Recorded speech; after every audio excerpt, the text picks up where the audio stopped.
and lead us not into temptation, but deliver us from evil. For thine is the kingdom, the power, and the glory, forever and ever. Amen.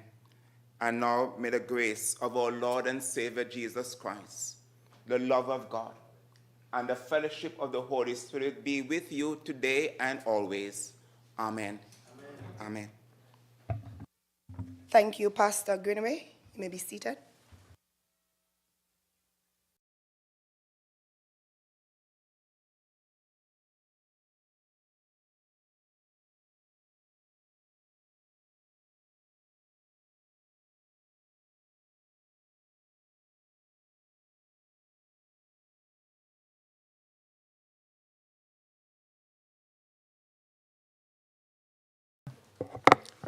Confirmation of minutes.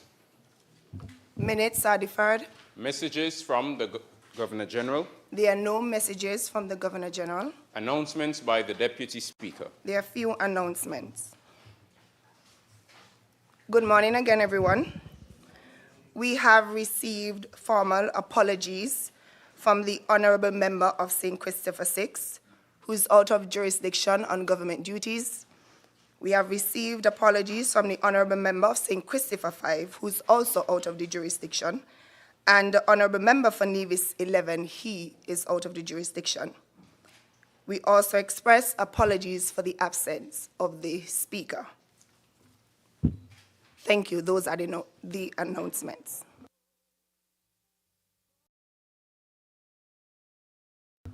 Also, I have received fiat from Her Excellency Dame Marcella Liban.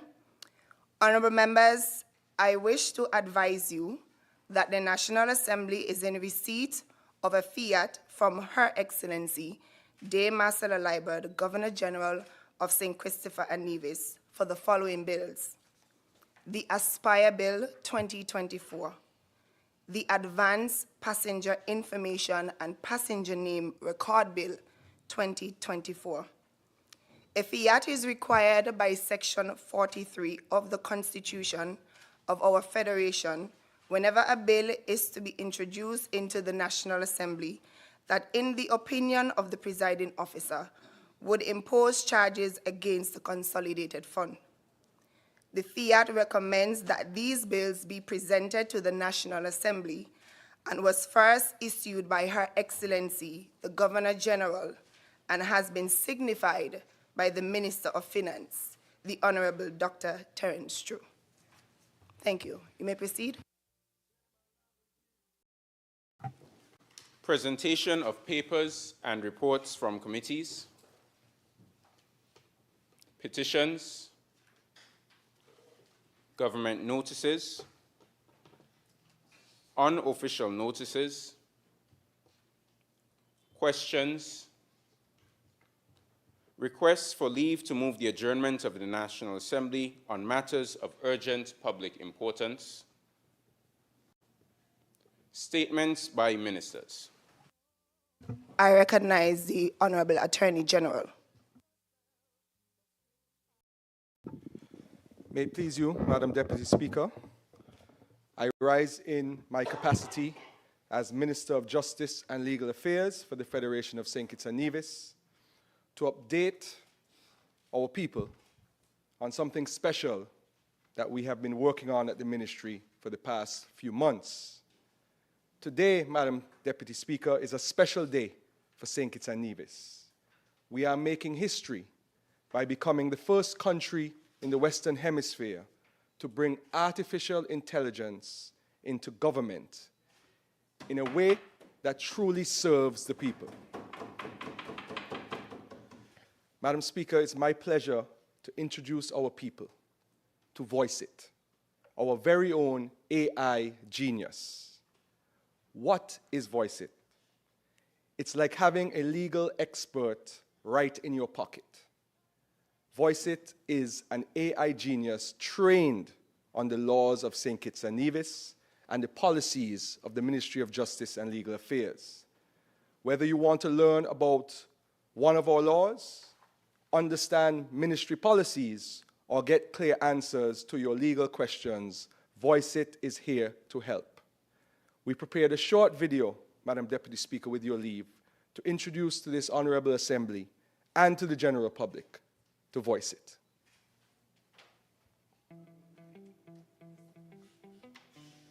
Welcome to Voice It, your go-to for quick questions on laws and your rights. Type or speak your question. Voice It responds instantly. Ask about tenant rights, police procedures, or even how child support is calculated, all through our website or WhatsApp. With answers sourced from verified laws and policies, Voice It has you covered.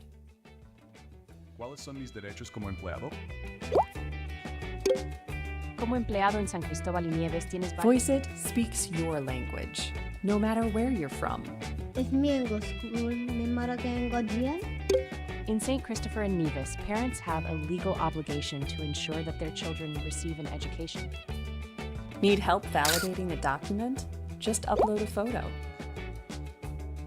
Visit our website or WhatsApp to try Voice It today.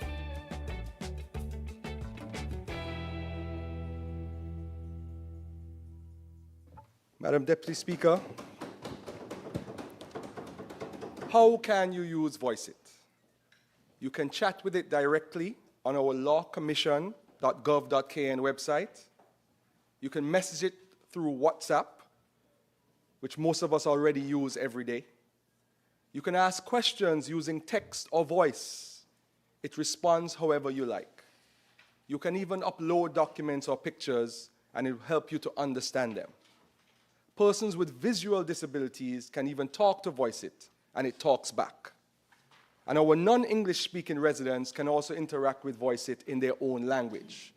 Madam Deputy Speaker, with your leave, I would like to give a real-world example, which I did this morning before we started the assembly, just to show what Voices can do. Do the police have the right to search a person without a warrant? This is Voice It's answer. Yes. Under certain circumstances, police officers in St. Kitts and Nevis have the right to search a person without a warrant. For instance, according to the Domestic Violence Act, a police officer may act if they have reasonable cause to believe that a person is engaging in conduct that amounts to physical violence, and immediate action is necessary to prevent serious physical injury or death. If a police officer exercises this power, they must submit a written report detailing the reasons for the entry and the circumstances surrounding the situation. For a greater understanding of the Domestic Violence Act, please see this IG video that VX8D. Madam Deputy Speaker, you can talk to it, and he will answer. You can type to it, and it will type back. But it won't just give you information from the internet. It is actually trained on the laws of St. Kitts and Nevis and the policies of the Ministry of Justice and Legal Affairs, as well as all of our social media posts. So it is limited to that information. That is where it gets its accuracy. So it doesn't just give simple answers, it connects you to the real laws and policies with links you can download for free. It keeps learning too. Whenever there's a new law or policy, Voice It updates itself to give you the latest information. This amazing tool, which was created by the Ministry of Justice and Legal Affairs in partnership with Cherami Limited, the company behind our Law Commission website. And why does it matter, Madam Deputy Speaker? It makes understanding the laws of St. Kitts and Nevis easy, quick, and accessible to everyone. Whether you're a student, a business owner, or just someone curious about your rights, Voice It is here for you. We are proud to lead the way with this innovation. It shows that St. Kitts and Nevis is not just keeping up with the world, we're setting the standard. Please note, however, that Voice It provides information for general information purposes only. It does not constitute legal advice. You still need a lawyer to answer your detailed legal questions. I therefore invite everyone to try Voice It today. Visit lawcommission.gov.kn or send a message on WhatsApp and see how it can make your life easier. For updates and tips, follow the ministry at knjustice.legal, at knjustice.legal. And if you have any questions or issues, please email attorneygeneral@gov.kn. Together, Madam Deputy Speaker, let us take this exciting step forward and use Voice It to stay informed and empowered about the laws of St. Kitts and Nevis and the policies of the Ministry of Justice and Legal Affairs. May it please you. Thank you, Honorable Attorney General. I recognize Honorable Senator Joel Clark. Madam Deputy Speaker, I am pleased to rise today to provide a very brief statement by ministers, which is an update on behalf of the Government of St. Kitts and the Ministry of Sustainable Development in particular. For over 2 years, the ministry has been leading the Sustainable Island State agenda for the government, and we are pleased to announce that next year, May 2025, the government of St. Kitts and Nevis, in partnership with Island Innovation, will be hosting the 3rd edition of the Global Sustainable Island Summit. And we believe that this is an excellent opportunity for St. Kitts and Nevis to showcase our Sustainable Island State agenda, our progress on the SDGs with expected island nations and leaders globally.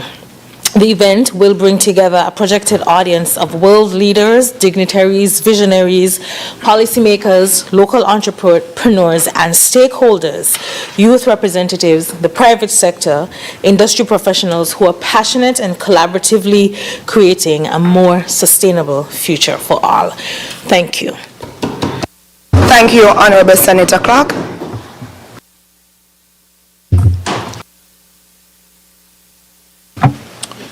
Personal explanations. Motions relating to the business of the National Assembly and moved by a minister. Public business bills, second reading. I recognize the Honorable Member for St. Christopher IV. Madam Speaker, today I rise to have read for the second time and lead the debate of the Public Parks Regulation Amendment Bill 2024, Madam Deputy Speaker. This bill is an important step, Madam Deputy Speaker, towards improving how we manage our public parks, ensuring, Madam Deputy Speaker, that our public parks meet the need of the general public. Madam Deputy Speaker, my plan today is to briefly explain the purpose of the original act, also to explain why we need this short but important amendment, and then, Madam Deputy Speaker, to explain how it will benefit our country overall. Madam Deputy Speaker, in the original act, which was passed some years ago. It was first passed in 1944, Madam Deputy Speaker, the Public Parks Regulation Act, 1944.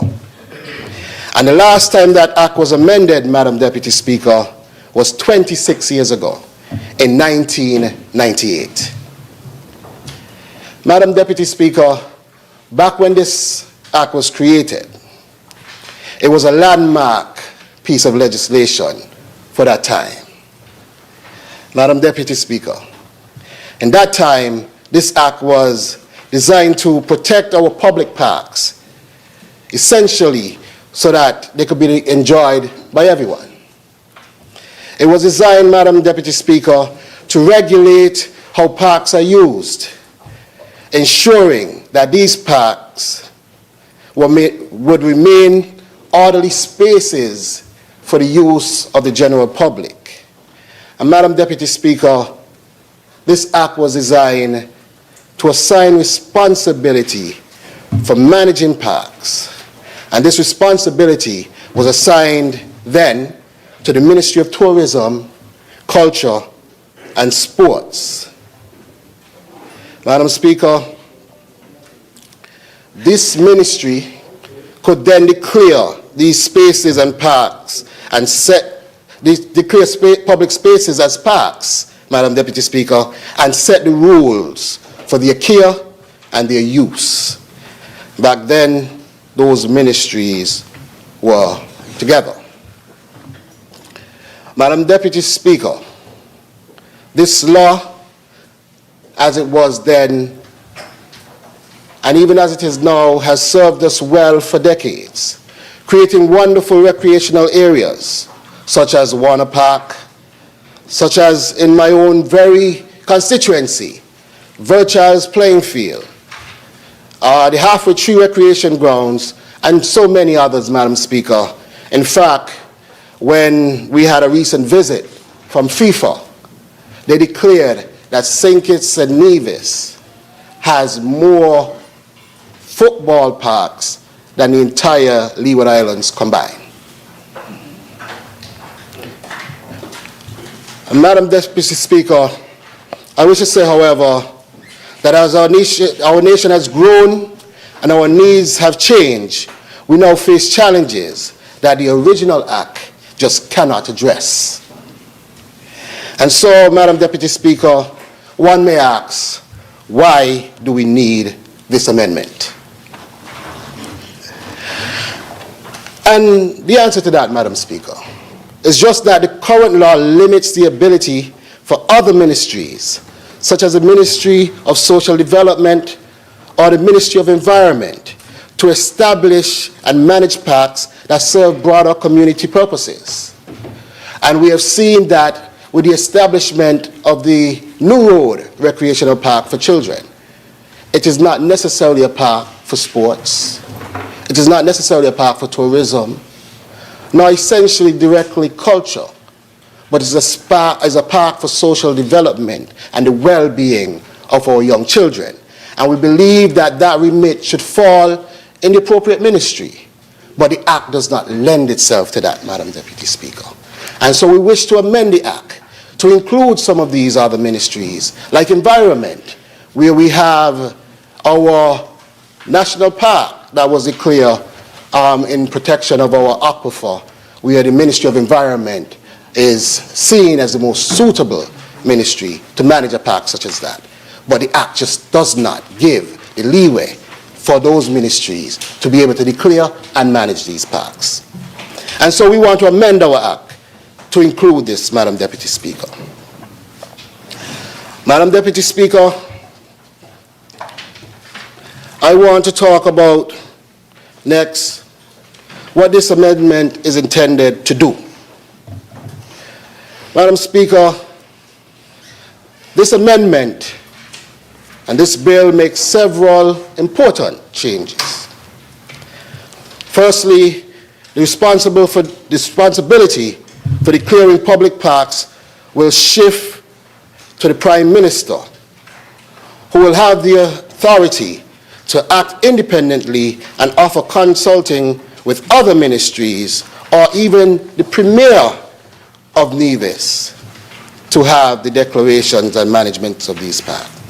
This change ensures flexibility and allows any ministry with the requisite scale and responsibility to propose the creation of a park and care for it under proper management, Madam Deputy Speaker. Madam Deputy Speaker, this bill and this amendment also is intended that once a park is declared, the ministry that proposed it will take responsibility for managing and maintaining it. And this ensures that each park is properly cared for and is properly funded, because we also recognize that in maintaining these parks effectively, funding is a critical component. Madam Deputy Speaker, one third thing that this bill is intended to do is to ensure that certain definitions are being updated to align with modern governance practices. So, Madam Deputy Speaker, we want to ensure that as we grow as a country, as our needs change and we become more diverse, as we embrace technology, that our laws are moving along with us. 1944, Madam Deputy Speaker, amended in 1998.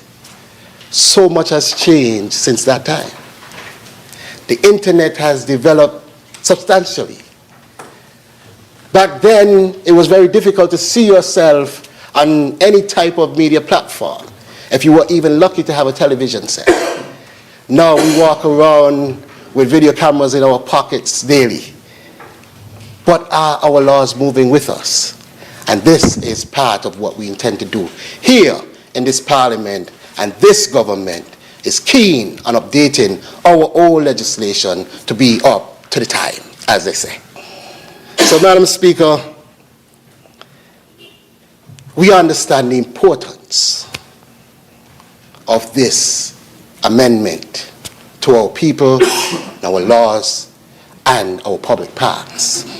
But let me go a little bit into that. Just a little bit more, Madam Deputy Speaker. This bill is also about creating more opportunities for people. And I want to explain that just a little bit.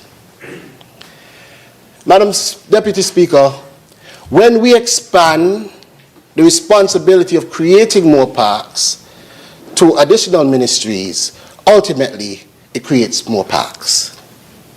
And that means more parks for our people. And with this amendment, Madam Speaker, the Ministry of Social Development can now comfortably create more children parks around the country for our young persons to play and socialize and develop. Because we recognize that it is important for our youth to have the space to socialize and interact with each other, interact with nature, and be children. That is well for them and their development. And now the Ministry of Social Development, led by our esteemed Senator and Minister Iselene Phillip, can now go and create more parks for our children. And Minister Phillip, I am putting it here now. I am looking forward for more children parks around the country, and especially so more in constituency number 4.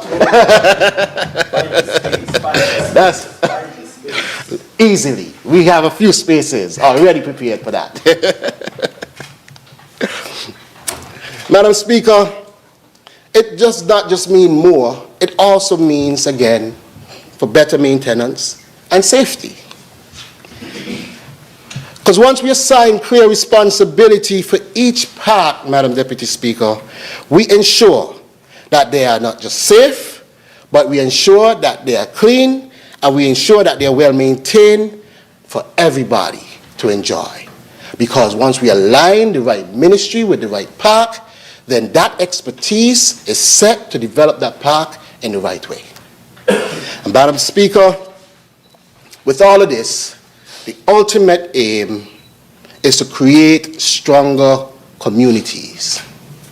Just like we all gather on a football field and we interact and we develop physically and we develop mentally by sharing with others, so too the children, so too persons who want to do yoga or who just want to walk in nature, where the Ministry of Environment could come in and play a role in creating parks for persons who just want green spaces for mental relaxation. We need to ensure that we build stronger communities by developing the right parks for the right people, managed by the right ministries. Madam Speaker, this development is so well aligned with our Sustainable Island State agenda, and of course, aligning well with the United Nations Sustainable Development Goals. You see, Madam Speaker, it is essential to recognize how this amendment aligns with our national goal of becoming the first and most sustainable island state and contributes to achieving the United Nations Sustainable Development Goals as we move forward in that regard. And allow me just for a bit, Madam Speaker, to explain how this legislation integrates into our broader vision, that vision for sustainability and global commitments. You see, Madam Speaker, St. Kitts and Nevis has made sustainability a cornerstone of the development strategy. Everywhere the Minister for Environment goes, you hear talk about CISA, Sustainable Island State Agenda, CISA. Everywhere is CISA, because that is a cornerstone to our development, Madam Deputy Speaker, to create the most sustainable island state of this nation, St. Kitts and Nevis. And so, within that, Madam Speaker, these public parks are integral to that development vision. How, Madam Speaker? To promote green spaces. These parks provide essential green areas that contribute to climate resilience, reduce urban heat, and improve air quality, Madam Deputy Speaker. Again, we talk about fostering community well-being. By creating accessible, well-managed parks, we offer spaces for recreation, mental health, and social connections, enriching our citizens' quality of life. Madam Deputy Speaker, support economic sustainability. As parks enhance tourism potential and stimulate local economies by hosting events and other activities, and by hosting cultural celebrations.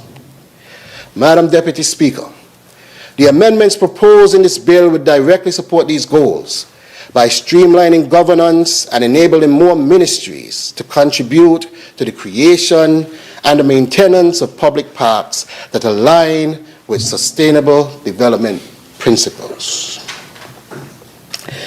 Let us look at the direct SDGs, Madam Deputy Speaker, and the alignment. If we want to talk about SDG number 3, good health and well-being. Public parks provide spaces for exercise, relaxation, social interaction, all of which contribute to physical and mental health. By ensuring these parks are accessible and well-maintained, the bill enhances citizens' well-being. Let us look at SDG 11, Madam Deputy Speaker, sustainable cities and communities. This amendment facilitates the creation of more inclusive, safe, and accessible public spaces, crucial for the sustainable urban development. It empowers various ministries to establish parks, creating a diverse community, that these spaces that will cater, Madam Deputy Speaker, to diverse community needs, from cultural gathering to environmental education. Let us also look, Madam Deputy Speaker, at SDG 13, climate action. Green spaces in public parks act as carbon sinks, mitigating urban emissions and reducing the impact of climate change, Madam Deputy Speaker, a challenge that is very real to us today. The bill encourages environmentally focused ministries, such as the Ministry of Environment, to participate in developing parks that promote biodiversity and parks that promote environmental resilience. Madam Deputy Speaker, this bill and the development of parks also align with SDG number 15, life on land. As parks help to protect and restore natural habitats, contributing to biodiversity conservation and ecosystem health. The amendment, Madam Deputy Speaker, supports the designation of parks that can preserve flora and fauna aligning with the goal to sustainably manage land resources. And so SDG 15 will be covered under this development, as well as SDG 17. You see how many SDGs we are aligning with this amendment and the development of these parks. The partnerships for the goals. By focusing, Madam Deputy Speaker, on interministerial collaboration, the bill reflects SDG 17's call for partnerships to achieve sustainable development. It enables different ministries to pool resources, expertise, and ideas to create parks that serve multifaceted community needs. Oh, and I am sorry for the interpreter if I'm moving a bit fast for you. I will attempt to take it a little bit slow.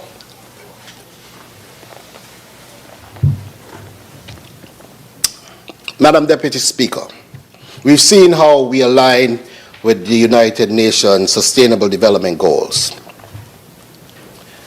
Let us talk a little bit more about the specific contributions to sustainability.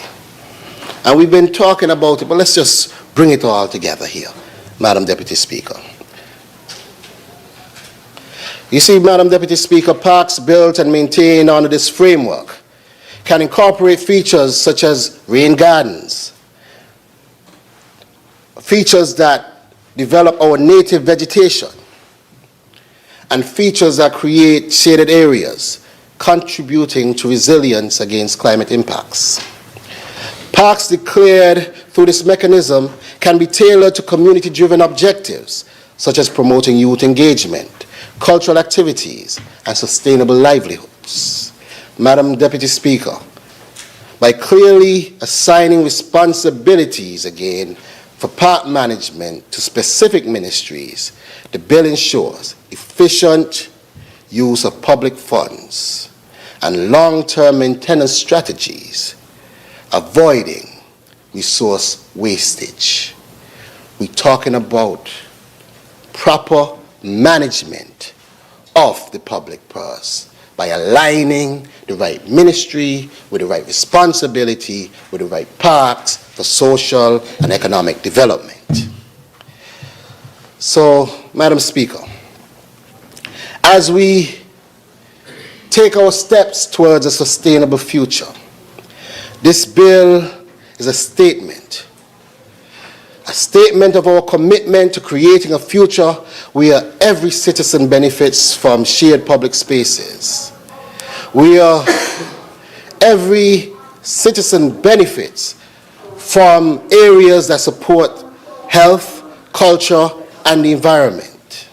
And Madam Deputy Speaker, by linking the development and the management of parks with sustainable practices, this amendment contributes significantly to our national vision and the global goals under the United Nations Sustainable Development Goals. And as we look to the future, let us pass this amendment as a bold step towards creating a greener, towards creating a healthier, towards creating a more sustainable St. Kitts and Nevis. And as I wrap up, Madam Deputy Speaker, I wish to urge the members of this Parliament to support this bill, the Public Parks Regulation Amendment Bill 2024, as it is a step towards a more inclusive and a more connected nation. It ensures that every public park, from the smallest community garden to the largest recreation ground, is a space that serves its purpose and that benefits its people, and that is the space that is properly cared for. So let us move forward together to create a brighter, to create a greener, and to create a more sustainable future for St. Christopher and Nevis. And I commend this bill, Madam Deputy Speaker, to the House for its consideration and safe passage. May it please you, Madam Deputy Speaker. Thank you, Honourable Member for St. Christopher 4. Seconder. I recognize the Honourable Senator Iselin Philip. Thank you, Madam Deputy Speaker. I rise on this occasion to second the motion to have read for the second time in this Honorable House the Public Parks Regulations Amendment Bill 2024 and to offer brief statements in support of the mover of the bill, member from constituency 4. Madam Speaker, you know, the member from number 4 covered all of the things that I was going to say. So I simply rise, you know, to kind of give a little bit of context as well as to how this amendment has arrived at this house at this time. One of the motivations for bringing this amendment to Parliament is, in fact, you know, the intention of the Ministry of Social, Community Development and Gender Affairs to identify and establish more family packs similar to the one that is well known and established at New Road. And so we've already ventured and started the process of exploring what we need to do in terms of all the different constituencies and communities where we would have reached out to Ministry of Sustainable Development and Physical Planning to see where are designated green spaces so that we can start to get a sense of what would be necessary for us to actually, in fact, establish some small family recreational parks or packets in various communities around St. Kitts. And so in that vein, and so in that vein, we would have recognized that it was brought to our attention by, of course, our officers in the different departments and ministries that there is a need for a legislative amendment to the Public Parks Regulations Bill in order for us to make sure that we can not only designate or differentiate the nature of parks, from there being sports parks to family recreation parks or tourism parks or green space parks for conservation parks, but also for us to be able to share the responsibilities of the management and maintenance of these green spaces by various ministries and departments as they are associated. So what this very simple but significant, I believe, amendment is really doing is it is essentially expanding the powers or designating the authority to designate parks or the management of parks to different ministries to, in the first instance, the Prime Minister, and then in keeping with whatever the park is related to be able to have the authority of the Prime Minister then allow for consultation with any other minister or ministry to be able to be the one to manage and maintain that. So that amendment just essentially would allow for the sustainability of the development of parks so that we don't get this confusion as to if we set up a children's park, well, who's supposed to manage that? Sports. If we set up a tourism park with monuments, who's supposed to manage that? Sports too. So it's just to be able to make sure that we can have based on the nature and use of the park, that the responsibility for the management and maintenance of these spaces, that it is appropriately assigned. And of course, a note, I think it's important, in the amendment, it also includes, of course, for us to be able to consult with the Premier of Nevis in respect to public parks that may be also similarly established on the island of Nevis, so that there is also that level of ability and authority for similar establishments. I want to echo and certainly support the position of the mover of the bill with regards to why the Public Parks Amendment today is significant and how it actually allows us to support the intentions that we have in relation to the Sustainable Island State Agenda, particularly with all of the SDGs that I also similarly noted, for us to be able to have greener spaces, provide parks and spaces, especially for families. It is within the remit of the Ministry of Social, Community Development, Gender Affairs for us to be able to identify and to build community cohesion, to strengthen families. And one of those ways is, of course, you want to be able to provide more spaces, more public spaces in nature outside for our children to go and have recreation, for families, for our seniors to go take a seat and to watch our little ones. We really want to be able to create those opportunities in more communities around St. Kitts so that we can certainly help to become a much more stronger, healthier, more resilient, and more citizen-secure federation, especially as we seek to, encourage and nurture more, stronger family bonding, greater community cohesion. And so with that, I think it is important for us to be able to all support the passage of this amendment, especially since it is just one step in the right direction. As I said, the Ministry of Social Development and Gender Affairs is particularly committed for us to be able to establish more family packs and packets around St. Kitts, particularly especially with the support of non-governmental agencies and donors who are on board to help support us with the establishment of certain packs. And so with that, Madam Speaker, I wish this amendment bill safe passage. Thank you. Thank you, Honorable Senator Phillip. Any other presentations? If not, I'll now invite the mover to do his wrap.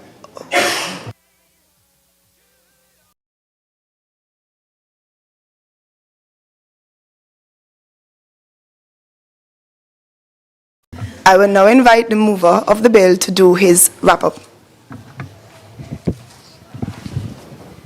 Madam Deputy Speaker, I think all that had to be said was said. And as such, with your leave, I wish to ask safe passage for. You get unanimous support. Unanimous support for this bill. The question is that the bill entitled Public Parks Regulations Amendment Bill 2024 be read a second time. Those in favor? Aye. Those in favor? Aye. Those against? The ayes have it. A bill to amend the Public Parks Regulation Act, Cap 23.24, otherwise known as the Public Parks Regulation Amendment Bill 2024. The bill entitled Public Parks Regulations Amendment Bill 2024 has been read a second time. House moves to committee stage.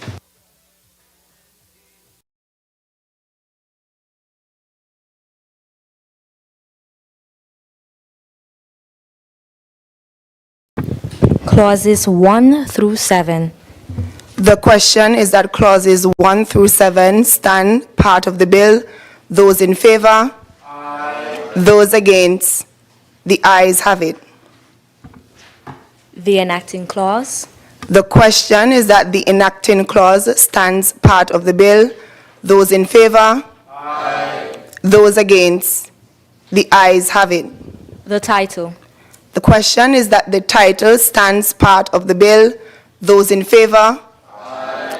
Those against? The ayes have it. House resumes.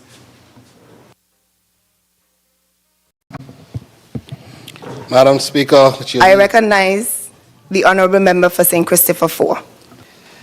With your leave, Madam Speaker, I rise recognizing that the bill has successfully passed through committee stage without amendments, and to ask that it be read a third time and pass into law. The question, seconder? I recognize the Honourable Senator Iselin Phillip. I beg to second that motion. Thank you. The question is that the bill entitled Public Parks Regulation Amendment Bill 2024 be read a third time and passed. Those in favor? Aye. Those against? The ayes have it. A bill to amend the Public Parks Regulation Act, Cap 23.24, otherwise known as the Public Parks Regulation Amendment Bill 2024.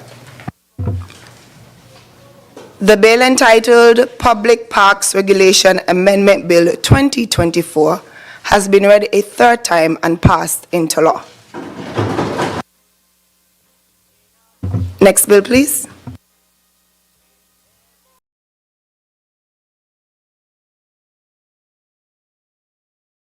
I recognize the Honorable Senator Joel Clark.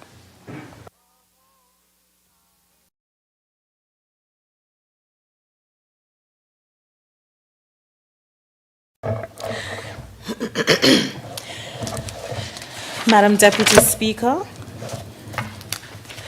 with your leave, I rise to lead the debate on the community and have read for a second time to this Honorable House the bill shortly entitled the Community Beautification and Safety Bill 2024.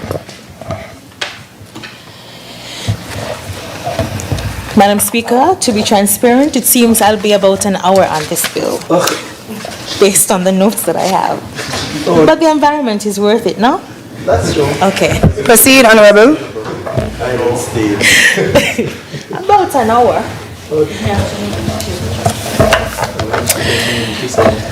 Madam Speaker, it really is my honor to address the Honorable House today on an issue that is at the very heart our collective efforts to build a stronger, safer, and more sustainable St. Kitts and Nevis with the Community Beautification and Safety Bill 2024.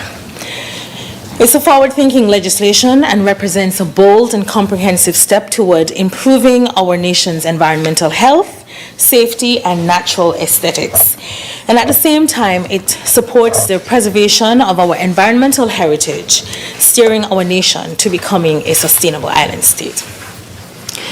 The Community Beautification and Safety Bill, so from now on I'll refer to it as CBS, to save time, seeks to establish a Community Beautification and Safety Authority under the Ministry of Sustainable Development, which will serve as a centralized unit, or let's say a one-stop shop, which will be empowered to address some of the ongoing challenges of overgrown lots, unsightly structures, public health nuisances, derelict vehicles, and related risk.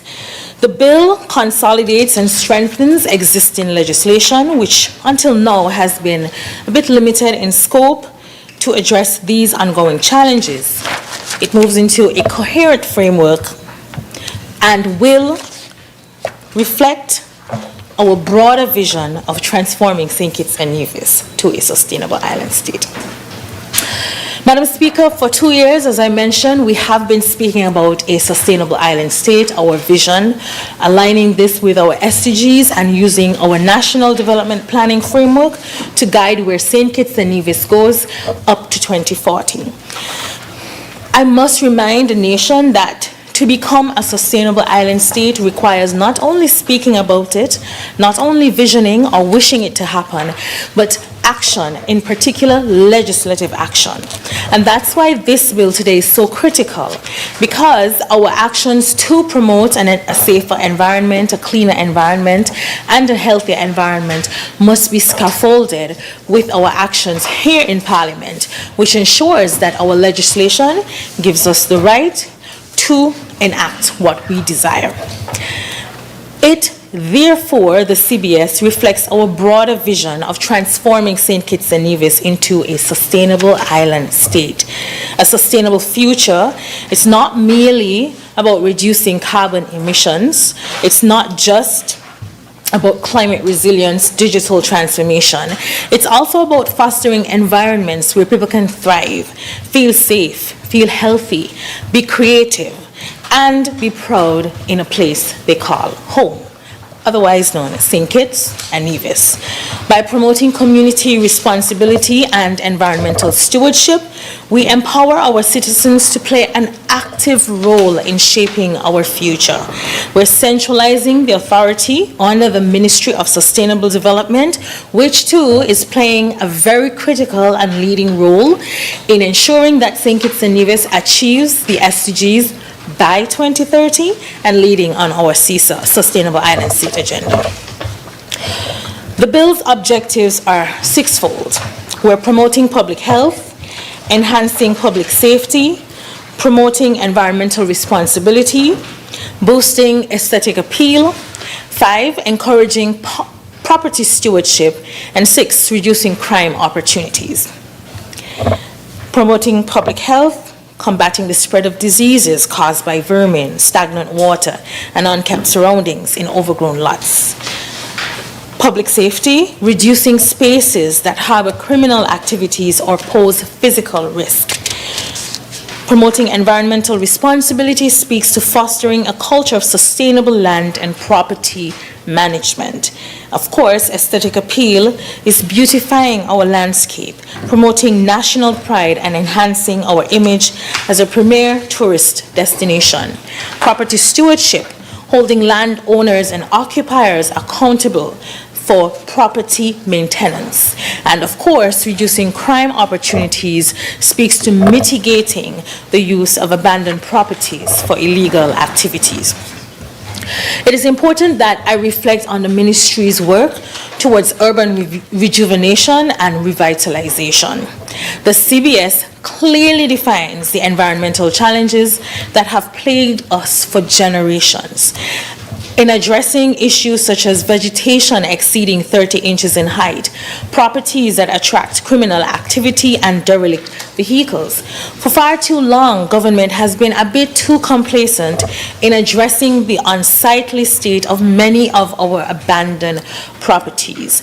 I do not want to call out any particular area, but we all know if you take a drive, in some spaces, up the village, for example, which is not the responsibility of any of the MPs here, but it is a passion of theirs to correct. You're going to see abandoned lots. Drive through Fortlands, you're going to see abandoned lots. Drive on the main road through St. Kitts in particular, you are going to count every 5th or so house is an abandoned property on the main road with overgrown vegetation, with roofs falling in, wood lice, rodents, abandoned cars in highly grassed areas next to people's homes. It is a serious challenge that we have dealt with for far too long. While Solid Waste Management Corporation has been relentless in its efforts to partner with communities and with the Department of Constituency Empowerment to remove derelict vehicles, for example, the corporation faces many challenges legally in something as simple as determining if a vehicle is derelict. In needing a mechanic to say, yes, this is a derelict and abandoned vehicle and it needs to move. And I don't need to ask how many of us in here drive on a road to our homes and you must pass a vehicle that somebody left 5 years ago and they have not remembered to come back for the vehicle. Solid waste cannot go and take up the vehicle even if grass is growing through the tires and up through the steering wheel. So we need to address this. Importantly, we now have an opportunity with the CBS bill to manage a multiplicity of environment health challenges with the successful passing of this bill. A critical component of this bill is the need for abatement. The bill defines the abatement order as a grant of authority to take corrective action with respect to overgrown lots of land, unsightly structures, public safety risk, public health nuisances, and derelict vehicle in accordance with this act. Where the government must intervene to remediate a lot, the cost of clearing will attach to the property tax of the landowner. Failure to pay significant arrears could ultimately lead to the auctioning of the property. The bill encourages public education campaigns to promote property maintenance and offers relief mechanisms for vulnerable populations, such as the elderly and the incapacitated or differently abled landowners. The bill therefore empowers the authority to issue abatement orders to negligent property owners. The CBS authority will include representatives from critical departments such as health, environment, urban development, solid waste management, ensuring coordinated actions across sectors. So let's take a look at the land conditions which qualify for abatement. Under the Community Beautification and Safety Bill 2024, the following land conditions will qualify for intervention. Overgrown vegetation, lots with vegetation exceeding 30 inches in height, properties with weeds, shrubs, or trees that overhang onto neighboring properties, posing risks such as fire hazards and physical damage. Unsightly properties, land or structures that are unsightly and detrimental to the amenity of an area, conditions visible from public roads or other accessible areas causing nuisance or injury to the neighborhood's appearance. Derelict vehicles and structures, land containing abandoned vehicles or derelict structures that present safety hazards or attract illegal activity. Public safety risk, properties used for illegal activities such as storing stolen goods or criminal paraphernalia. Land conditions that attract children, posing physical harm. Health hazards, land that serves as breeding grounds for disease vectors like mosquitoes or rodents, accumulated waste or stagnant water posing environmental health threats, imminent danger, properties that present immediate risk of injury to visitors or damage the adjacent areas. Madam Speaker, I want to pause and recount one summer. Where I live, I do have some abandoned properties, and some properties where the owners don't really keep it too nice, but it is my neighborhood, St. Paul's. And one summer, my parents noted that some young children would walk through the alley every single day. No real need to come to the alley. And every day, there would be a little bit of fire. They were like lighting, children playing with fire, playing with matches. And one day, the play went way too far. And the property next door, which is abandoned, was on fire. And of course, in my village in particular, where I live in particular, we have elderly persons on that road, and the fire started. And of course, you call the fire station and question, why would you do this? But that's the nature of children. It's amusement, it's summer, you run about, you're idle. And the challenge we're facing here is, in these abandoned lots, children want to play, it becomes a risk. And that could have been a fire in a whole neighborhood. Or criminals want to store illegal goods, hide evidence of their crime, and children go and play in the same property. You just never know. But it has been a problem that has been plaguing us for far too long. It is important for us to articulate to the public also the abatement process. Step 1, identification.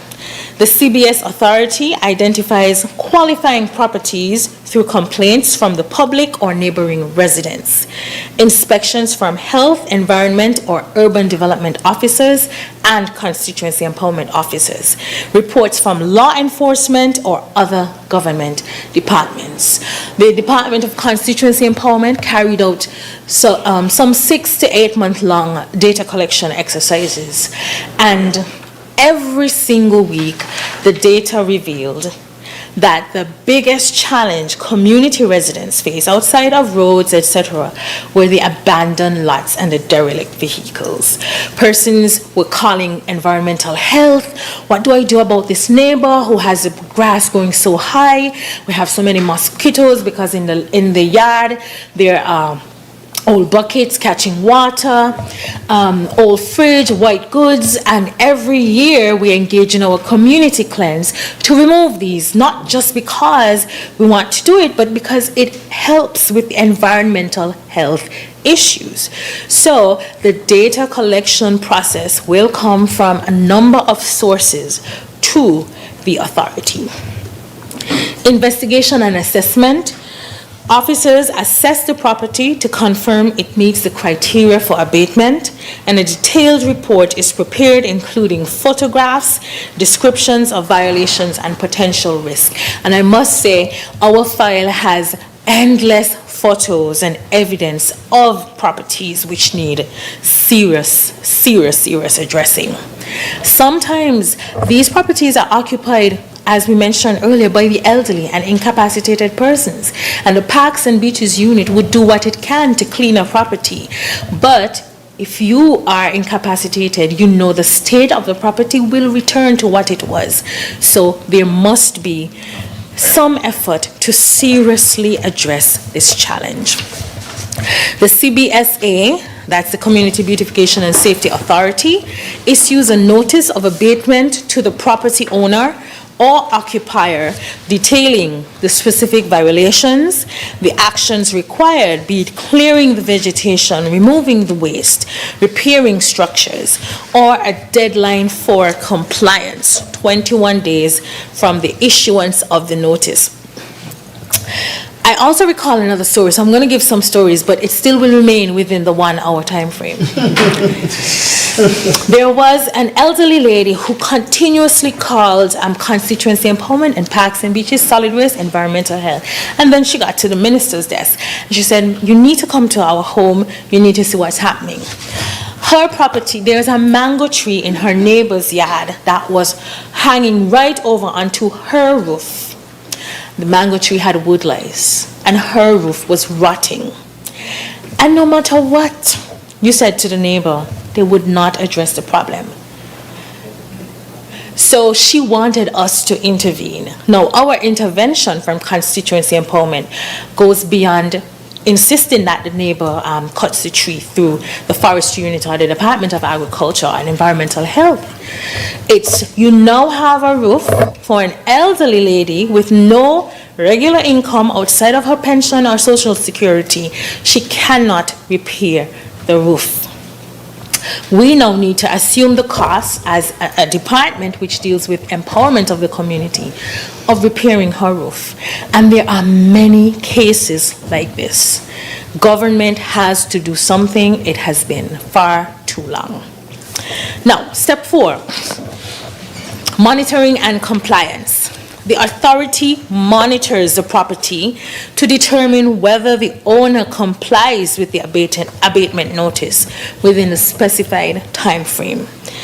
Government intervention. If the owner fails to comply, the CBSA arranges for government-approved contractors to carry out the necessary abatement framework.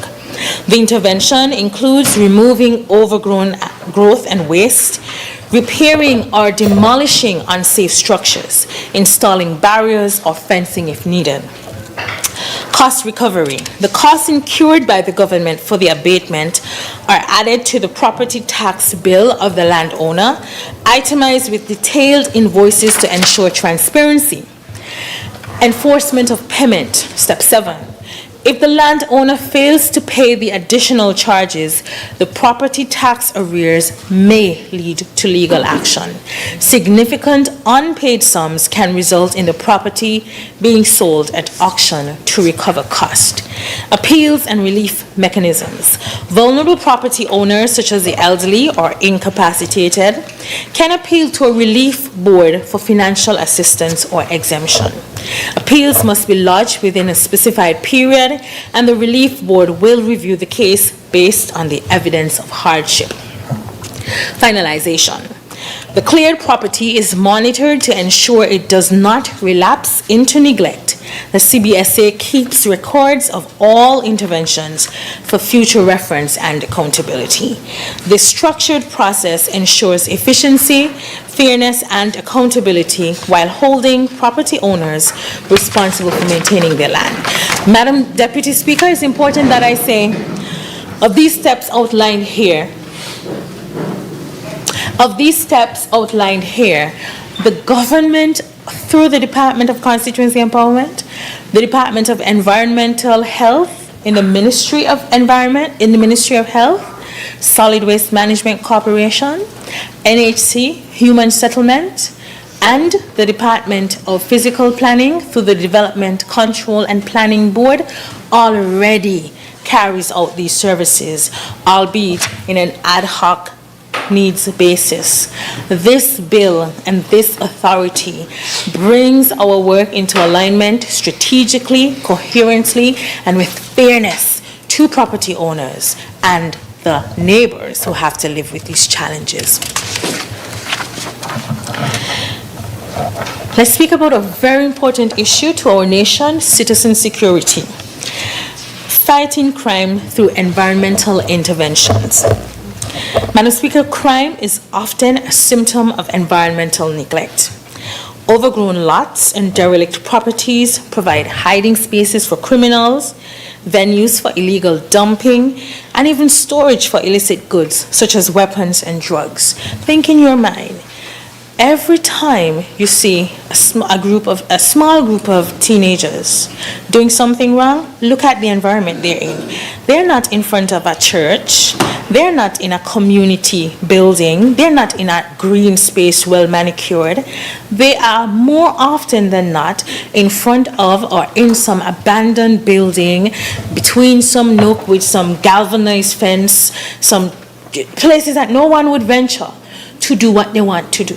Ask your friends. Many persons who the first taste of crime was in a space like this, because you have to hide, and you're going to hide in a place that the public would not want to go.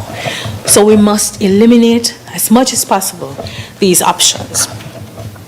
Studies from jurisdictions globally, including cities in the United States such as Philadelphia, Michigan, and Flint, have consistently demonstrated that remediating vacant lots through cleaning, greening, and fencing leads to serious reduction in crime.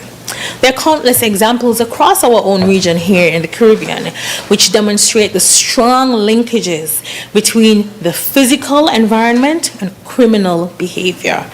Take, for example, methods to calm persons.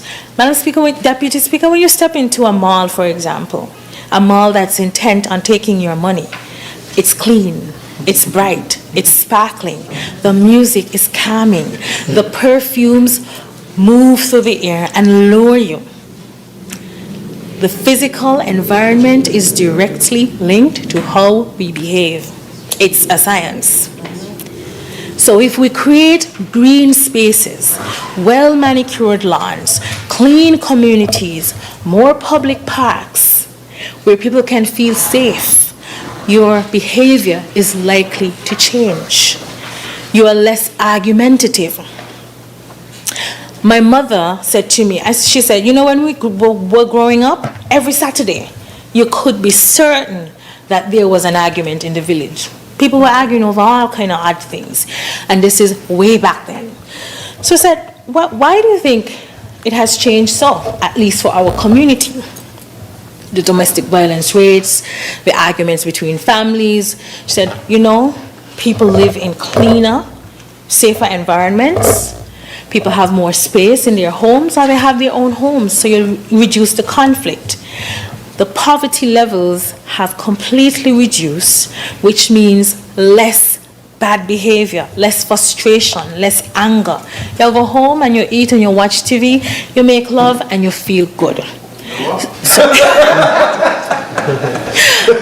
More children, right? So we really have to create spaces. Can we continue, please? Yes. Parliamentary language. They are listening. I'm happy. Spaces where people feel better and behave better.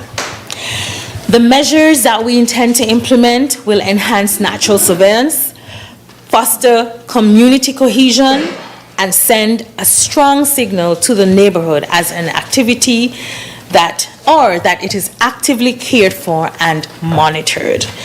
The bill aligns perfectly with these scientific and well-researched findings by empowering the Community Beautification and Safety Authority to take swift and decisive action.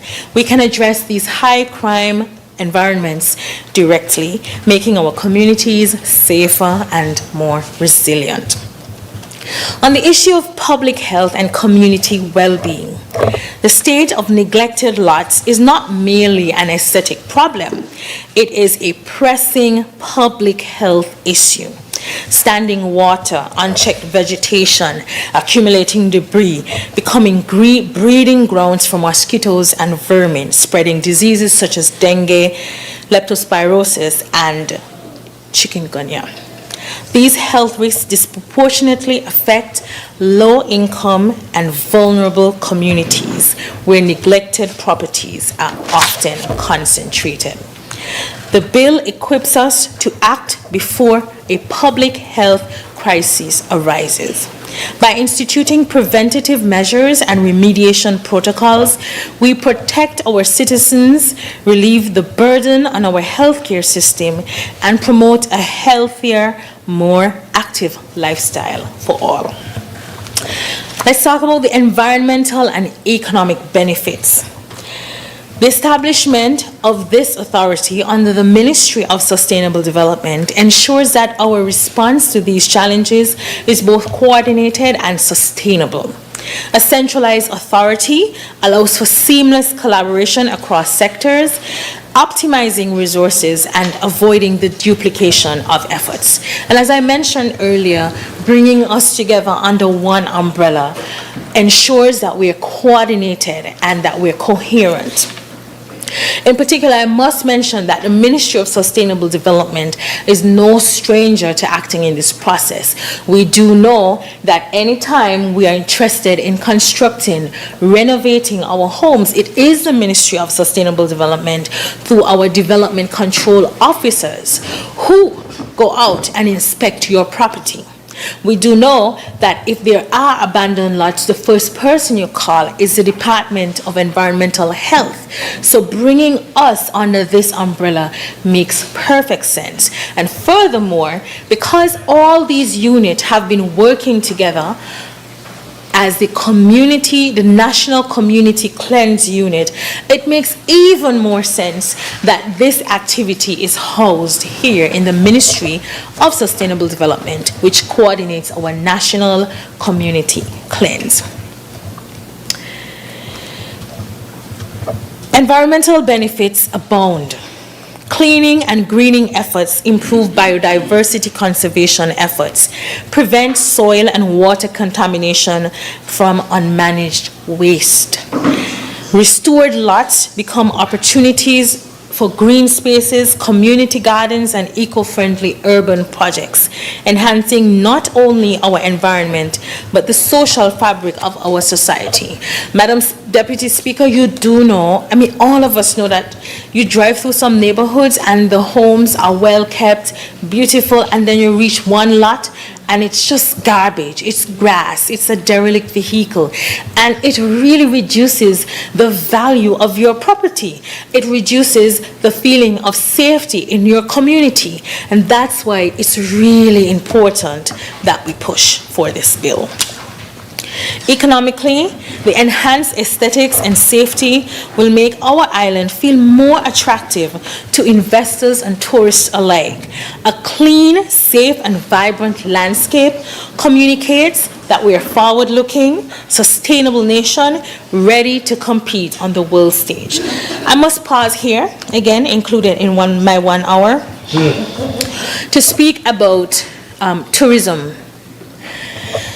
Now, if we're pushing nationally, venture deep, community-based tourism as an eco-friendly, sustainable option for tourism development in the future, how can we encourage visitors to go to our communities, drink by our bars, eat at our community restaurants, if they have to drive through roads where old vehicles are, lots are overgrown? You know you won't feel comfortable. You won't feel comfortable if you walk off a boat and the first thing you see is garbage or an abandoned lot. And that is predominant in Bastia. Now, I'm also going to use this opportunity, Madam Deputy Speaker, to speak about Independence Square. Last week, or was it Monday? A couple days ago, the Minister of Tourism shared some very concerning messages about the garbage situation in Independence Square. Immediately after that, I got 5 or so messages from other concerned citizens. The garbage in the square is unsightly. The food is souring. How could this be our Independence Square? Who is responsible? And I said to the cabinet, you would not believe that we have 3 authorities working in the square, and you would not believe that solid waste collects the garbage there from the square, that Parks and Beaches unit is stationed at the square, that people have to go through urban development to use the square, and you would not believe it if I say that it is the problem with the garbage in the square is not caused by persons who visit the square, but also, not caused only, but also by the businesses surrounding Independence Square. We removed the garbage. The next day, TV boxes, shoe boxes, shredded paper from businesses. Solid waste was put into action. We ticketed one of the business owners. You're throwing away your garbage in Independence Square, and the boxes are addressed to you. Now, is there anybody who would go to Independence Square, like you're gone there to sit and eat with your TV, take out your TV out the box and leave your TV box there? It is clearly one of the businesses who bought TVs, installed them, and decided the easiest thing to do was to rest them in Independence Square. Where is the national pride? Where is the recognition that this is not only historically significant to us, but part of who we are, and how we came here? So we removed the bins to the inside of the square. Garbage came again the next day. We removed the garbage and ticketed the next person. Completely removed the bins.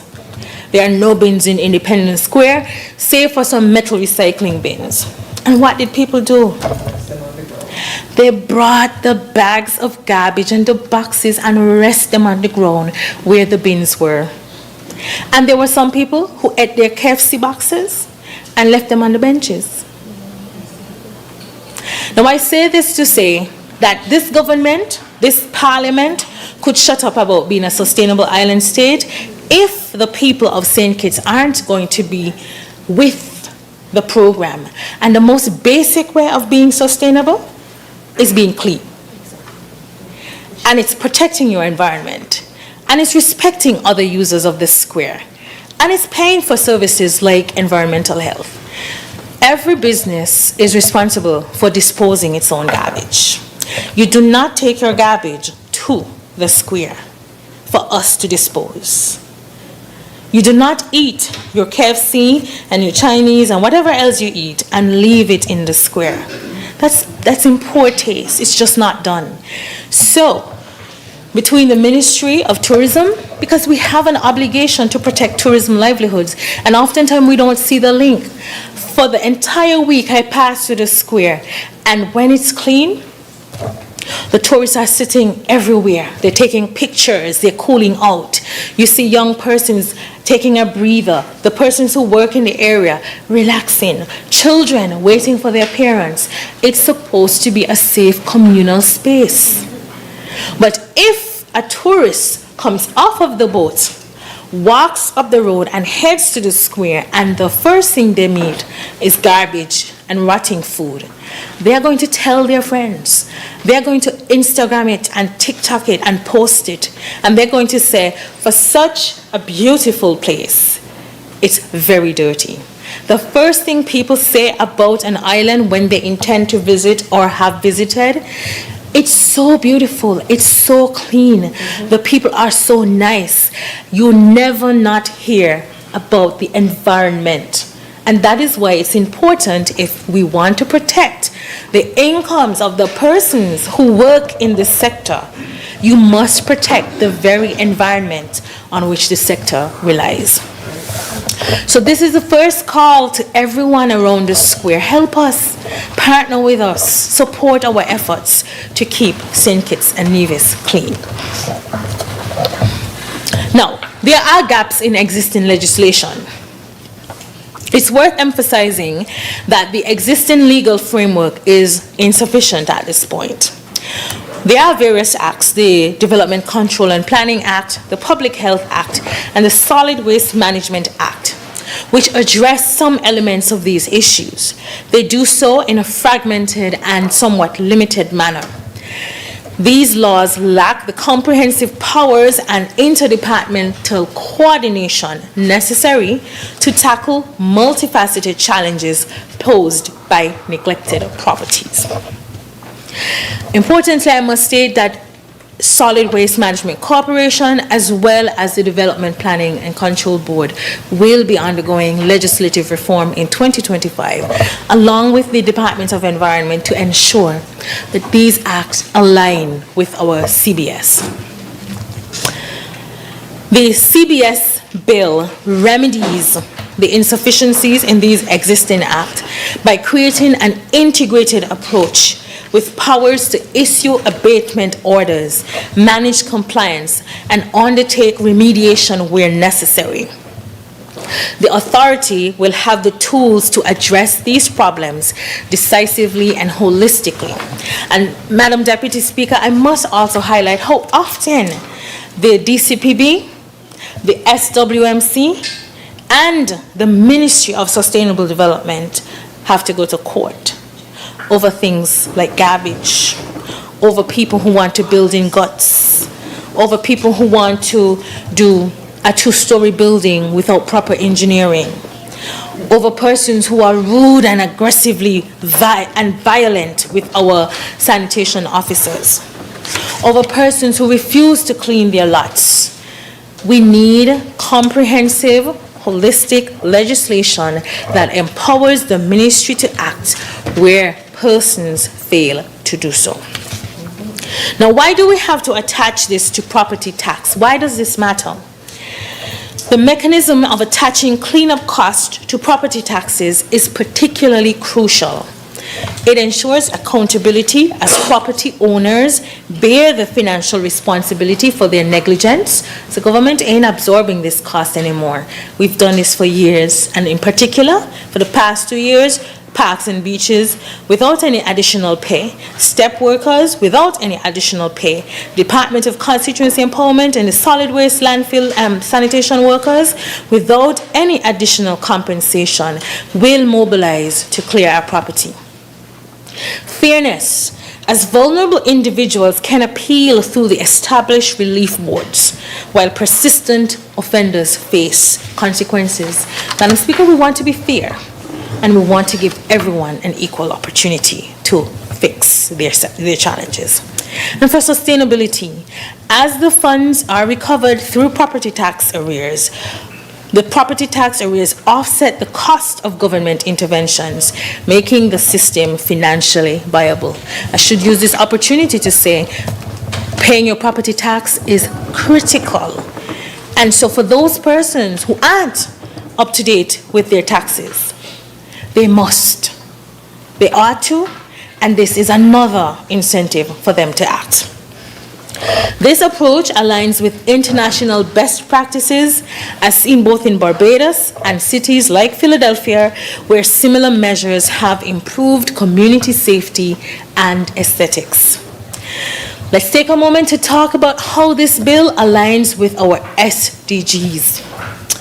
We have until 2030 to meet our International Development Agenda. This bill aligns with several United Nations Sustainable Development Goals by addressing critical intersections of public health, safety, environmental sustainability, and community well-being. SDG 3, good health and well-being. Combating risk associated with overgrown lots, vector-borne diseases, as mentioned before. Ensuring cleaner and safer environments, reducing preventable health conditions, alleviating the burden on the healthcare system, and enhancing community well-being. Sustainable cities and communities, promoting urban renewal and better land use through the remediation of overgrown lots and derelict properties, making neighborhoods more livable, inclusive, and sustainable. Another story, Madam Deputy Speaker, and I think the persons who are older than me, which is everybody here except Minister Philip, can help me. You are? My mother, again, the historian. And telling me why I have no other choice but to support a Labour government. Was talking about Papa Bradshaw and St. Paul's community, and I think it existed all over. She reminded me of the the houses that would move on the shuttle houses, right? And she said, and I could have it a little mixed up, and she would just scold me tonight if I got it wrong. But you're here to help me. She reminded me of a disease that people had back then, triggerfoot. Trigger. So what is triggerfoot? And she was like, you know, the mud floors and so forth, and you're always walking barefoot, and people would get that worm, that trigger worm in their foot. And one thing that Papa Bradshaw decided was just intolerable was this particular situation, hence the houses. Reminding us of the importance of keeping our environment clean, ensuring that people live in safe properties. And now, today, how many years after, the CBS, for those individuals who have forgotten that it is our primary duty to keep our neighborhood clean and safe. You cannot have houses rotting with wood lice, structures falling, children going to play, it falling on them. Our grass overgrown, rats, etc. running in and out through your neighborhood. Our mosquitoes. It is a serious problem, and I am happy that this Parliament will support this bill unanimously because it is important, it is non-controversial, and it is for our health and safety.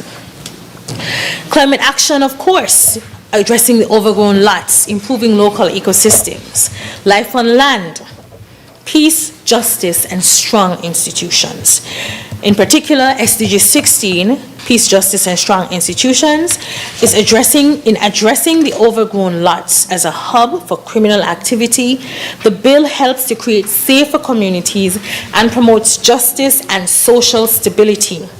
It's fair administrative mechanisms, including the attachment of cleanup costs to property taxes and provisions of vulnerable groups, ensure equitable enforcement and minimize conflict. Partnership for the Goals, of course, involves collaboration across government departments, communities, and the private sector. This integrated approach exemplifies effective partnerships necessary to achieve sustainable development outcomes. And that is why, Madam Speaker, this year, for our national community cleanse, we invite the private sector to join us. It's a 500,000 plus activity for this government to mobilize persons across St. Kitts to clean, to remove white goods, to place bins, to go to the homes of our elderly, to clean their yards, to clean their homes in some cases for the Christmas period. We need support from the private sector, but government is not going to beg but invite you to support our cause, to help us in keeping our community clean. So we have the CBS authority dealing with the legislative aspects of keeping our community clean, our national community cleanse coordinating community, ensuring that there's philanthropic activity around keeping our community clean, and the various departments doing what they must. The CBS bill supports the SDGs through a holistic framework that integrates environmental sustainability, public action that reflects global ambition for the SDGs to a resilient, inclusive, and sustainable future for St. Kitts and for Nevis. So I wind up with a call to action. But before, allow me to note that since its first reading in March, was it? We have since had consultation. May, thank you. Consultation. Every director and their team from the Department of Ministry of Sustainable Development and Environment has responded to this bill. I'll read one excerpt. The bill is extremely relevant as the prevention, detection, and abatement of overgrown lots of land, unsightly structures, public safety risk, public health nuisances, and derelict vehicles have become a major issue to which this ministry must contend. I'll read another quote from Parks and Beaches. I really do like this reference.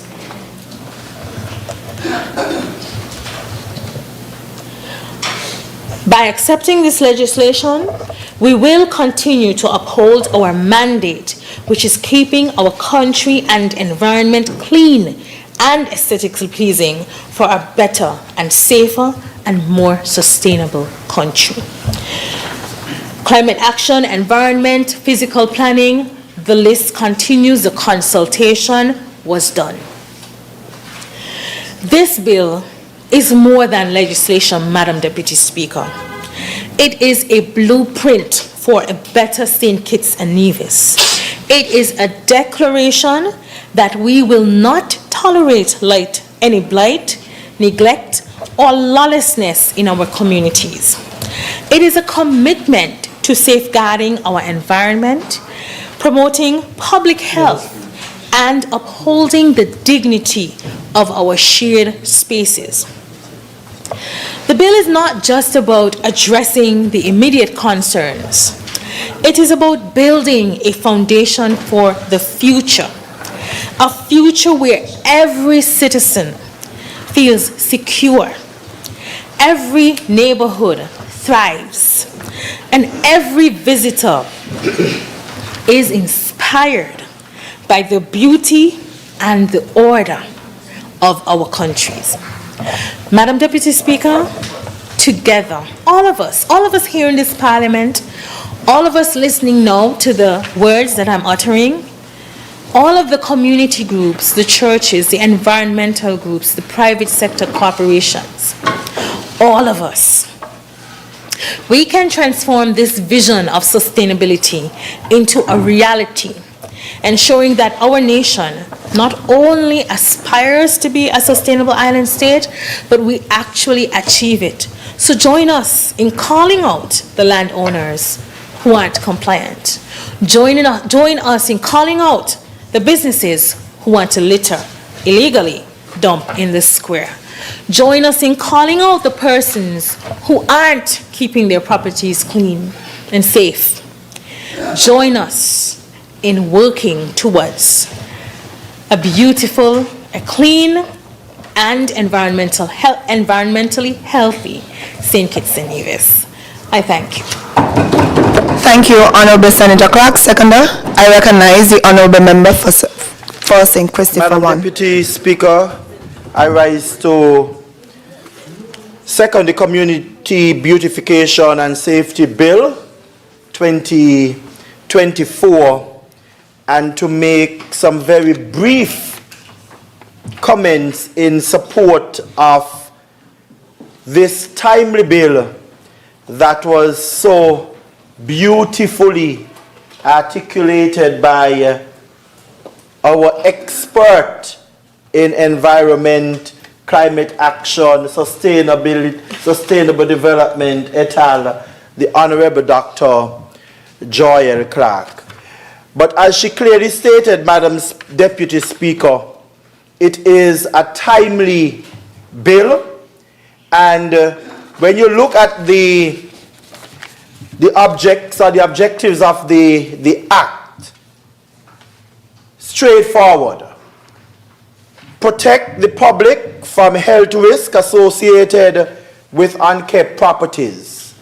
B, create safer communities. C, beautify the environment and the aesthetics of St. Christopher Nevis for national pride and promotion as a high-end tourist destination. Then D, reduce opportunities for criminally minded persons to hide fruits of their crimes and tools of their criminal activities.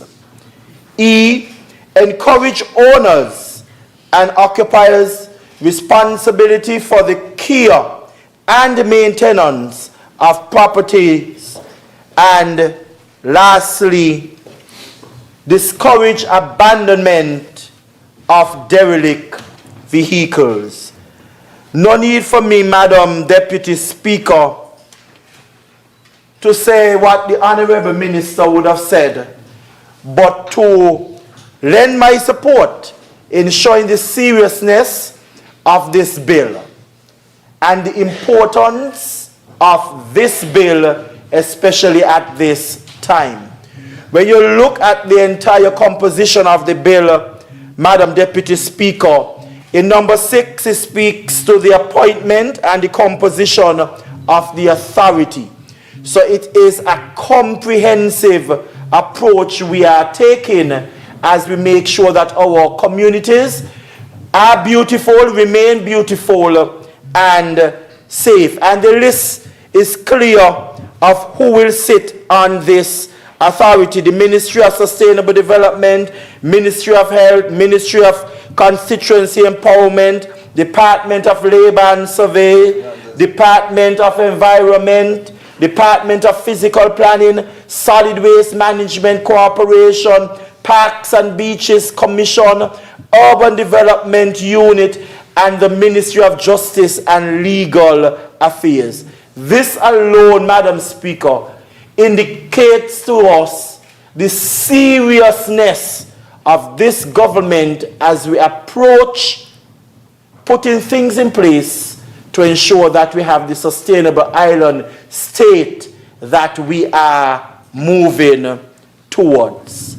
In number 8, it listed the responsibilities of the authority, Madam Deputy Speaker. I won't go through the entire list, but they are straightforward.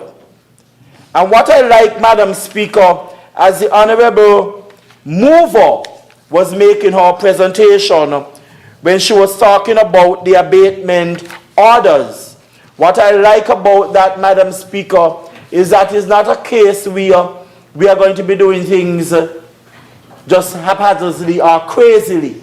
We have a structure that we must govern ourselves by. And I was even more super impressed with section 15, Madam Deputy Speaker, that speaks to the appeal, which is fairness at its best. So if someone feels that because of how their property is, they might not have been the one, deserving of the summons or whatever it might be, they have an opportunity to appeal that, and it is structured as to how that process will be followed. I must support this, Madam Deputy Speaker, because I live in a community where a lot of abandoned properties exist.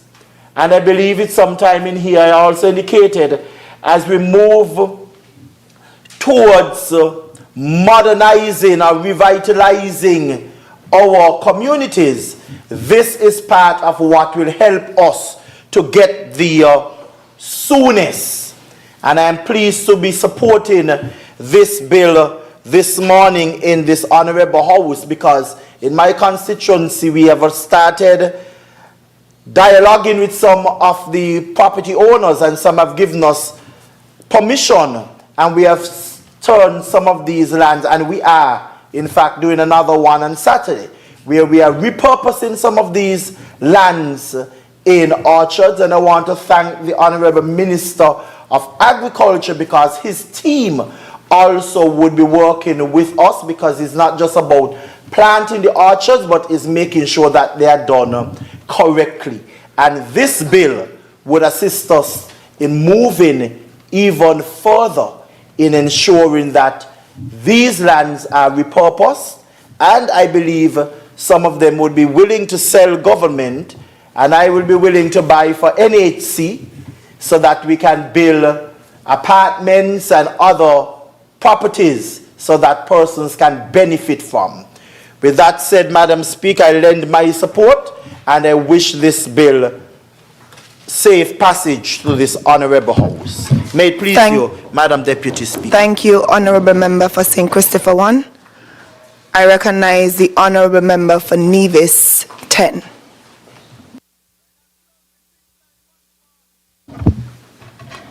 Thank you very much, Madam Deputy Speaker. And I rise to make some interventions on this bill that is before this Honorable House, Community Beautification and Safety Bill 2024. And I am going to start my little presentation this way, Madam Deputy Speaker. A sustainable island state cannot be a dirty and unkempt island state. Let me repeat that. A sustainable island state absolutely cannot be a dirty and an unkempt island state. And Madam Speaker, the presenter of the bill was very clear and comprehensive in terms of what she presented as it relates to what is happening on St. Kitts. But I must say as well that the problem exists on the island of Nevis as well. And of course, we are one federation. And generally what affects one of the sisters affects the other as well. And so I have to reiterate here as well that the situation is pretty dire in both St. Kitts and Nevis. And it is really, really disheartening when we travel through St. Kitts and Nevis and we see so many abandoned vehicles, derelict vehicles, abandoned houses, overgrown lots. And when I say overgrown, I really mean overgrown. And of course, the presenter would have also outlined some of the drawbacks for these unkept places. I'm not going to go over all of them because I'm not going to be an hour like her. But some of these things need to be highlighted and to be emphasized. Because, of course, when we have these abandoned vehicles, derelict vehicles, abandoned lots, overgrown lots, abandoned homes, it is the breeding ground for criminal activity. And of course, we know that we have been rocked by criminal activity over the past years. And who knows, maybe some of these criminal activities may have been perpetrated in some of these abandoned homes and overgrown lots. And it is important that we ensure that that changes. Now, of course, we know so many contraband can be hidden in derelict vehicles, in abandoned homes, in overgrown lots. And the evidence has actually shown that sometimes contraband is recovered from these areas. And so it is important that we take steps to ensure that we lessen the areas where contraband can be hidden, where crimes can be perpetrated. And of course, we can't underestimate as well the importance of having these cleaned up with regards to our health. I think it was early this year or last year, we had a big spike in dengue fever on Nevis. I'm not sure what the situation was in St. Kitts, but we had a large spike in Nevis. And of course, we know these mosquitoes can breed in these areas. When we have these abandoned lots, it's a harboring ground for people to do indiscriminate dumping. And when we have these large trees in all these lots, we have absolutely no idea what is behind these trees. People carry their old fridge, their old stove, their old microwave, everything, and they dump them there. Of course, with all this rain that we've been having, water collects and the mosquitoes breed. And of course, once the mosquitoes breed, they're going to bite. And when they bite, they can carry the mosquitoes. And so we must absolutely try to safeguard ourselves. We also have to recognize as well that when we have these overgrown areas and abandoned homes, it can actually devalue the property that is next to these places. So when you have your nice property there well kept, and the next door to your property, you have an unkempt area, it actually devalues your property. And so if you want to sell your property and maybe get another one, it devalues what you can get for your property. And so it is important, Madam Deputy Speaker, that we do our utmost to ensure that we clean up St. Kitts and Nevis. A lot needs to be done. And we must put the onus on our nationals and residents. They are depending too much on the government to do all the cleaning up.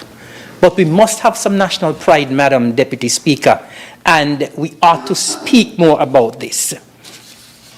Of course, when we have these overgrown areas as well, Madam Deputy Speaker, well, I have been in agriculture all of my life, and I know that they can actually be the breeding ground for pests and diseases in agriculture for our crops.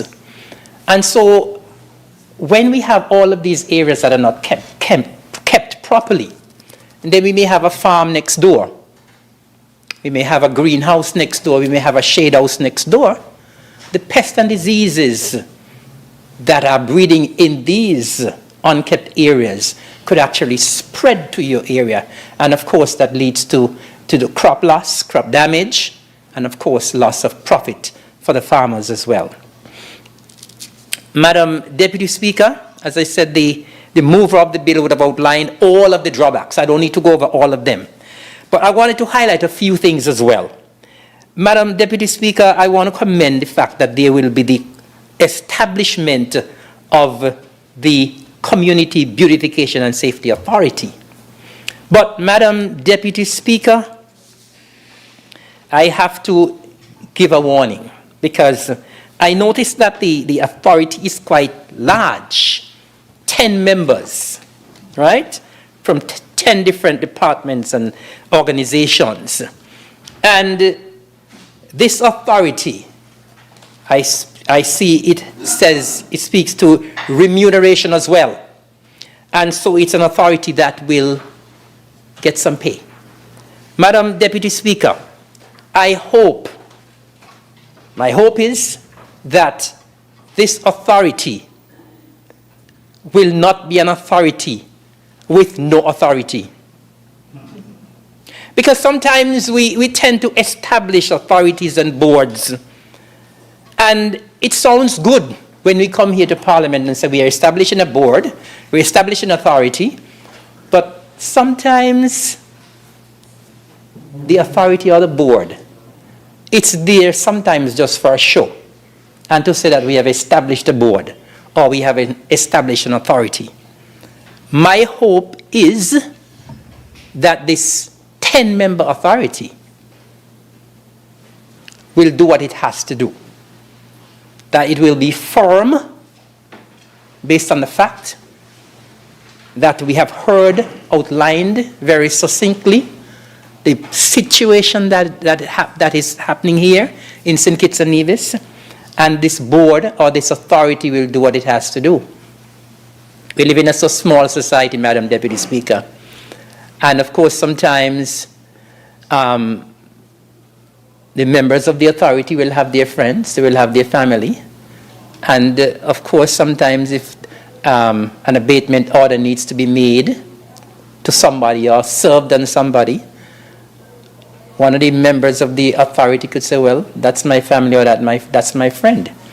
So I'm hopeful that in order for us to become that sustainable island state, and in order for us to clean up St. Kitts and Nevis, in order for us to clean up the derelict vehicles, clean up the abandoned homes, clean up the overgrown lots, that this authority will take its authority very seriously, or its responsibility very seriously, and do what it has to do.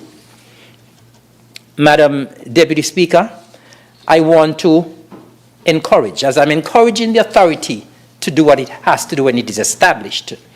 I also want to encourage the people of St. Kitts and Nevis to do their part in cleaning up our federation. It always warms my heart, Madam Deputy Speaker, when people visit and they say that the place is clean.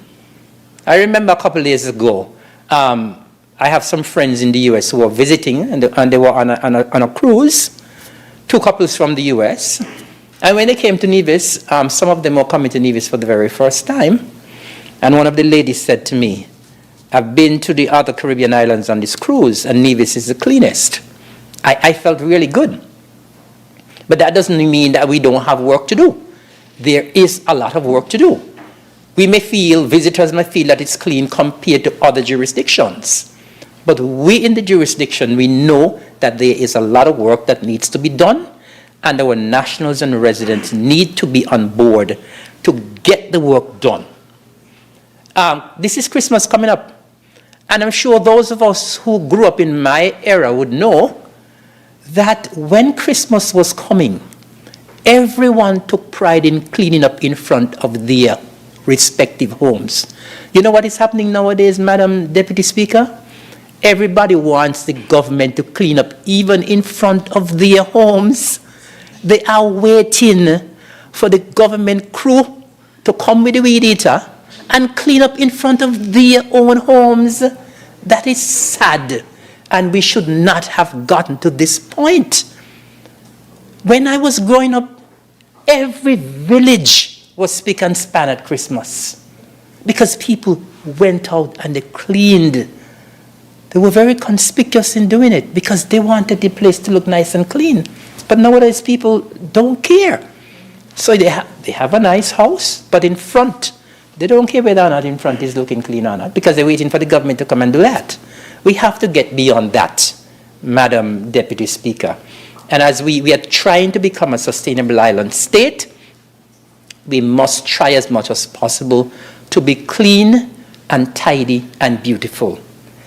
Madam Deputy Speaker, I know the derelict vehicle situation is bad on both islands, but in Nevis we would have done some work in terms of collecting and crushing and exporting derelict vehicles in the past, and very shortly we will be restarting that program of cleaning up Nevis in terms of derelict vehicles, and I'm making an appeal here in the Assembly that when we restart that process on Nevis, that the owners of these very derelict vehicles would please cooperate with us, because sometimes people want to hold on to derelict vehicles for whatever reason, I don't know.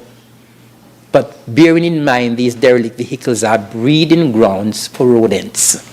And so I am appealing, when we restart the process on Nevis, that persons who own derelict vehicles, people who have derelict vehicles on the side of the roads, on their property, we will make the necessary announcements, and we want people to comply.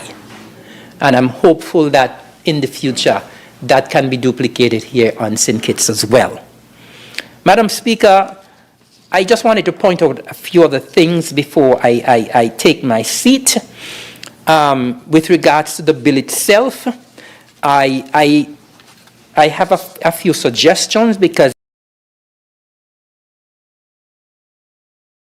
I think the bill is a comprehensive bill. It's a good bill. It's a time.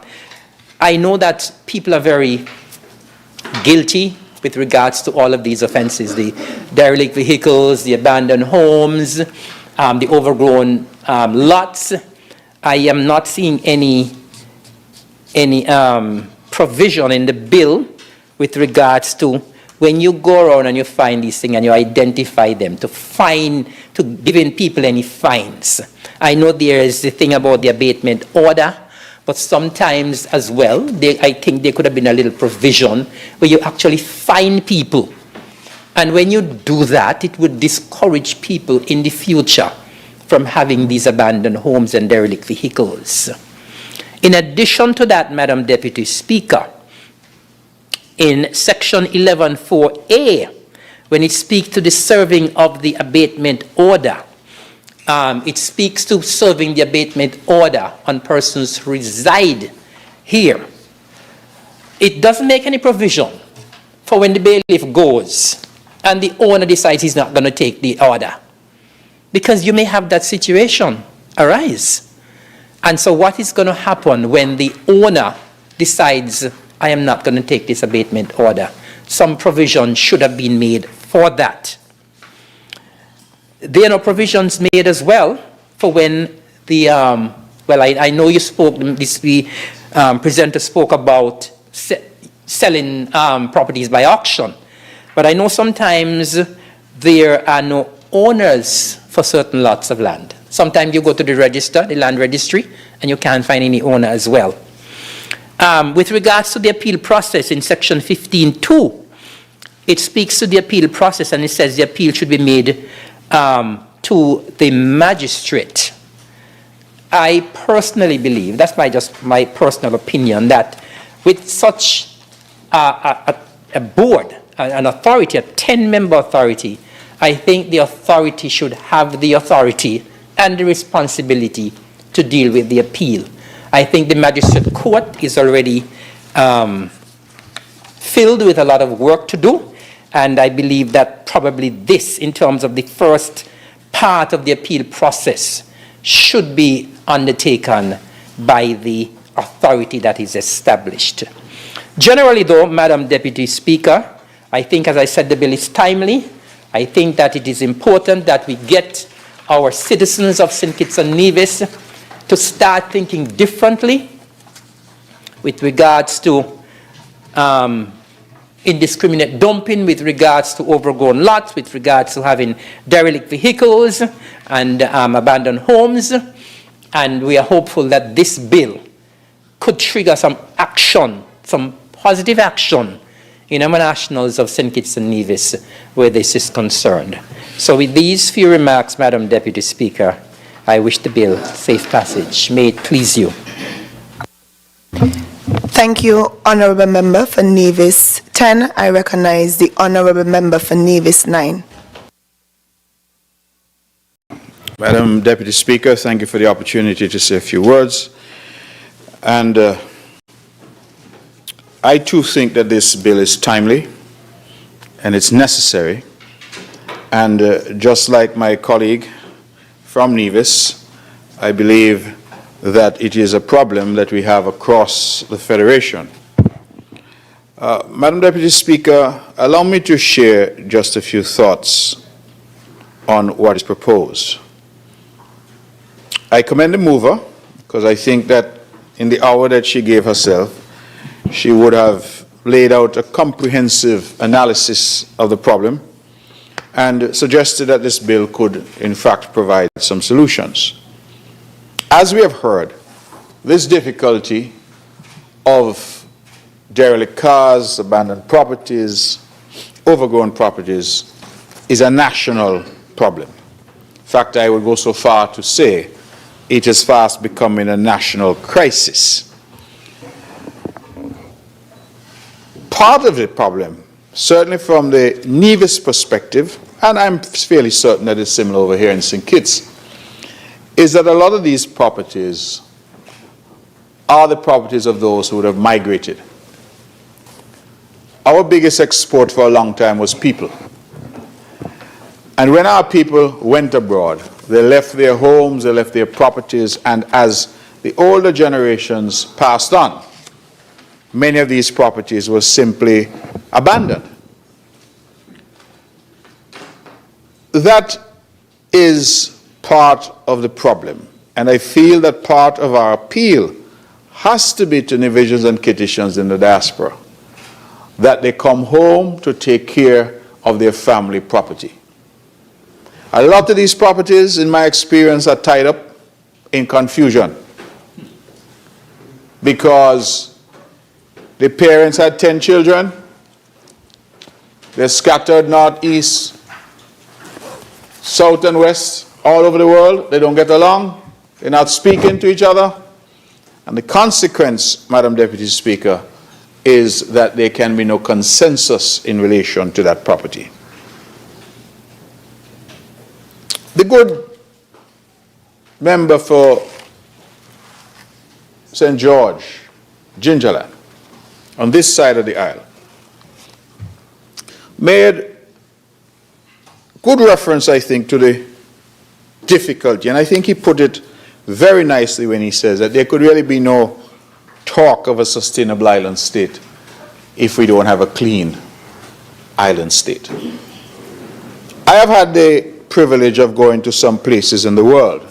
I most recently was in the little island of Bermuda, and I can say that I did not see a bottle cap on the road. And part of what we must do is to look to others who are best in class to try to understand from them how they went about it. But I think fundamental to us solving this problem has to come back to our people. If our people are not on board, we could talk about sustainable island state until the cows come home. It will make little difference. If the man still feels he can go in the square and eat his KFC and leave the box right there, then all the lofty chatter about sustainable island state will be to no avail. We need to find a way to say to our people that their habits, their practices, and let me say this, I don't think that it's a majority of our people. I want to say that because sometimes when we say our people, there are those out there who are doing the right thing. In fact, I think the majority are doing the right thing. Because how many of us in this parliament, or how many of us listening would actually go in Independence Square, eat food and leave this stuff right there on the bench? I don't think many of us would. But there are some who would. And the comment that was made about guests coming in and that's their impression, it's a very potent comment because that one bad experience sometimes overwhelms all the other good experiences that people may have in terms of visitors to our island and our country. So I think we need to find a way to appeal to our people. I have been trying at this age and stage of my life to get fit. So I'm trying to do a little, well, trying to do a little walking. Well over 40. I'm trying to do a little walking, Madam Deputy Speaker. And I have marveled that each day that I walk in my neighborhood, I find plastic bottles on the sides of the roads. Red Bull can, Guinness bottle. And it tells me that what is happening is as people drive and whatever they're drinking, they just toss it out the window. I am not persuaded that there are people in the neighborhood who are doing that. It's people who are driving along. You find styrofoam containers. Whatever food they were consuming as a joke, they just dash it out the window. What can we do as a people to start to say to our people that that is simply unacceptable? It shouldn't require us to come in here. It's like we have to come in Parliament to tell a man he must bathe. Or to say the Nevis language, he must wash his skin. We shouldn't have to tell people some of these things.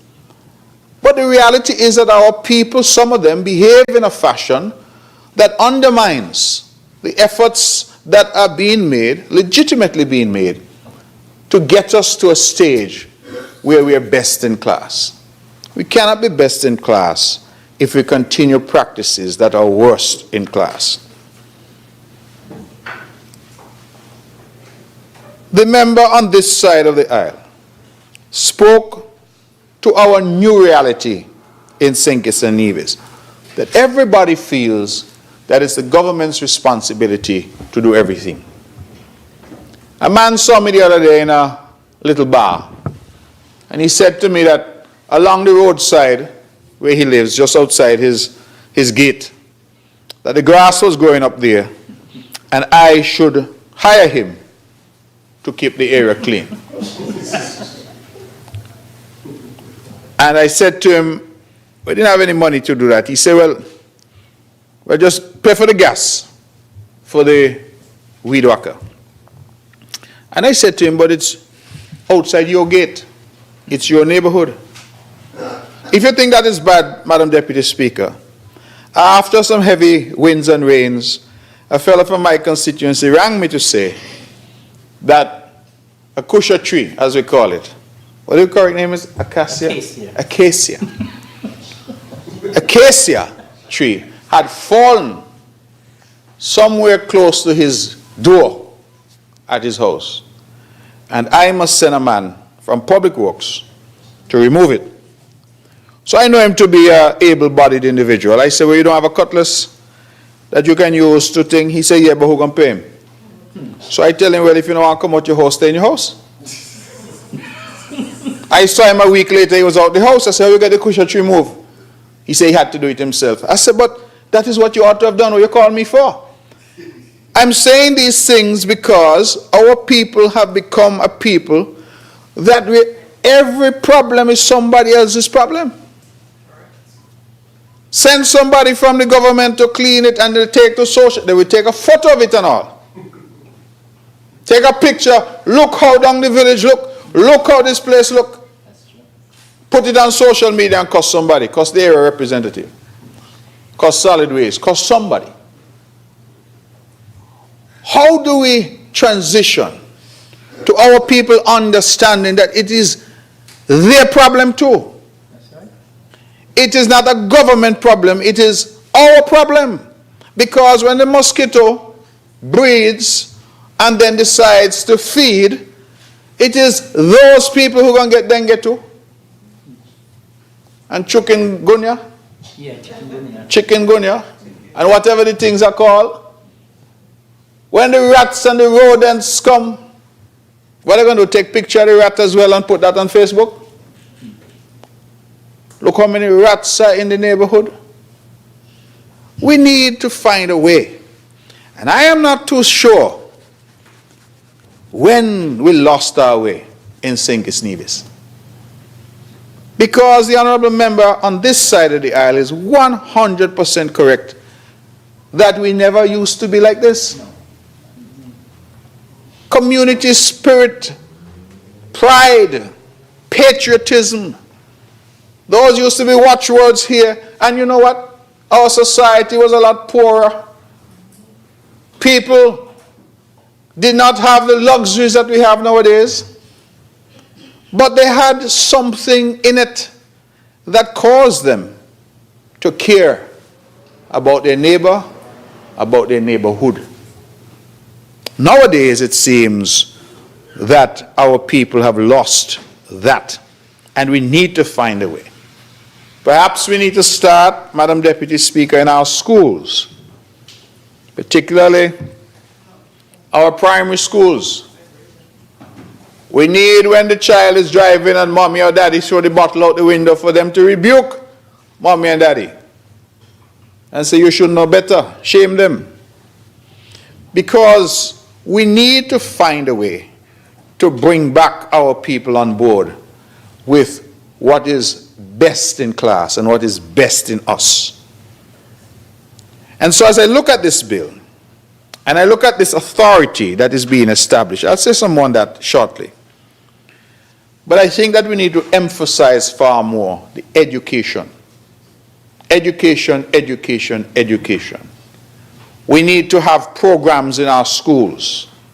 We have, for example, working with the Taiwanese, started the recycling program. And it is quite impressive how the schools have got on board. Because you're now creating a framework within which people can participate. And so, Madam Deputy Speaker, I think education is going to be critical if we're going to get the fruits from this legislation that I intended. But education alone is not going to do it. We also need enforcement. Because, as a young person reminded me at an event I attended yesterday, he said even when people know things are wrong, sometimes they still do it. So they're educated enough to know that it's wrong, but they still do it. And I believe that the enforcement mechanisms need to happen. Now I looked at the enforcement section, what I'm calling the enforcement section. I believe that is at section 11, subsection 5 of the copy that I have. And subsection 5 says, essentially, that if an abatement order is served and the person fails to comply, then basically the authority can send someone to do the work. So clean up the place, remove the trash, break down the building, whatever the situation may be. But it goes on to say, well, what about the cost of doing that? You said 1A, that is 11.5A, as a civil debt from the person in default. So the Crown may bring action, civil debt. But it is absolutely true, as we have all observed, a lot of these places either have no owner, no clear owner, or the owner is away. How then do you bring action, and against whom do you bring action? Then it says by the Controller of Inland Revenue, at the time that the Controller of Inland Revenue collects property tax, that presupposes that the person is paying property tax. What I have realized is that a lot of people who care not enough about their properties are also people who are delinquent in relation to the payment of taxes. In fact, in Nevis, Madam Deputy Speaker, we have found that sometimes the only time the government could collect that property tax is when they're trying to sell the property, because they can't conclude a sale without the property taxes being paid.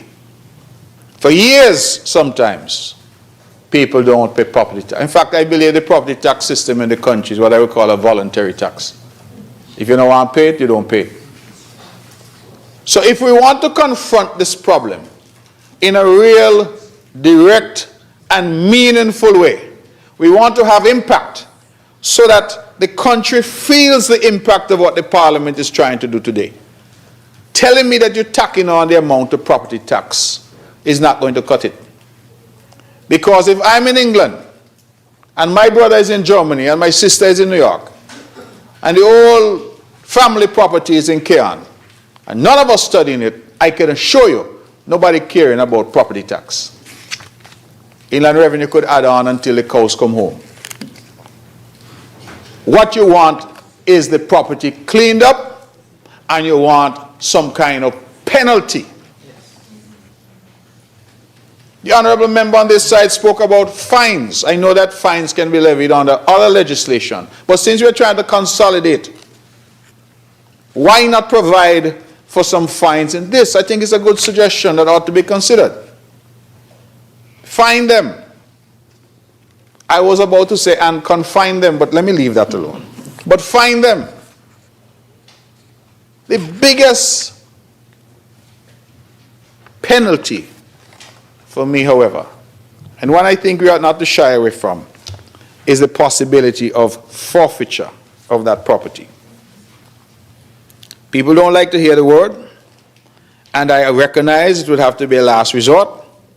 But what happens, for example, if the authority sees that a property is overgrown, a property is being used, criminal elements, a property is being used as a dumping ground, property is breeding mosquitoes and other vectors, rodents, all of the things that we are concerned about, health risks, national security risks.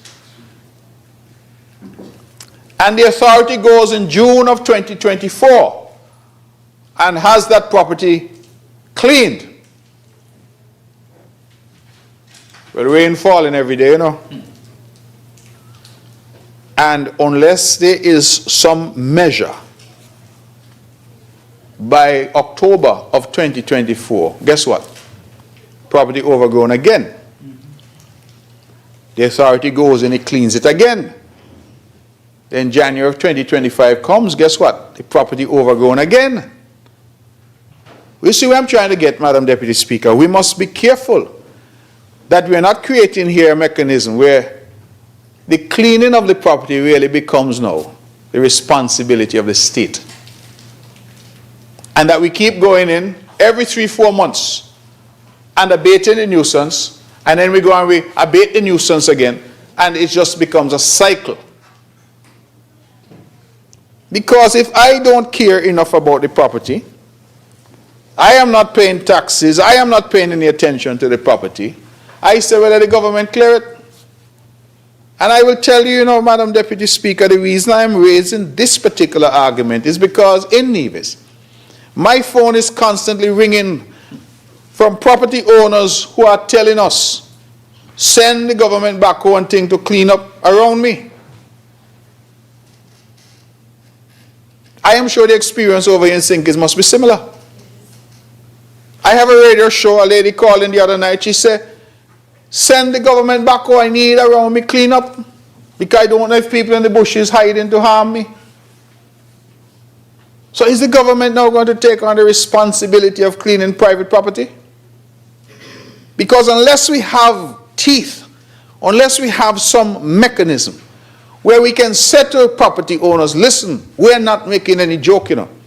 If you don't do what you're supposed to do, you can lose this property. The government can take it, sell it, lease it, do something with it. You know, we have a situation, we have the what you call it, the NHC in St. Kitts, NHLDC in Nevis. The demand for housing far outstrips our ability to supply it. And you juxtapose the government struggling to find housing all across St. Kitts and Nevis to the reality that there's so many abandoned properties all across St. Kitts and Nevis. And you start to wonder, what might it be like if we had the authority to go into Newtown,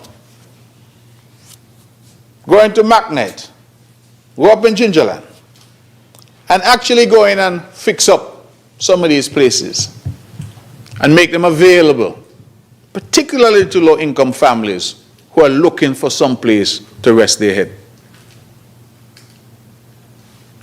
That, I think, is the kind of social engineering that we should be involved with. Because as much as I think we need more education, education is going to take time. And if we're going to depend on primary school students to grow up to be good adults who don't litter, then we're talking about a 15, 20-year exercise. What happens to St. Kitts and Nevis in the interim? We have a situation that all of us are familiar with the derelict cars. In September, I got a note that I believe it was either 74 or 76 cars had arrived at the port in Nevis. 1 month. I reached out to customs. I said, help me to understand how many have come in so far for the year. They tell me over 600 into Nevis. Now let me be clear. That has nothing to do with TDC, Hosfords, and the main sellers of automobiles. These are cars coming out of Japan. So I said to them, well, what do you think we're going to get for the year? They said, probably about 800. 1 year. 800 vehicles. And as I said, that excludes those individuals who are probably buying something new, bringing it in, or the cars that you get from TDC and Hustle. By the time we get to VAT days, next week or the week after, another 100 going to sell locally. And I don't see the engineering, environmentally and otherwise, to deal with that reality. It's a touchy thing, Madam Deputy Speaker, because the minute we in here start to stand up and say, we want to limit, people say you're against poor people. You don't want the poor man to get a chance. You have yours already. We understand what the arguments are going to be. But sometimes difficult situations demand that we take decisions, even if the benefit of those decisions is not immediately apparent, that over time, those decisions will become apparent. Because I tell you, when I look at some of the vehicles that are being brought in, their shelf life sometimes is less than 5 years. Nevis the other day had a ton load of BMWs. Every time you drive down the road, you see another BMW. And then I don't see them now. So you drive around now, the BMWs park up. Some on 3 stone, some on 4, some park up on 2-wheel up on the sidewalk. And part of it we have to understand is that some of the major developed countries are dumping these products into the Caribbean. They want to get rid of them, so somebody say, oh, I get a BMW for 1,000 US. And so they buy it and they bring it, But the last a year, a fella gave me a joke the other day. He said one of them came in and the only gear in it that was working is reverse. So he had to back it off the boat because he can't go forward. So these things, Madam Deputy Speaker, become now a nuisance and become a problem. Because once they're brought in, and that is an individual decision, the government now, the state, has responsibility for how they're disposed of. And therein lies the disconnect. Because you can't tell a man what to bring. But when he brings it and it's no longer functional, it now becomes the state's responsibility to dispose of it. And that is why the member on this side spoke about the process that we have engaged in Nevis. And we hope to continue that process very shortly. That is of collecting, crushing, and exporting. But it is a problem, and we have to identify it, and our people need now to start to appreciate the extent of the problem. I want to say a quick word about the structure that is proposed. I thought when my friend on this side, my colleague, was speaking that he was reading my scribble, because I too think the proposed structure is unduly cumbersome. 10-member enforcement authority, 10-member, authority, which deals with enforcement, the issue of the abatement notice, etc. I believe that we could shrink that. It is too unwieldy, far too cumbersome. You want something that's lean, something that can move with some rapidity. Whenever I hear about boards and things with 10 and 12 and 15 members, to me that's a recipe for too much talk and too little action. I don't think you need more than 3 people on this authority. It's my honest view. 3 people. And you try now to move with some alacrity to get what needs to be done.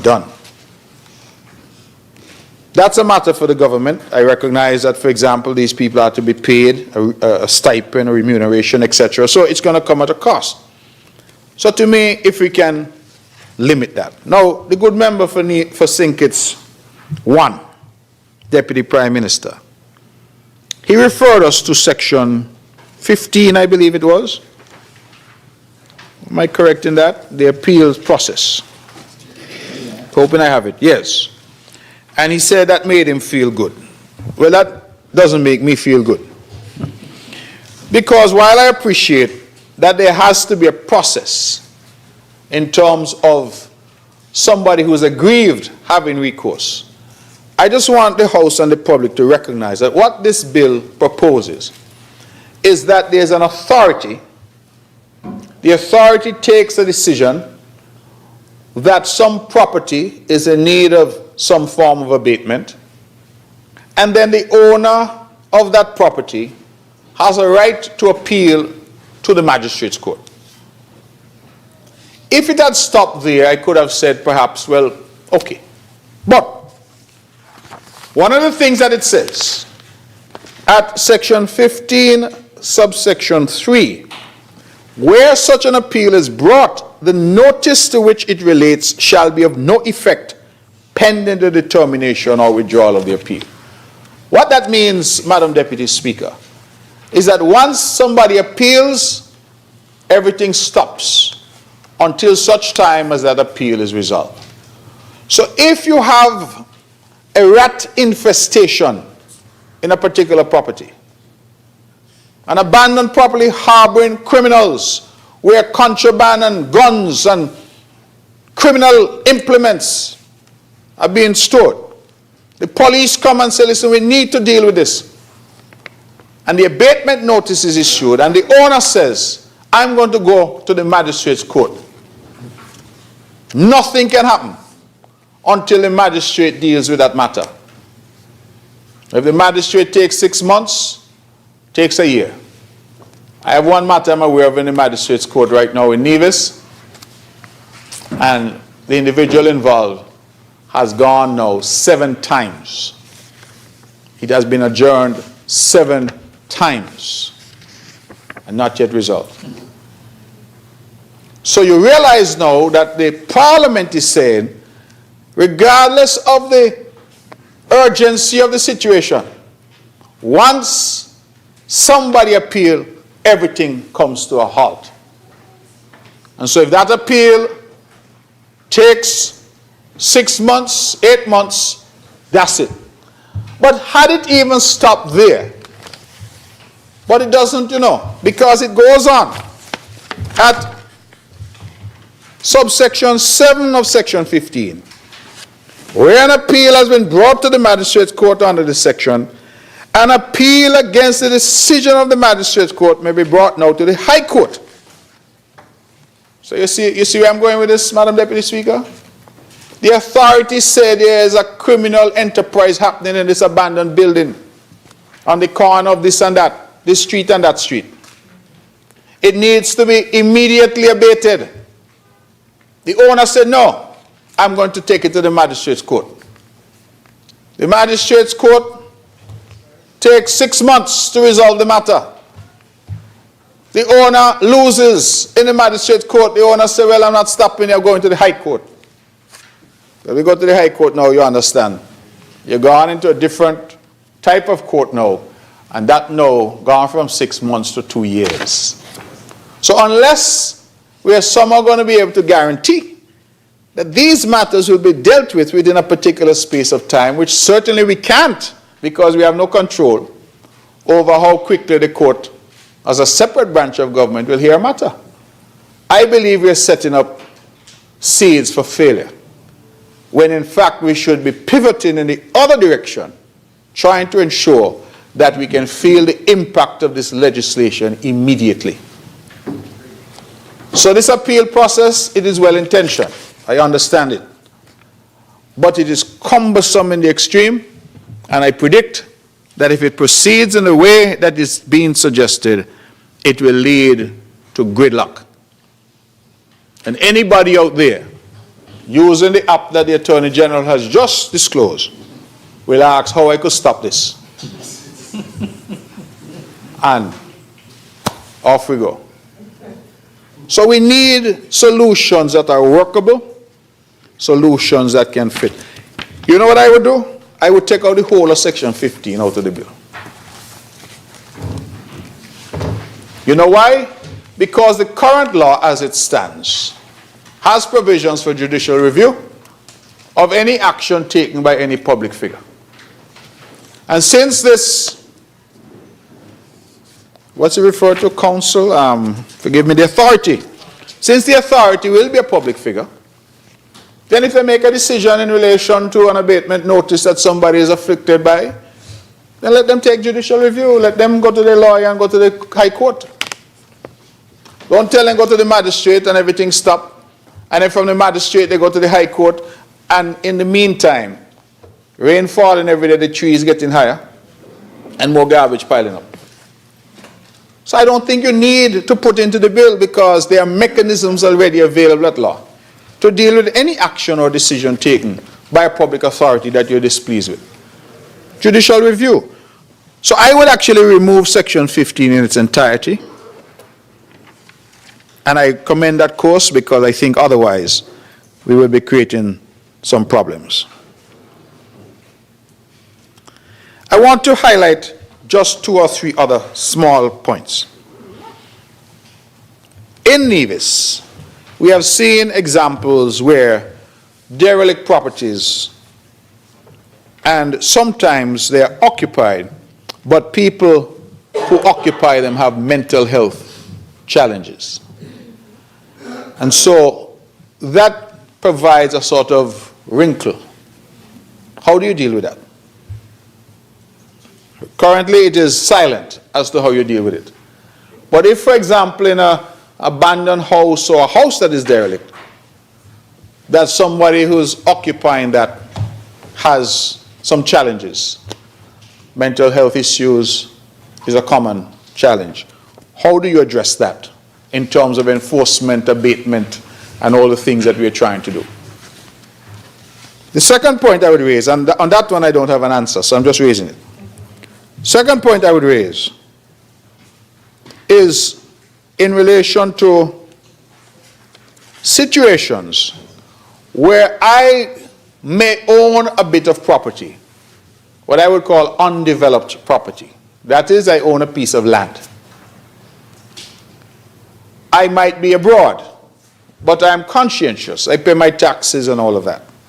However, people in the neighborhood, unscrupulous individuals, are using my land for dumping illegally. How do you deal with that situation? Are you going to put that onus on me as the owner of the land when I have not contributed to dumping or the conditions there?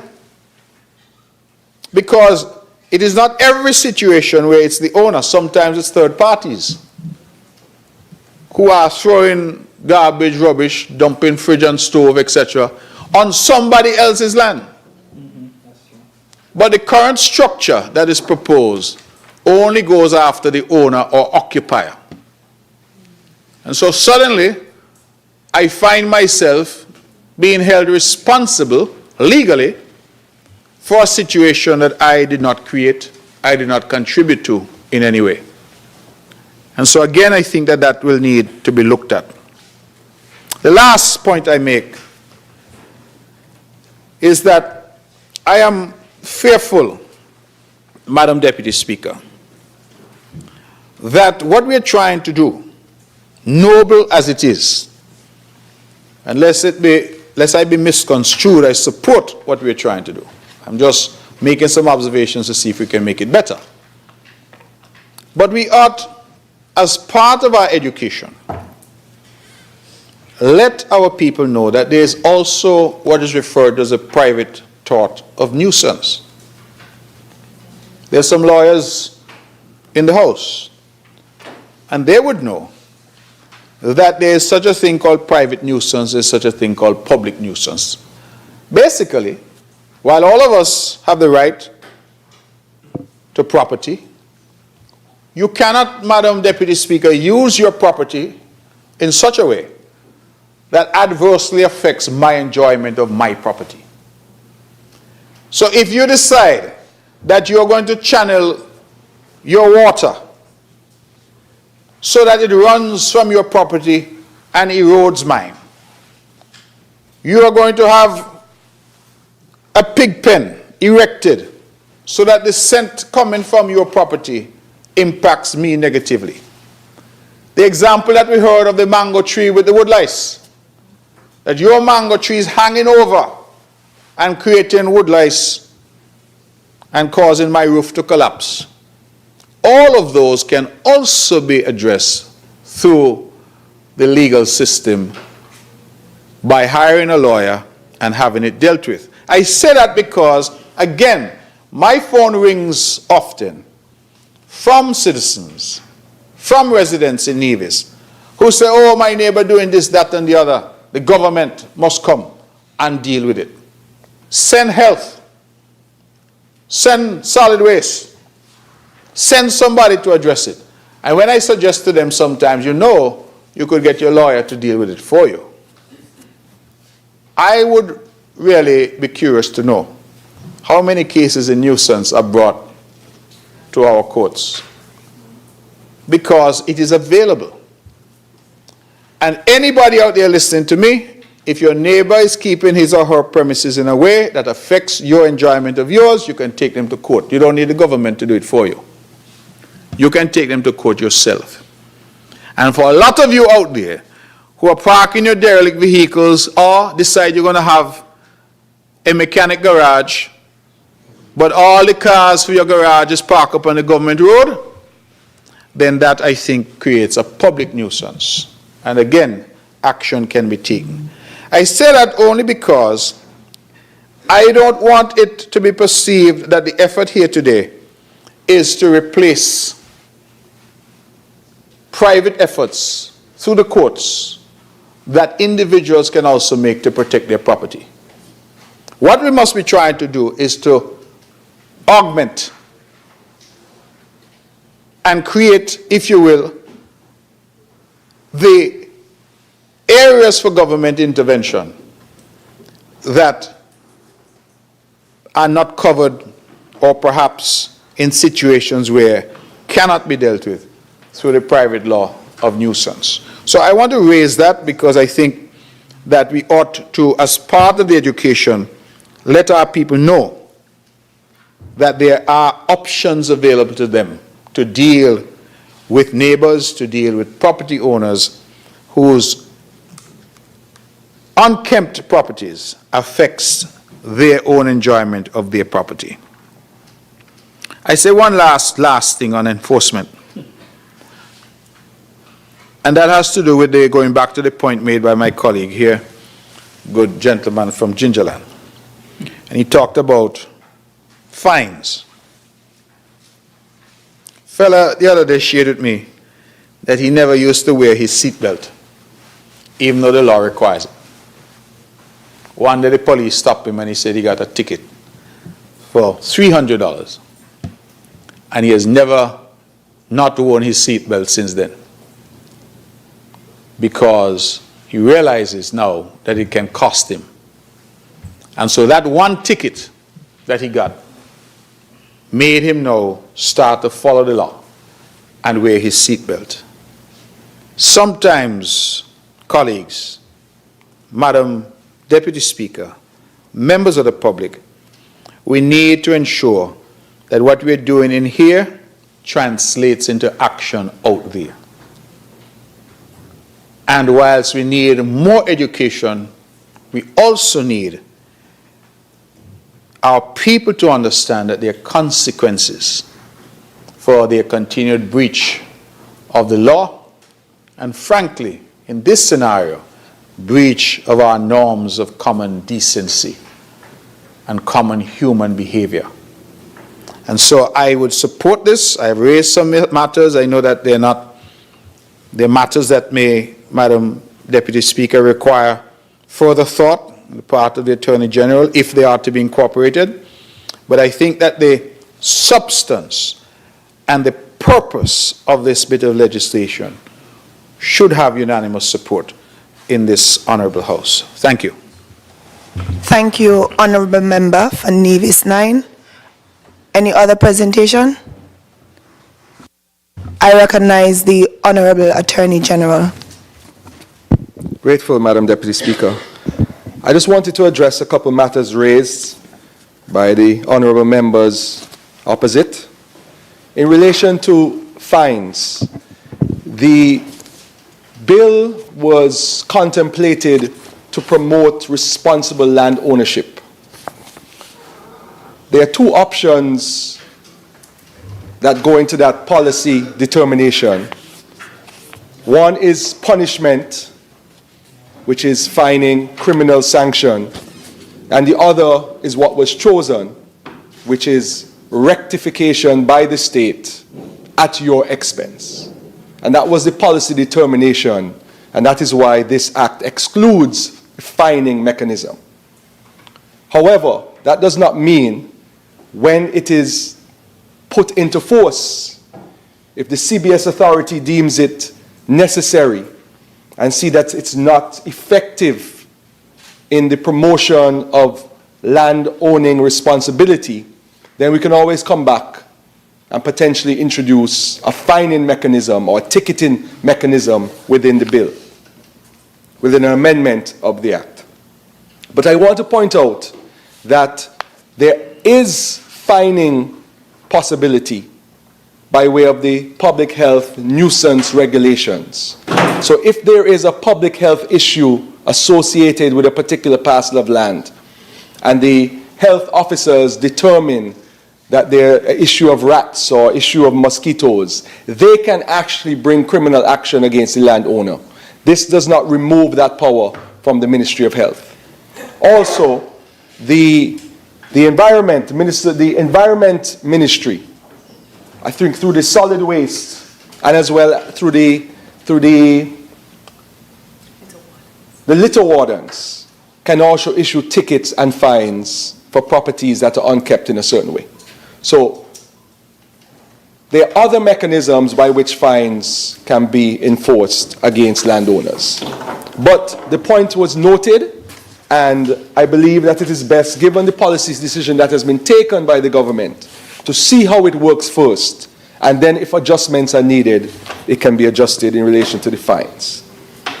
In relation to the question of service, the bill provides that if the owner of the property is known to be in the Federation, then a bailiff within the Ministry of Justice and Legal Affairs can serve that abatement notice personally.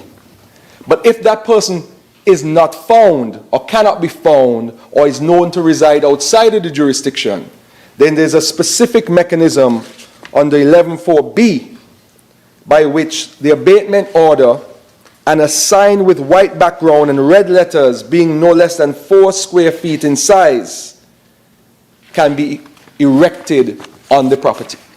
So there is a plan B if there is the inability of the bailiffs to find the actual owner of the property, or if the owner of the property is unknown. The resulting question as to what do you do when properties owners are unknown, you can still serve the abatement notice. You can still put the sign on the property. You can still abate. And then what happens, the Inland Revenue then comes in and they collaborate with the Department of Lands and Surveys. They can ask questions of persons in the neighborhood, and they can take certain decisions with respect to that land. The problem is, if they cannot find anyone owning the land, they then cannot assign it for tax purposes to any particular person. And that is an issue that we're going to have to resolve from the property tax perspective, not necessarily the CBS perspective.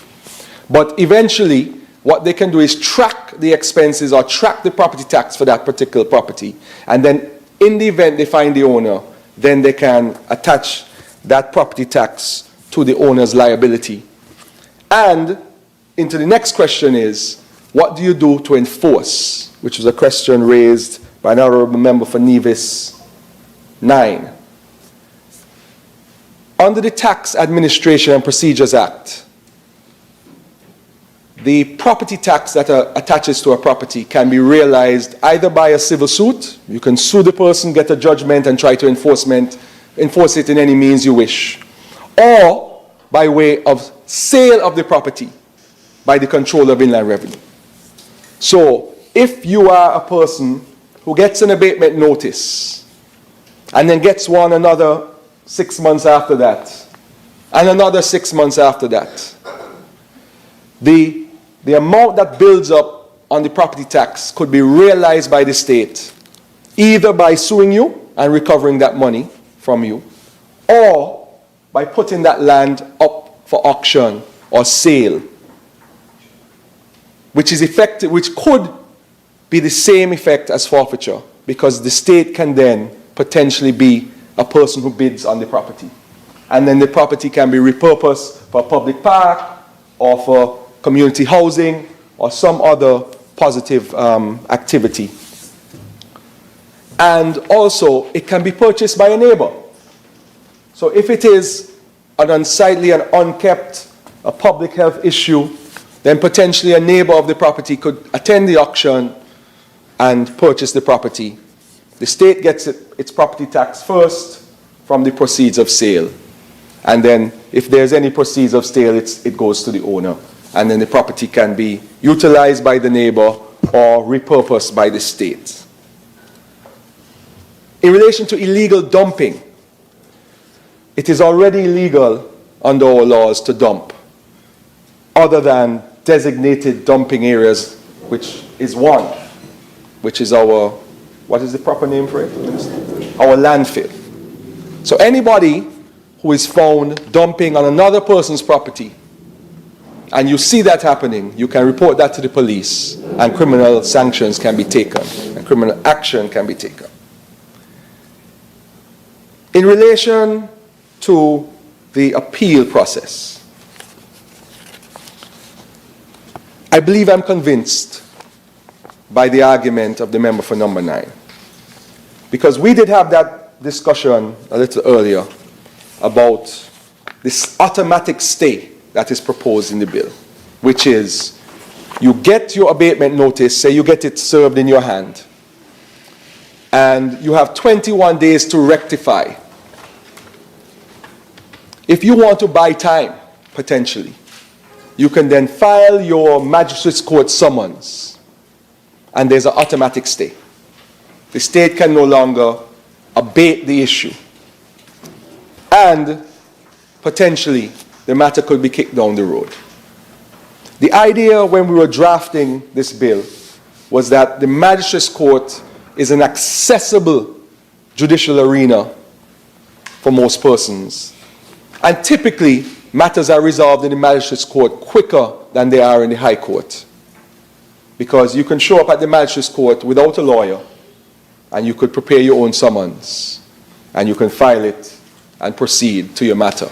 And typically matters come up for first hearing within 2 to 3 weeks, within 3 to 6 weeks, and hopefully you could get the matter resolved. But if there are situations where there's an urgent need, for example, recently, Madam Speaker, sometimes a picture speaks 1,000 words. This is a Tech 9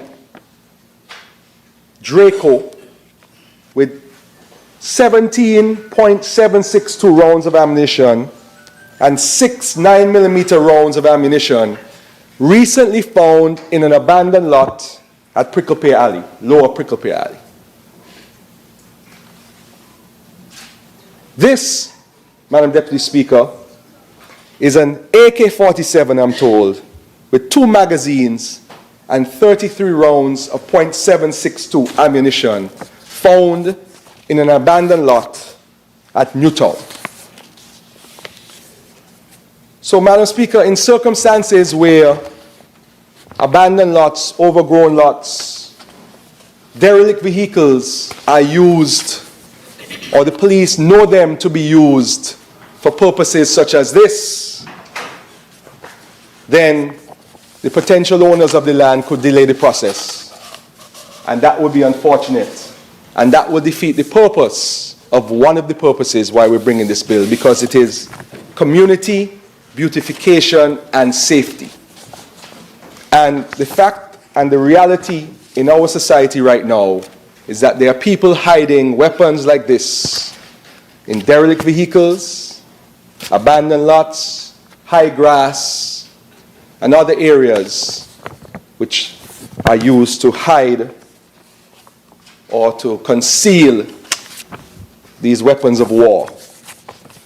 And I agree with the point, and I will consult with my colleagues if you would allow, Madam Deputy Speaker, with the point raised by the member for number 9, that we could be defeating the purpose of bringing this bill, which is to eliminate, well, not eliminate, but reduce the chance criminal actors have to hide those sorts of weapons if there was a process that could delay significantly the abatement. Because an abatement order is not issued immediately. There's a process.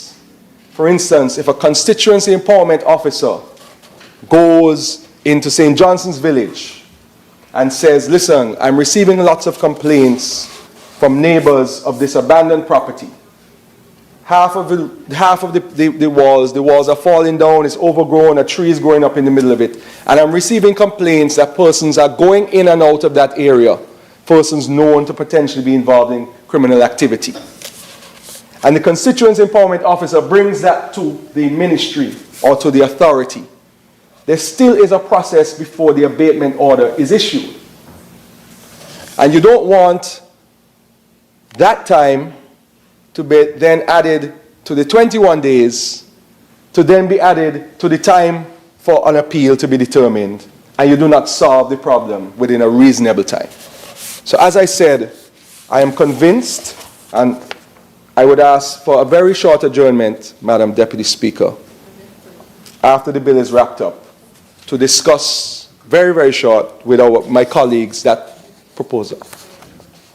When she wraps up, Okay, yes, if we could break for lunch before we move forward, I would then appreciate it, Madam Speaker. But Madam Speaker, what you've heard from the persons debating today is that this is truly a timely and important piece of legislation. I have heard, when it was first tabled, rhetoric such that, oh, we have laws that are already there. But I think the mover of the bill put it correctly. Those laws were haphazard. Public health allowed fines were not abatement. Development Control and Planning Board only dealt with amenities, things that look good. And solid waste only dealt with derelict vehicles. What we have done by this bill is consolidated and strategically aligned all of those areas within the Ministry of Sustainable Development and Environment to bring a one-stop shop to resolve this problem that, as you have heard today, Madam Speaker, is an issue we are suffering from in St. Kitts and in Nevis. And we're trying to find a solution to this fundamental issue. And this is what this bill does. It is not long, it is not complex, it is fair, it is straightforward. And I think it's easy for the people of this country to understand what we are doing, why we are doing it, and how it works from all of the debates that have already preceded me, Madam Speaker. So I hope that I have allayed the fears of my learned colleagues on the opposite side, and I intend to have dialogue in relation to the fundamental recommendation in respect to Section 15, Madam Deputy Speaker, during the lunch break. And with those words, I really do wish this important and culture-changing bill safe passage in this Honourable House. May it please you. Thank you, Honourable Attorney General. I now recognize the Honourable Senator Joy Clark, mover of the bill, to do her wrap-up. Madam Deputy Speaker, I think today is a great day. It demonstrates what parliamentary processes are when we are doing this for and on behalf of the people. I'm very pleased and satisfied with the contributions from both sides of this parliament, and very, very optimistic about the future for St. Kitts and Nevis as a sustainable island state, because, as was referenced, sustainability must be linked to cleanliness. If we talk and the people don't act in partnership with the government, then we might as well stop talking. I'm also moved by the reference from member for number 9 in terms of what is almost a national crisis. And it really was a humbling moment for me, because you have passion, you recognize the importance of keeping the environment clean, safe, healthy, but we forget that even the degradation in our environment can too be a national crisis, can also be a national crisis. So I'm really pleased that we're adding the seriousness that this bill deserves and this moment deserves, and look forward to taking the suggestions from the members opposite and improving the bill. Importantly, the authority that we want to establish must have authority, and I really do take that if it's too large, it kind of defeats the purpose. So we have to look at that and perhaps restructure the composition of the board in a way that the key representative from the Ministry of Sustainable Development, who serves in a variety of spaces, can be the representative for the number of departments that are represented here. So we will take that into consideration. Madam Speaker, I close this section of the debate by reinforcing the need for public education. Yes, we're going to work with the youngest amongst us so that in 15 years we do see a change.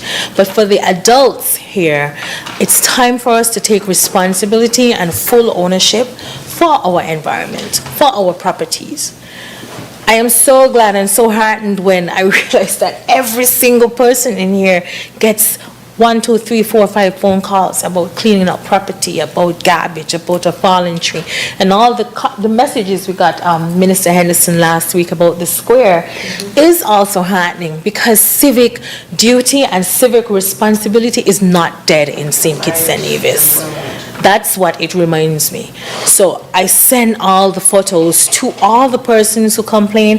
I thank them for being our community vigilantes, looking for the criminals, because it is a criminal behavior to dump, to illegally dispose of waste, to keep your property in such a way that it's bothersome, problematic, and unsafe for the environment, for the community. So this is a step forward towards our sustainable island state agenda, which will serve not only us now, but future generations for St. Kitts and Nevis. Madam Speaker, thank you.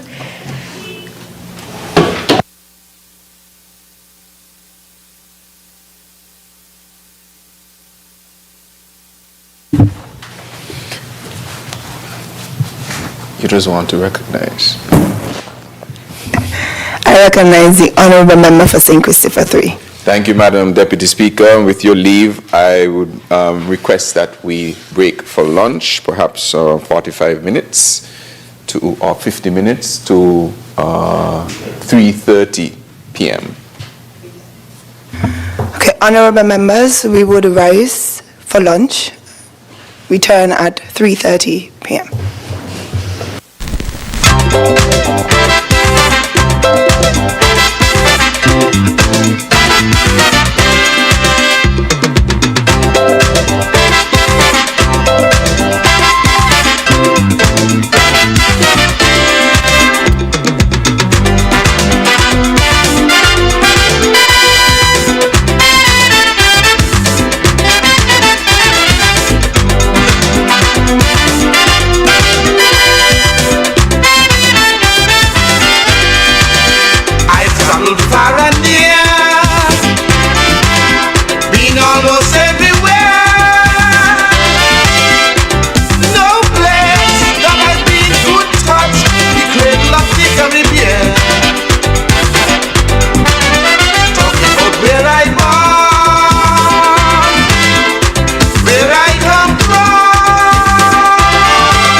are so dear to me. That's why you'll always be my home, sweet home. I love St. Kitts, you love St. Kitts, she loves St. Kitts, he loves St. Kitts. Long live St. Kitts, viva St. Kitts, viva, viva.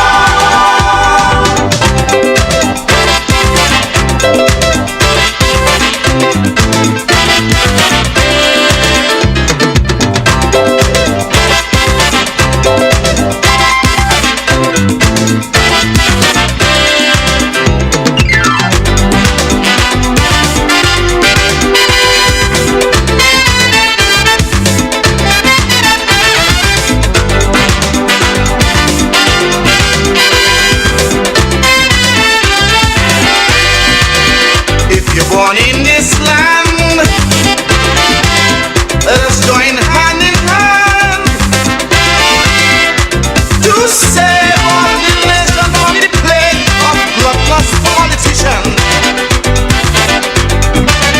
We have to let them know, say this can't end so. All for one and one for all. We cannot let our country fall over.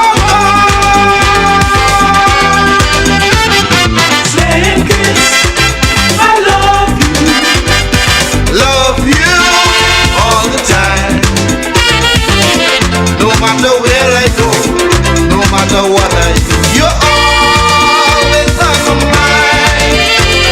St. Kitts, I love you as my own. You are so dear to me, that's why you'll always be my home, sweet home. I love St. Kitts, you love St. Kitts, she loves St. Kitts, he loves St. Kitts. Long live St. Kitts, viva St. Kitts, viva, viva.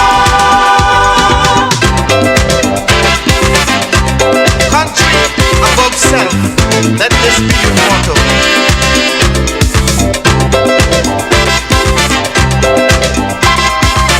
Members and friends, comrades, country above self.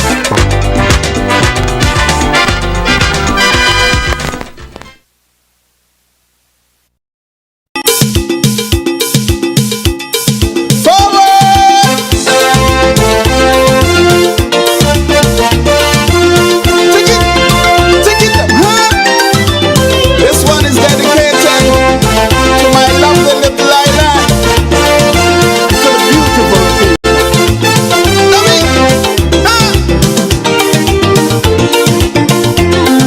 I love my country.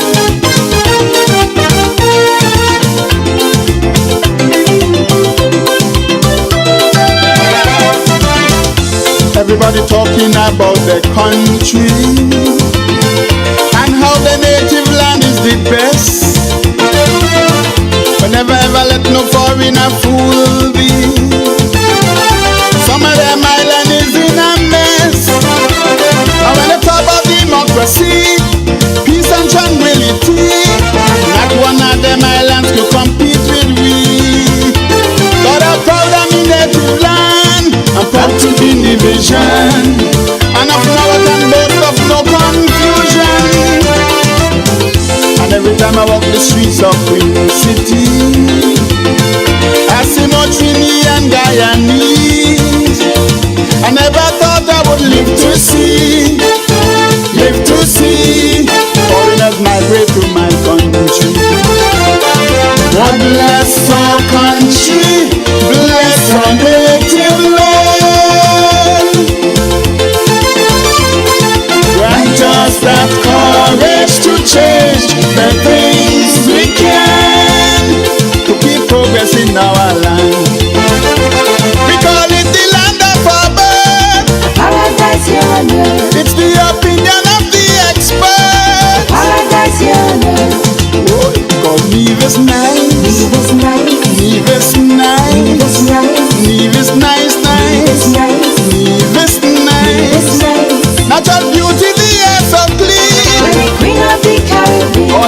so proud, man, I want to scream. We're the Queen of the Caribbean. Forward.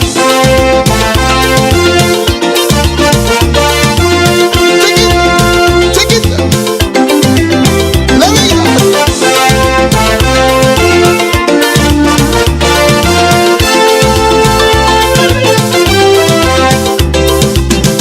Wherever you go throughout the whole Caribbean, my little island name is mentioned as a land of peace and stability and a good tourist destination.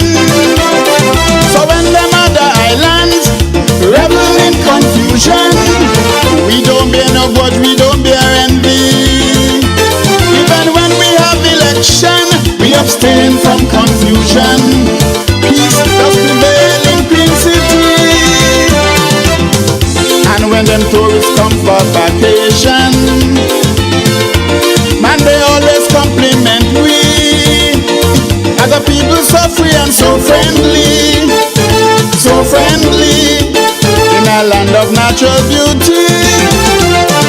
God bless our country, bless our native land. Grant us that courage to change the things we can, to keep progress in our land. We call it the land of our birth, Paradise here on earth. it's the opinion of the experts. Paradise here on earth. But Nevis nice, Nevis nice, Nevis nice, Nevis nice, Nevis nice, Nevis nice, Nevis Nevis nice. nice. Natural beauty, the air so We're clean. the Queen of the Caribbean. Nevis jump, let me hear you We're the scream. Queen of the Caribbean. Forward.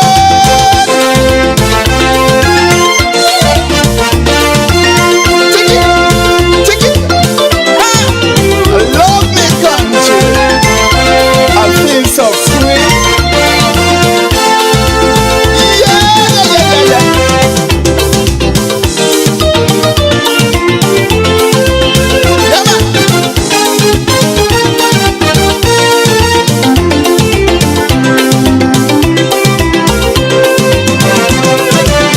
In a complex world of constant changes, we kept the good things we always had,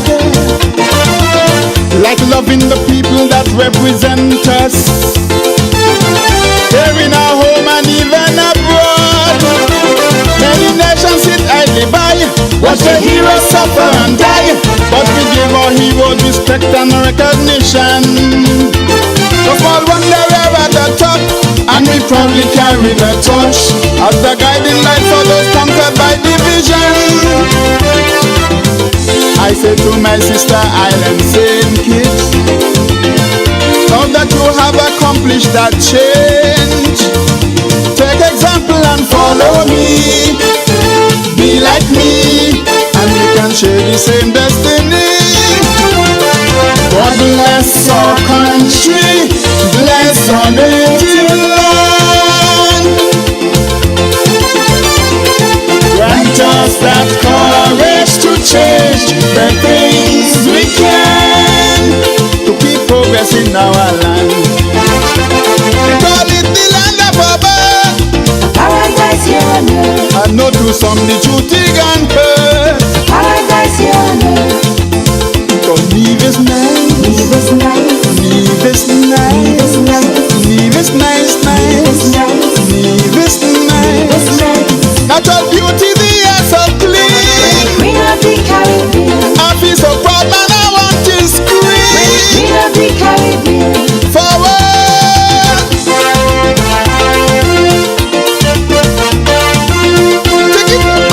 Take it.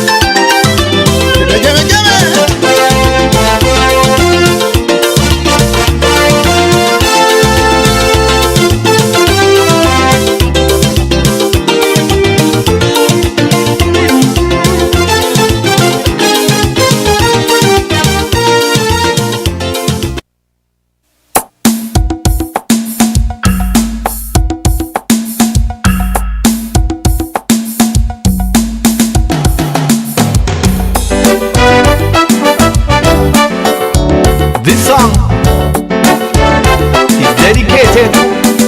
my country, land of my birth, Nevis.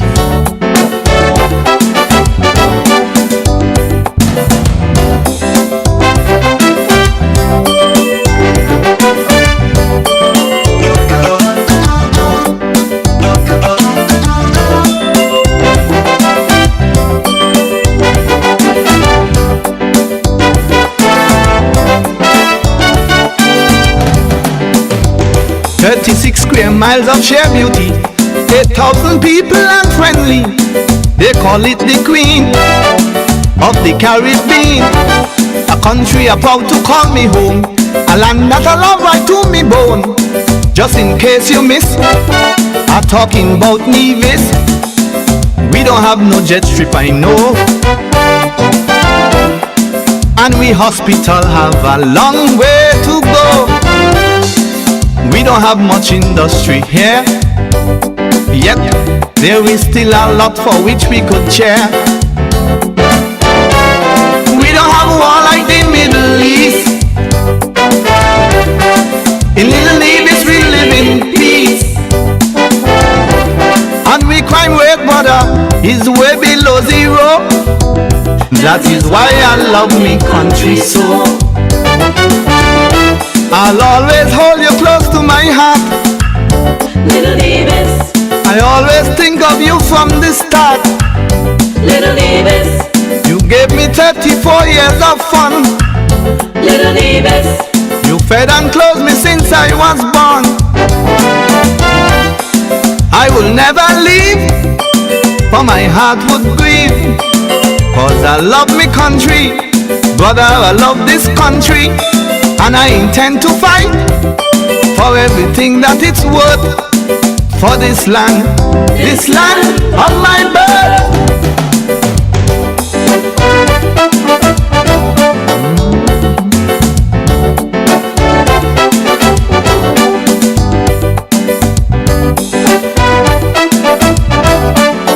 Peace, love and harmony, Little Queen City.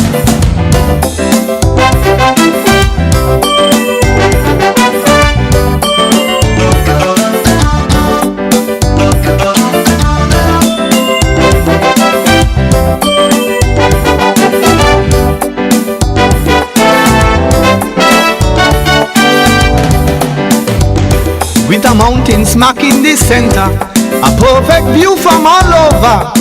Oh, land of beauty is what they call my country, rich in talent and folklore, education and much more. We shine like the morning star in the Caribbean water. We don't have no highways, I know, and we one main road needs repairing also. We don't have plenty millionaire, still love and harmony fill the atmosphere. We don't have tribes like South Africa, or starvation like Somalia, and we don't have Kudita like Grenada and Trinbago. That is why I love me country so. I'll always hold you close to my heart, Little Nevis. I always think of you from the start, Little Nevis. You gave me 34 years of fun, Little Nevis. You fed and clothed me since I was born. I will never leave, for my heart would grieve, 'cause I love me country, brother, I love this country. And I intend to fight for everything that it's worth, for this land of my birth.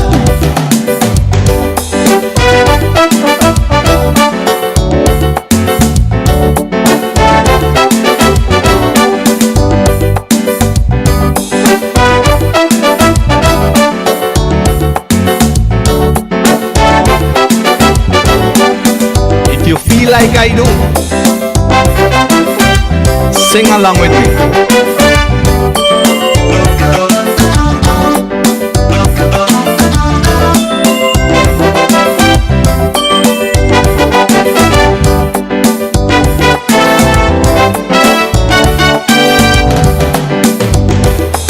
Though we have little resources, the way we live is impressive.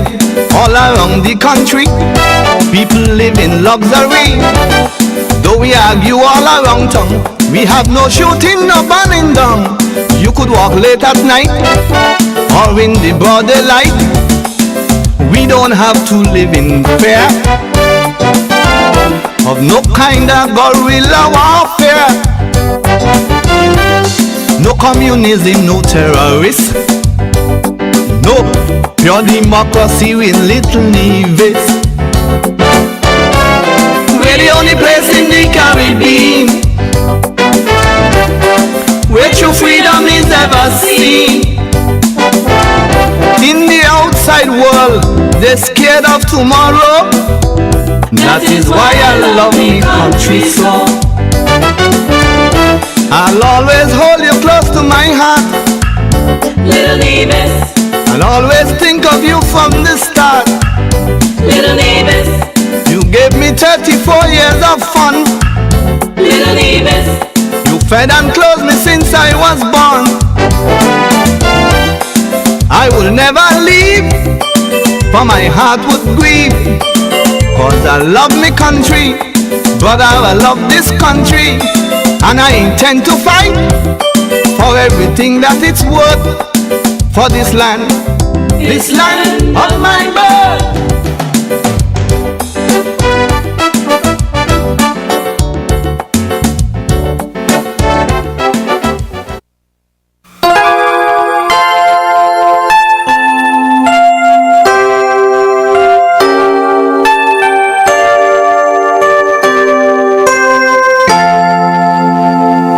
Should all acquaintance be forgot and never brought to mind? Should all acquaintance be forgot on days of old lang syne? Happy New Year! Should all acquaintance be forgot and never brought to mind? Should all acquaintance be forgot and days of old lang syne? In days of old lang syne, my love. In days of old lang syne. Should all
time, and I regret that you're not here.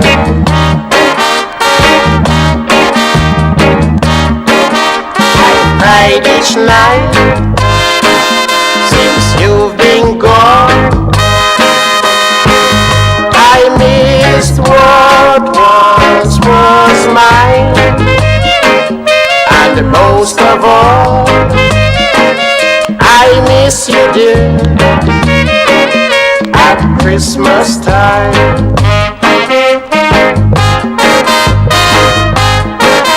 Now lovers meet and walk the street, happy and gay.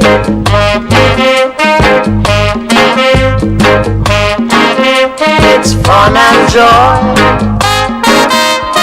girls and boys, along the way.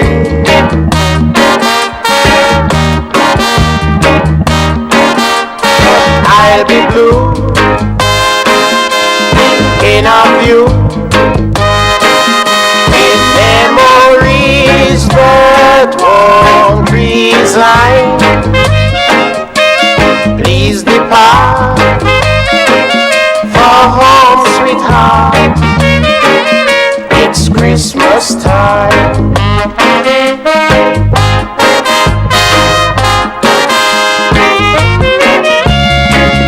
Won't you come back, my love? Spend Christmas with me.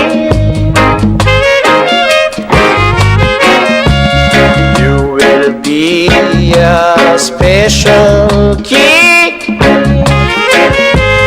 Please come back and see.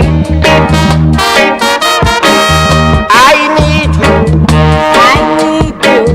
I need you. I need you. This time, Christmas time. How I missed you and long to hold you, because you're mine.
Jamming, you know what time it is?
planning for bacchanal. Man, woman and child masquerading brass band and steel band, jamming street band and bitch and beating everywhere. Man running to catch up steel band, G.I.'s coming down with Daniel band, Mastill rioting man still.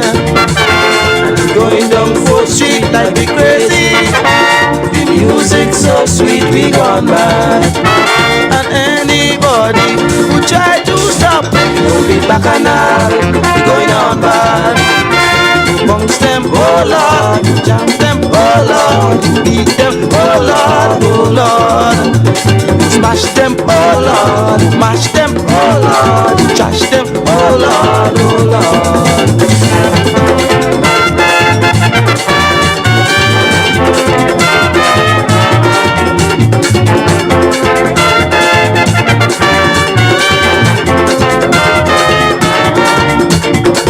20 bulls coming down from Jackson. Long line of who's leading the clown. Maca jump it coming across the street. 10 feet tall, like you with the feet. Nigga pigeons playing across the road. Daddy with a little monkey comes in the hand, head on the belly, borrowing fun to carry heavy load. And we going down 4th Street like we crazy. The music so sweet, we gone mad. And anybody who try to stop it, we gon' be bacchanal. We going on bad. Bunks them, oh Lord, jump them, oh Lord, beat them, oh Lord, oh Lord. Mash them, oh Lord, trash them, oh Lord, smash them, oh Lord, oh Lord.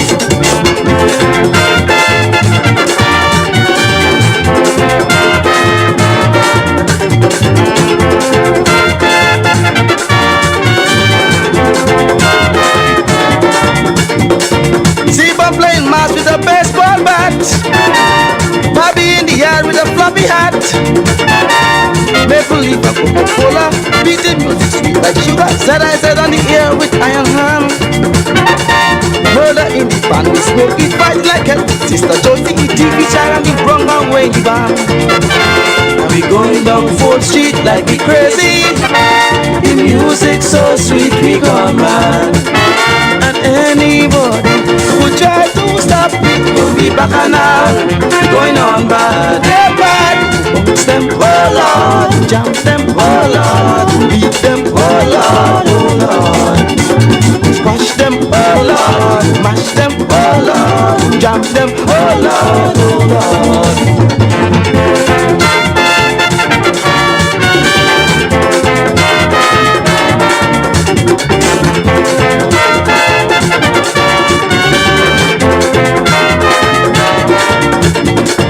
Yankee fans flying from New York State. Welcome, buddy, coming to participate. They're bringing me the man, the big fat one from Tonga. I love it, she sexy walks and she tango, taking she mount. Monkey from a Leroy, Van Love coming down from Toronto. Trouble with the white woman that they're bringing out. And we going down 4th Street like we crazy. The music so sweet, we go mad. And anybody who try to stop it will be bacchanal. We going on bad, real bad. Bounce them, oh Lord, jump them, oh Lord, beat them, oh Lord, oh Lord. I mean, oh Lord, you're tight, oh Lord, you're donkey, oh Lord, oh Lord.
It's a very cold reminder.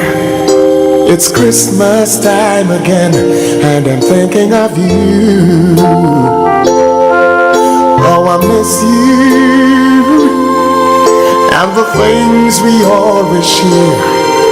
How I wish that I was there, close to you.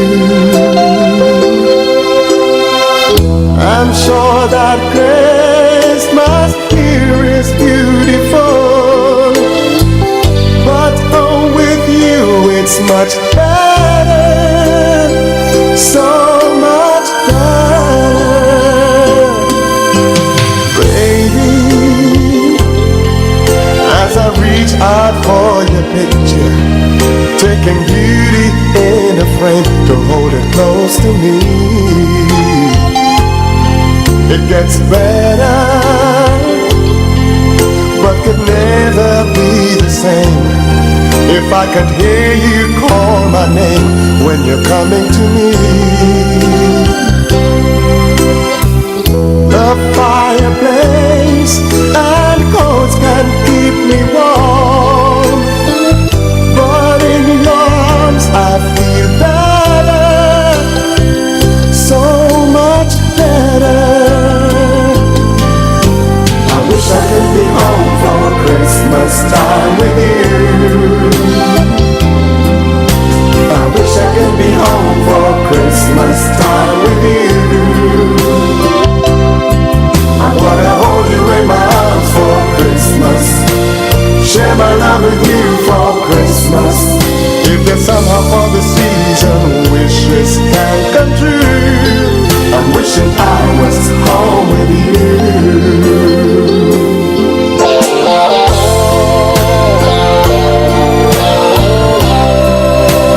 Wishing I was home for Christmas.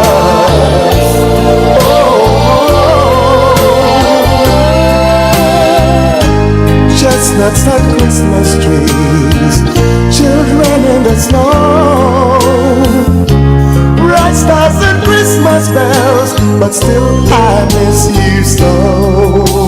Still I miss you so. I wish I could be home for Christmas time with you. I wish I could be home for Christmas time with you. I wanna hold you in my arms for Christmas, share my love with you for Christmas.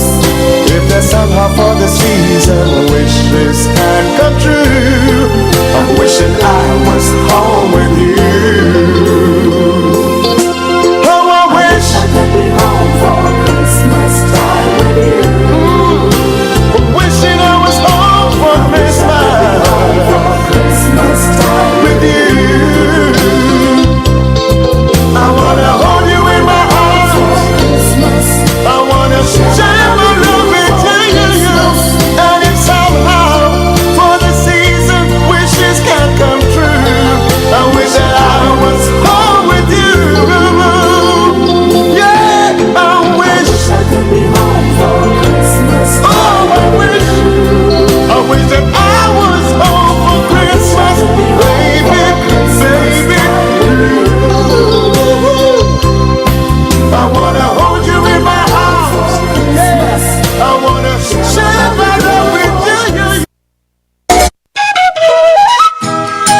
Good afternoon.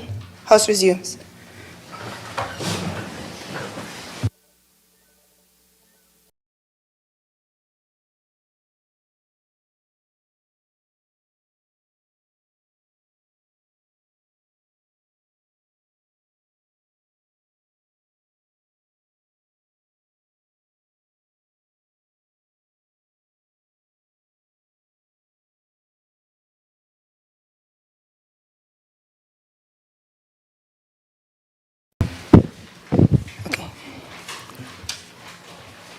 The question is that the bill entitled Community Beautification and Safety Bill 2024 be read a second time.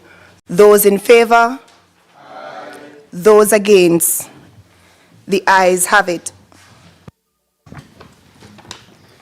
A bill to provide for the establishment of a community beautification and safety authority to manage the prevention, detection, and abatement of overgrown lots of land, unsightly structures, public safety risks, public health nuisances and derelict vehicles, and to provide for incidental or related matters, otherwise known as the Community Beautification and Safety Bill 2024.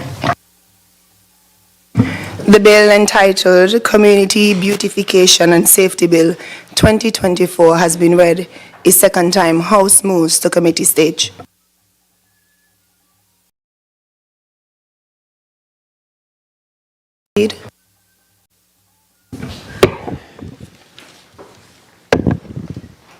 Clause 1. The question is that Clause 1 stands part of the bill. Those in favor? Aye. Those against?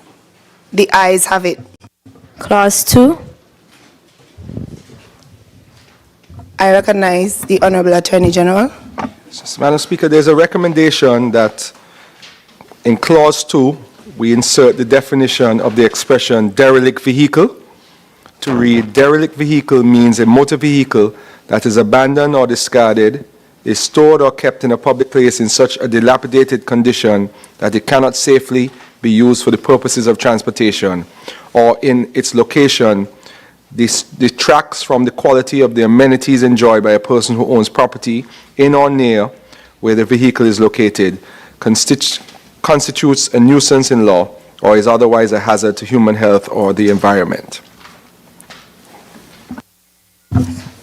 The question is that the proposed amendments to Clause 2 stand part of the bill. Those in favor? Aye. Those against? The ayes have it. Clause 3. The question is... Yes, Madam Deputy Speaker, I wish to... Madam Chair, I wish to correct the spelling of unkept by removing the M so that it reads unkept, U-N-K-E-P-T.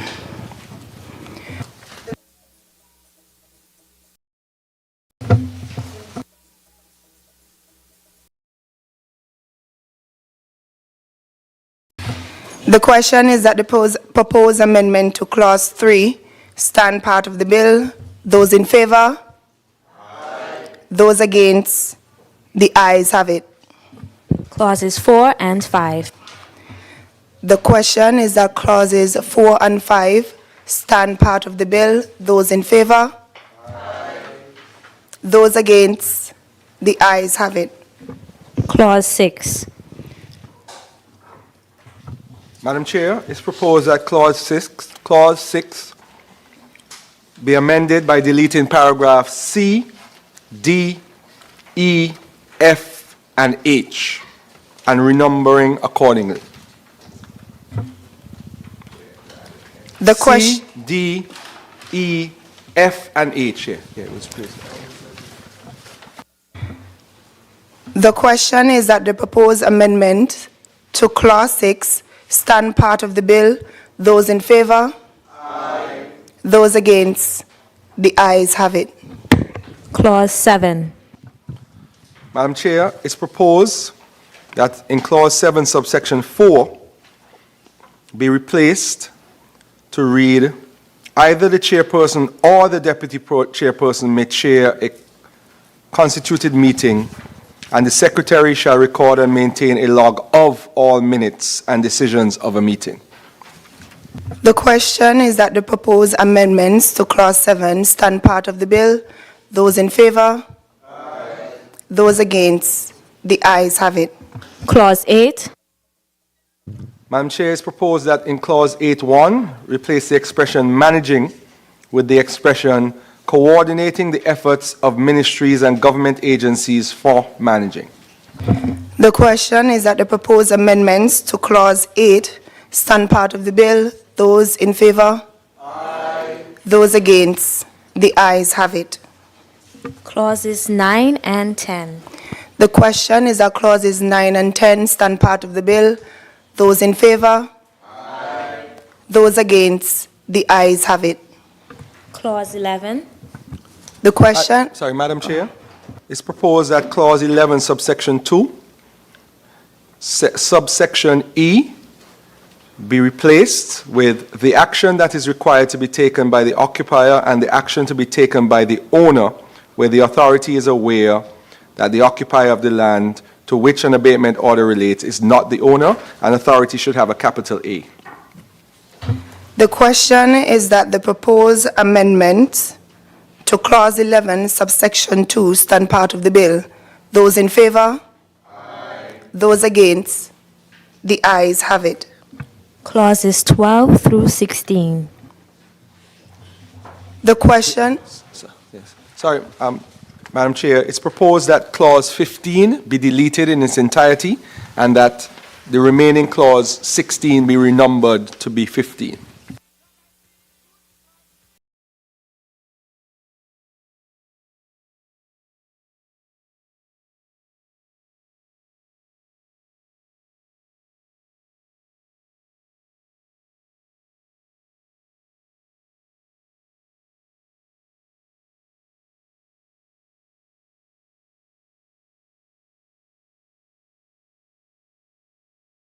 The question is that the proposed amendment to Section 15 stand part of the bill. Those in favor?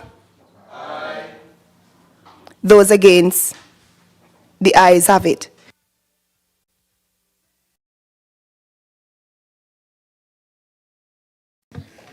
(12 through 15). So the question is the question is that clauses 12 to 15 stand part of the bill. Those in favor? Aye. Those against? The ayes have it. Schedules 1, 2, and 3. The question is that Schedule 1, 2, and 3 stand part of the bill. Those in favor? Aye. Those against? The ayes have it. The enacting clause. The question is that the enacting clause stands part of the bill. Those in favor? Aye. Those against? The ayes have it. The title. The question is that the title stands part of the bill. Those in favor? Aye. Those against? The ayes have it.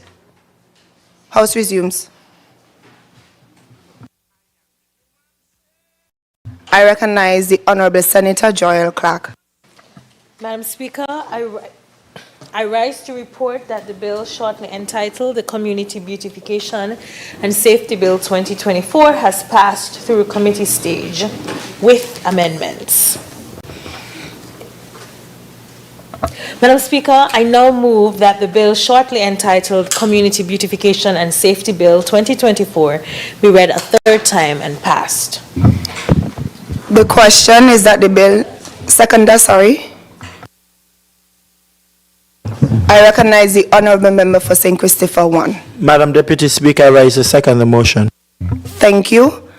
The question is that the bill entitled Community Beautification and Safety Bill 2024 be read a third time and passed. Those in favor? Aye. Those against? The ayes have it. A bill to provide for the establishment of a community beautification and safety authority to manage the the prevention, detection, and abatement of overgrown lots of land, unsightly structures, public safety risks, public health nuisances, and derelict vehicles, and to provide for incidental or related matters, otherwise known as the Community Beautification and Safety Bill 2024. The bill entitled the Community Beautification and Safety Bill 2024 has been read a third time and passed into law. Next bill.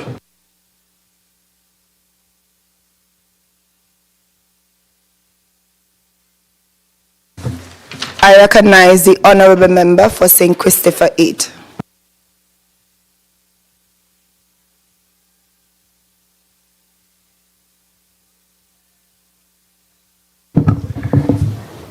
Bill shortly entitled Aspire Bill 2024.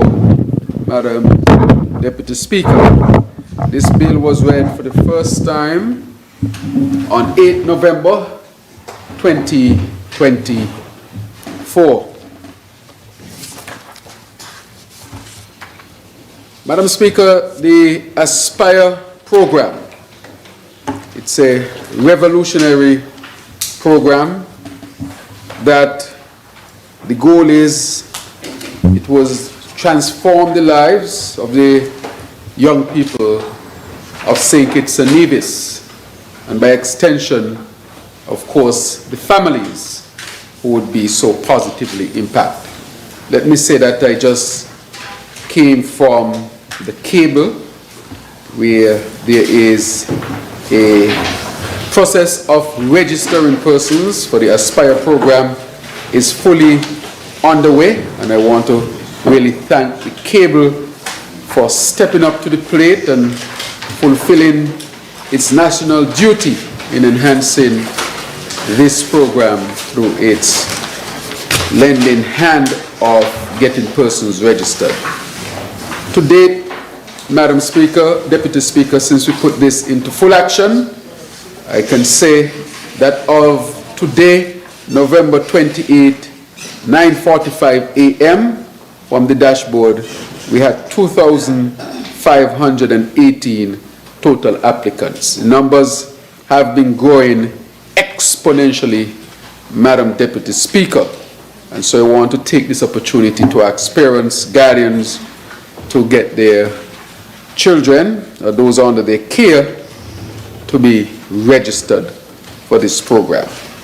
Madam Speaker, ASPIRE stands for Achieving Success Through Personal Investment, Resources, and Education. A program that is well thought out, Madam Speaker. And just to give some quick facts about the program, let me say that the ASPIRE program, as I just mentioned, what the acronym stands for, the mission is to empower the youth of St. Kitts and Nevis with financial literacy, savings, and investment opportunities, fostering economic independence and long-term success. And let me add, Madam Deputy Speaker, that entrepreneurship would be a part of this program as well. Yes. Yes. Yes. The target group, young people, Madam Speaker, from ages 5 to 18 who are residing in the Federation of St. Kitts and Nevis. What are the key benefits? Financial empowerment. $500 will be as cash savings deposited in the National Bank of St. Kitts and Nevis. Another $500 will be used for investments in shares in the National Bank and the cable at this particular moment, and we are looking at forming more companies so that persons can have the opportunity to invest wider. It is for another benefit, financial literacy education, Madam Speaker, comprehensive curriculum covering. So curriculum has been put together. That curriculum will be comprised of budgeting. How do you budget, Madam Speaker? savings, principles around saving and the importance of saving. Investing, Madam Speaker, so that our people can understand the concept of investing, but not only understand the concept, but invest themselves. And entrepreneurship, as I mentioned before, and this will be delivered through schools and other community institutions. Another key benefit, nation building. This seeks to instill a culture of financial responsibility and prudence from an early age and prepares youth to actively contribute to the nation's economic growth, and of course their own economic growth, their family, their community, and by extension the nation. Madam Deputy Speaker, what are the program goals? To enhance financial literacy among our people, cultivate habits of savings, investing, and entrepreneurial activities. This would also position young citizens as active participants in national development, and it would encourage long-term wealth accumulation and economic security. Madam Deputy Speaker, the Aspire Fund and Management, this fund established to manage savings, investments, and financial education. It would have those aspects to it. Resources generated from parliamentary appropriations, grants, donations, and other approved sources, Madam Deputy Speaker. There will be a council, as can be seen, and we'll get into that, a governing body, this is the council, responsible for the program's implementation, oversight, and impact assessment, and comprise representatives from government, financial institutions, and youth organizations. Continuing, Aspire Day is a day that would be recognized both in St. Kitts and Nevis. In St. Kitts, it will be November 29th, that is tomorrow, 2 to 5 p.m. at Independence Square, Bastille. In Nevis, December 6, 2024, from 2 to 5 p.m. It was earmarked to be at the Independence Square, Charlestown, but there might be a conflict, and therefore an appropriate venue will be found. But the date and time, those would not change. The activities on Aspire Day would be on the spot sign-up assistance. You'll have live music, games, prizes, informational booths by key stakeholders, Madam Deputy Speaker. And the critical points of advocacy is inclusivity and equity, ensures all youth, regardless of socio-economic background, gain access to financial tools and opportunities. Sustainability encourages long-term or lifelong financial habits, creating a ripple effect for families and communities. We expect there will be a national impact as this strengthens the foundation for a knowledge-based economy and aligns with government goals of achieving a sustainable island state. Madam Deputy Speaker, the immediate benefits will be participants earn interest and savings immediately, building wealth from an early age, and will also be able to derive dividends from their investment. Madam Deputy Speaker, the website and resources. Website, aspire.gov.kn. I see the AG has a nice screen in here. I wonder if that screen can be used. And the email is aspire@gov.kn. I wonder if the technical people can bring that up for me. I hear you all have new equipment and all sort of things in here. Can we put them to use? All right, I get a thumbs up. So website, aspire.gov.kn, email, aspire@gov.kn, and contact number 1-869-667-5566. So I wanted to bring those quick facts, Madam Deputy Speaker, to the people of this country. We have a task force that is functioning presently, Madam Deputy Speaker. A task force that has been at work for possibly over a year. And that task force is comprised of persons from different areas. There we have it, Madam Deputy Speaker. I told you they have new equipment and they are using it. Aspire. Welcome to Aspire, so persons can visit the site. Of course, and from the comfort of your home, you can register for Aspire and get your child on a good financial pathway. And that task force, Madam Deputy Speaker, is made of persons from government institutions such as the Central Bank, from the Bankers Association, Credit Union Association, youth groups, and so forth. Why do I say that? It's to show that Aspire is not a fly-by-night type of program. It is well thought out with persons who are from credible institutions who have helped to put this vision together for the people of St. Kitts and Nevis. Madam Deputy Speaker, why such a program? This program Aspire exists here in St. Kitts and Nevis universally.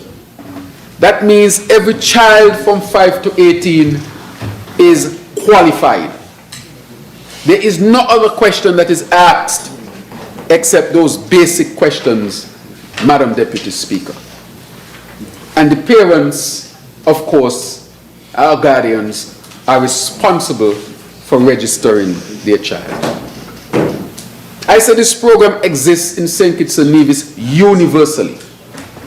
In other jurisdictions, we would find that those who are most privileged from a very early age, because of their privileged situation, their parents can open up bank accounts for them and give them shares in all of the companies where they have shares. And so even before they are adults, they are already building their wealth and their economic foundation.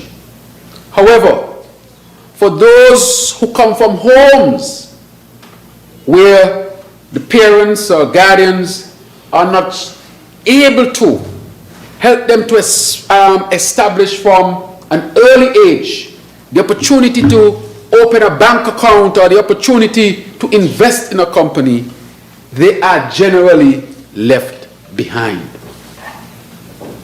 And that is why it is said the rich get richer, and it seems like the poor gets poorer.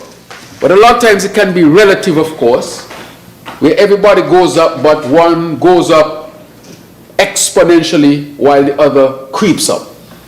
And so you go from one generation to the next generation to the next generation, and it seems like it's difficult to get persons to really advance and to get persons on a pathway of economic advancement and to build their wealth. Madam Speaker, Deputy Speaker, if we look at our history, a history of a subjugated people fundamentally deprived of economic resources and financial resources. So gaining financial resources is not just about being rich or wanting a lot of money. It is about economic freedom as well. Freedom is tied to it, because we all know he who controls the purse controls a lot of other things, Madam Deputy Speaker. And so when one thinks of economic advancement, it is not just to do it in a vain way, but really to have more freedom, and we say economic freedom.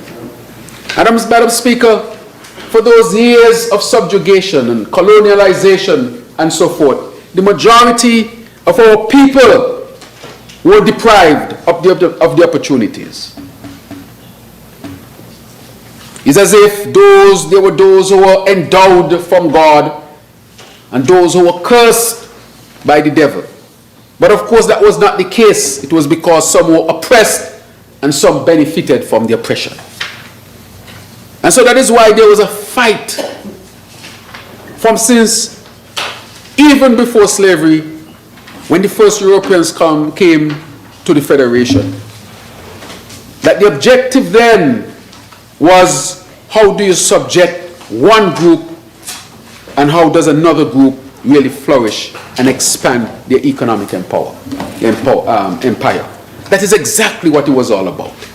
Traveling from Europe, going out to other places, subjugating populations so that one set can advance themselves and the other set would remain subjugated. To the point here in St. Kitts and Nevis where they were annihilated. That did not suffice, and we all know the story that you had to go to West Africa and bring over people who would be resilient to the culture, well, at least the climate and environment here in the Caribbean. And again, they were subjugated and deprived of the opportunities. The fight for emancipation, the fight for independence, statehood, independence, and that is where we are now, Madam Deputy Speaker. But now we have to take it a step further. We are taught in the Caribbean, and especially in homes of black people in the Western Hemisphere, that money is the root of all evil. But a pastor corrected that for me. He said it's not the money, he says the love of money is the root of evil. And so, from an early age, it's almost you are being taught not to understand money, not to work with money, because if you get too close to money, you might end up in hell. And the next place from the Bible that they taught us, Madam Speaker, that is easier for the camel to go through the eye of a needle than a rich man to go to heaven. Praise the Lord. They have taught us those things, Madam Speaker. And so those who think that they have to be spiritual would think, boy, I can't really build wealth and get associated with money because a camel can go through the eye of an eagle, which is almost impossible. So how can I get into heaven if I were to build? Madam Speaker, those things have permeated our culture. Of course, there were misrepresentations and misunderstandings of the book, the great book, the good book, Madam Speaker. And for a very long time, our people did not understand how to relate to building an economic foundation and wealth. Then past that stage, the other thing that was said to us, if you want to advance yourself, get a good education and get a job, Madam Speaker. Listen to it. Get an education and get a job. And when you get a job, you save some money from the job and hope for an okay retirement. Madam Speaker, there's nothing fundamentally wrong with that. But that is only half of the story, Madam Speaker. Because while we are being told that you get an education to get a job, to get a pay, to improve your lives, others are being taught you don't just get a job, you create jobs and have others work for you, Madam Speaker.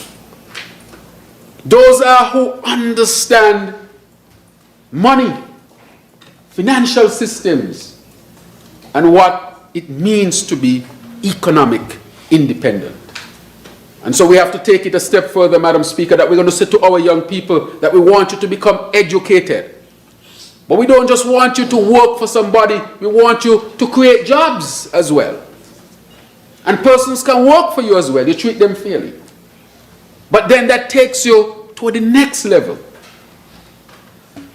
There's another part in the Bible that says, again misinterpreted, Madam Speaker, we have to go to the Bible because we are a Christian society, so that we can dispel a lot of the misunderstandings.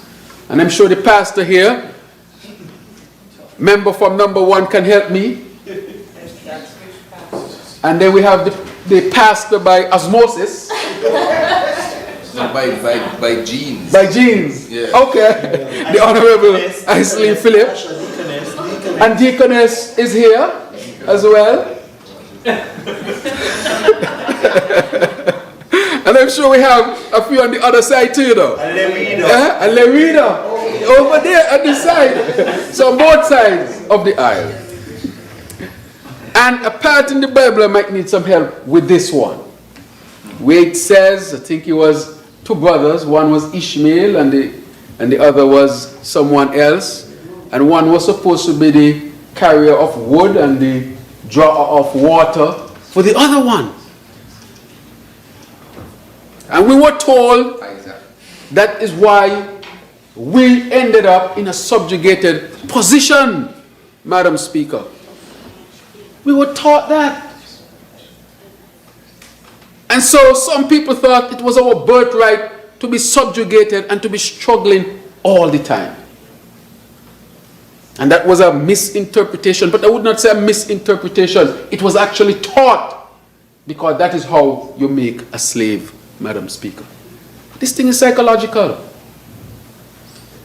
This thing, there's a man, Willie Lynch. Have you all ever heard about Willie Lynch? Mm-hmm. Willie Lynch was a Caribbean slaver and a psychologist who came up with the method of how to make a slave. And part of it was to use scripture to settle the slaves that it was ordained by God for you to be a slave. And therefore, they should be rich because they are endowed with some specialness from God, and you are not endowed with it, so therefore you must draw the water and carry the wood and always remain subjugated, Madam Speaker. Hence, the whole structure of the financial architecture of the world is that the darker you are, the less resources you have. It was deliberate, Madam Speaker. A deliberate action. To the point where the UN did a study and found that people of African descent were deprived, subjugated, and oppressed, even today in 2024. So therefore, we have to find ways, Madam Speaker, of correcting this historical wrong, because it's getting worse, Madam Speaker. Part of the world, they're now moving on to artificial intelligence. Exponential growth in education, information, Madam Speaker, while others are deprived. And they've also gone now, Madam Speaker, where the best, and I'll put it in simple terms, gene modification has started. Where now they are tampering with the genes to create superhumans.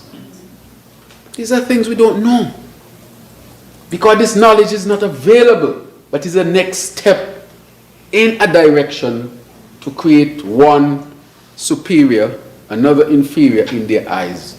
And it means that those of the darker hue should always remain subjugated.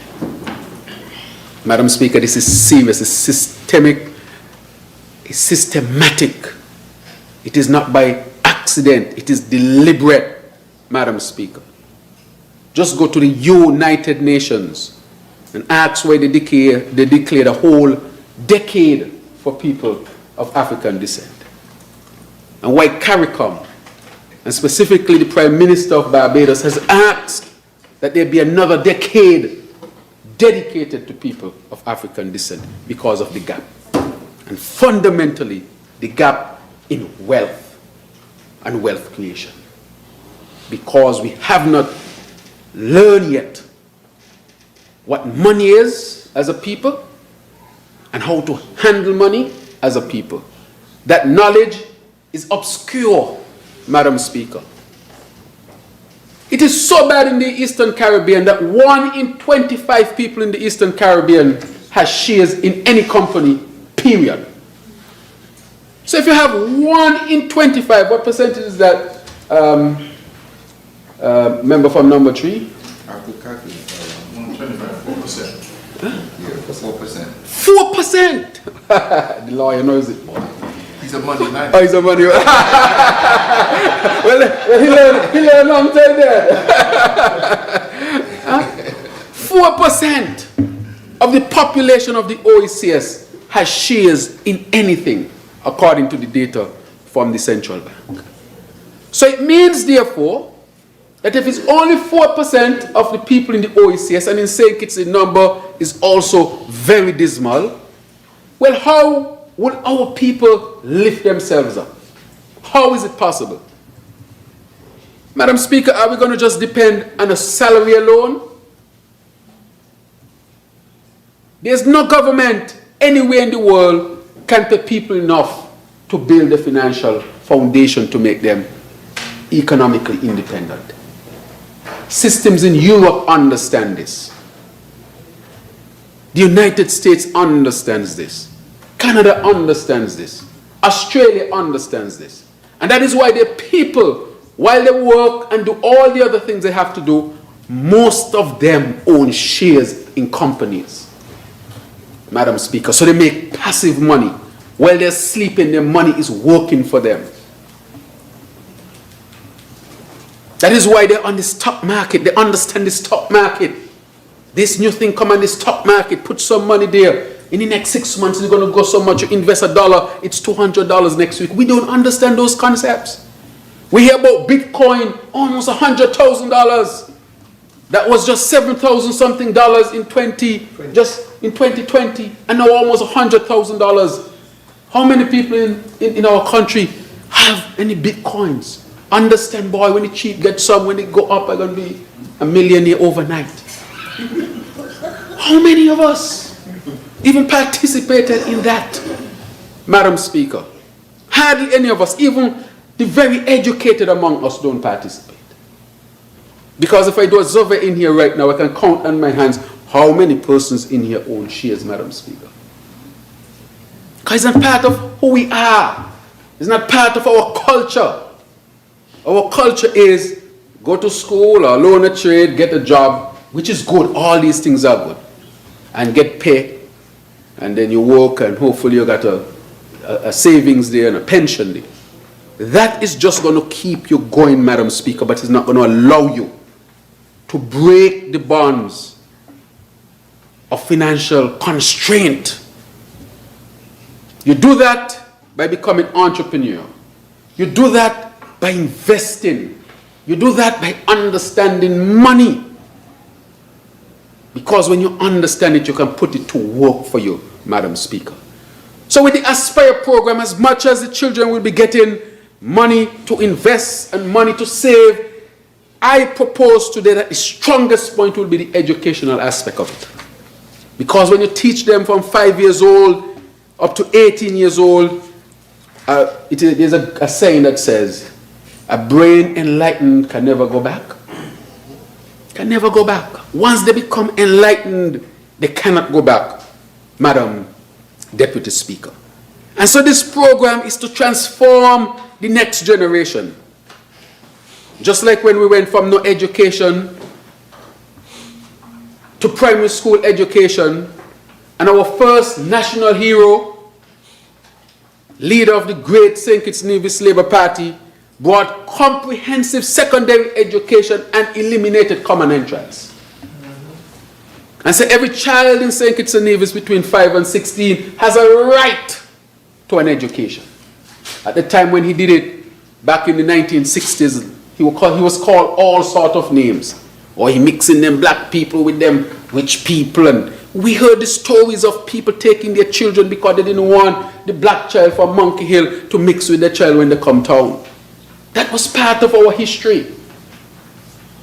But he made the decision in 1967, or around there, in the 1960s. And as a result of that, St. Kitts and Nevis is considered one of the most educated countries on earth. Because we have been exposed to secondary education for all those years.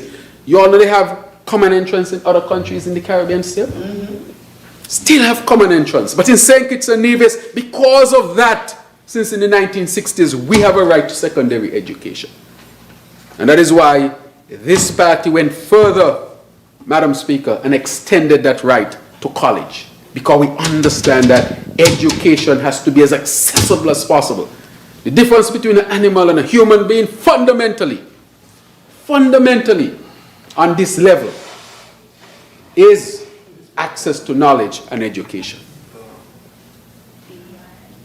One of the most despicable sights to see, Madam Speaker, which hurts, is when you have a human being who has not been exposed to education of any kind. And therefore, in this country, we have to continue to make education accessible so that people can have the opportunity to become their full selves and have their full potential be displayed, Madam Speaker, or be reached. Madam Speaker, and therefore I want to say that we have gone from all of those stages to this stage where we want our young people now to get that solid financial, entrepreneurial, investment and all these type of education so that it becomes a part of them, Madam Speaker. Not that they have to migrate to it, because migration to anything takes time and more effort. But if it is a part of them, they grow with it, it becomes part of their DNA, they do it automatically. Or the interpreter, I'll take my time. For example, if you go to certain parts of the world, you will just go to this society and you'll realize everybody there understands money, how it works, investment, business, and the culture is a separate culture as a result of that, or a different culture as a result of that. And we have not reached that stage yet, Madam Deputy Speaker. And therefore, this aims to take us to that next level.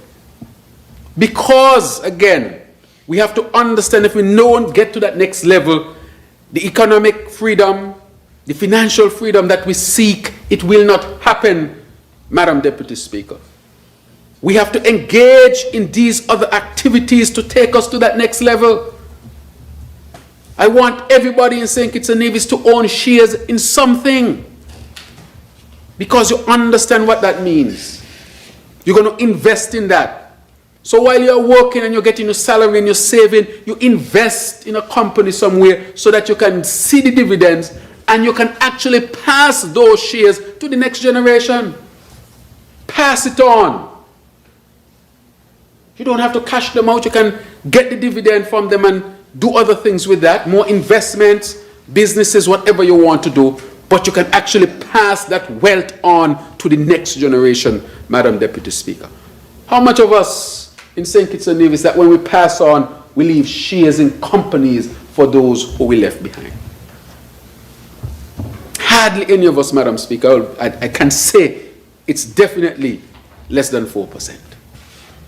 That again tells us that if we continue to treat money, if we continue not to understand money, we will continue to be oppressed by those who understand it, who treat it well, and who derive the benefits that are to be derived. Madam Speaker, this is taking it to the next level. And therefore, I want to encourage our parents, encourage our people to get our people to invest. Madam Deputy Speaker, that is why the program, as we say in St. Kitts and Nevis, in our watch no face. Now watch no face. We ain't care if the child come from a PAM house, a PLP house, a CCM house, a NRP house, or a St. Kitts and Nevis Labour Party house. That is not important in the grand scheme of things, Madam Speaker. What is important is that child is living in this federation, Madam Speaker. And therefore, that is the only criteria.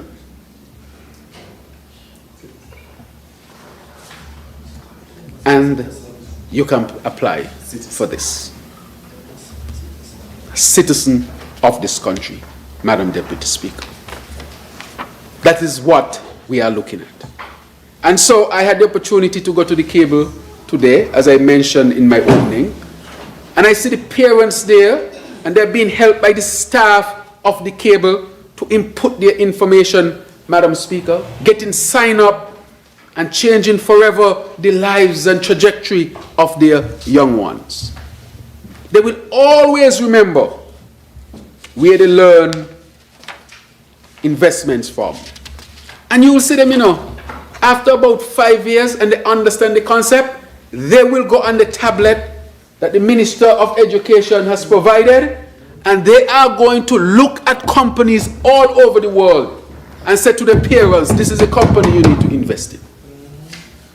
They can understand those things. Those things are not hard things to understand. It is just that it is not part of our educational system, Madam Speaker.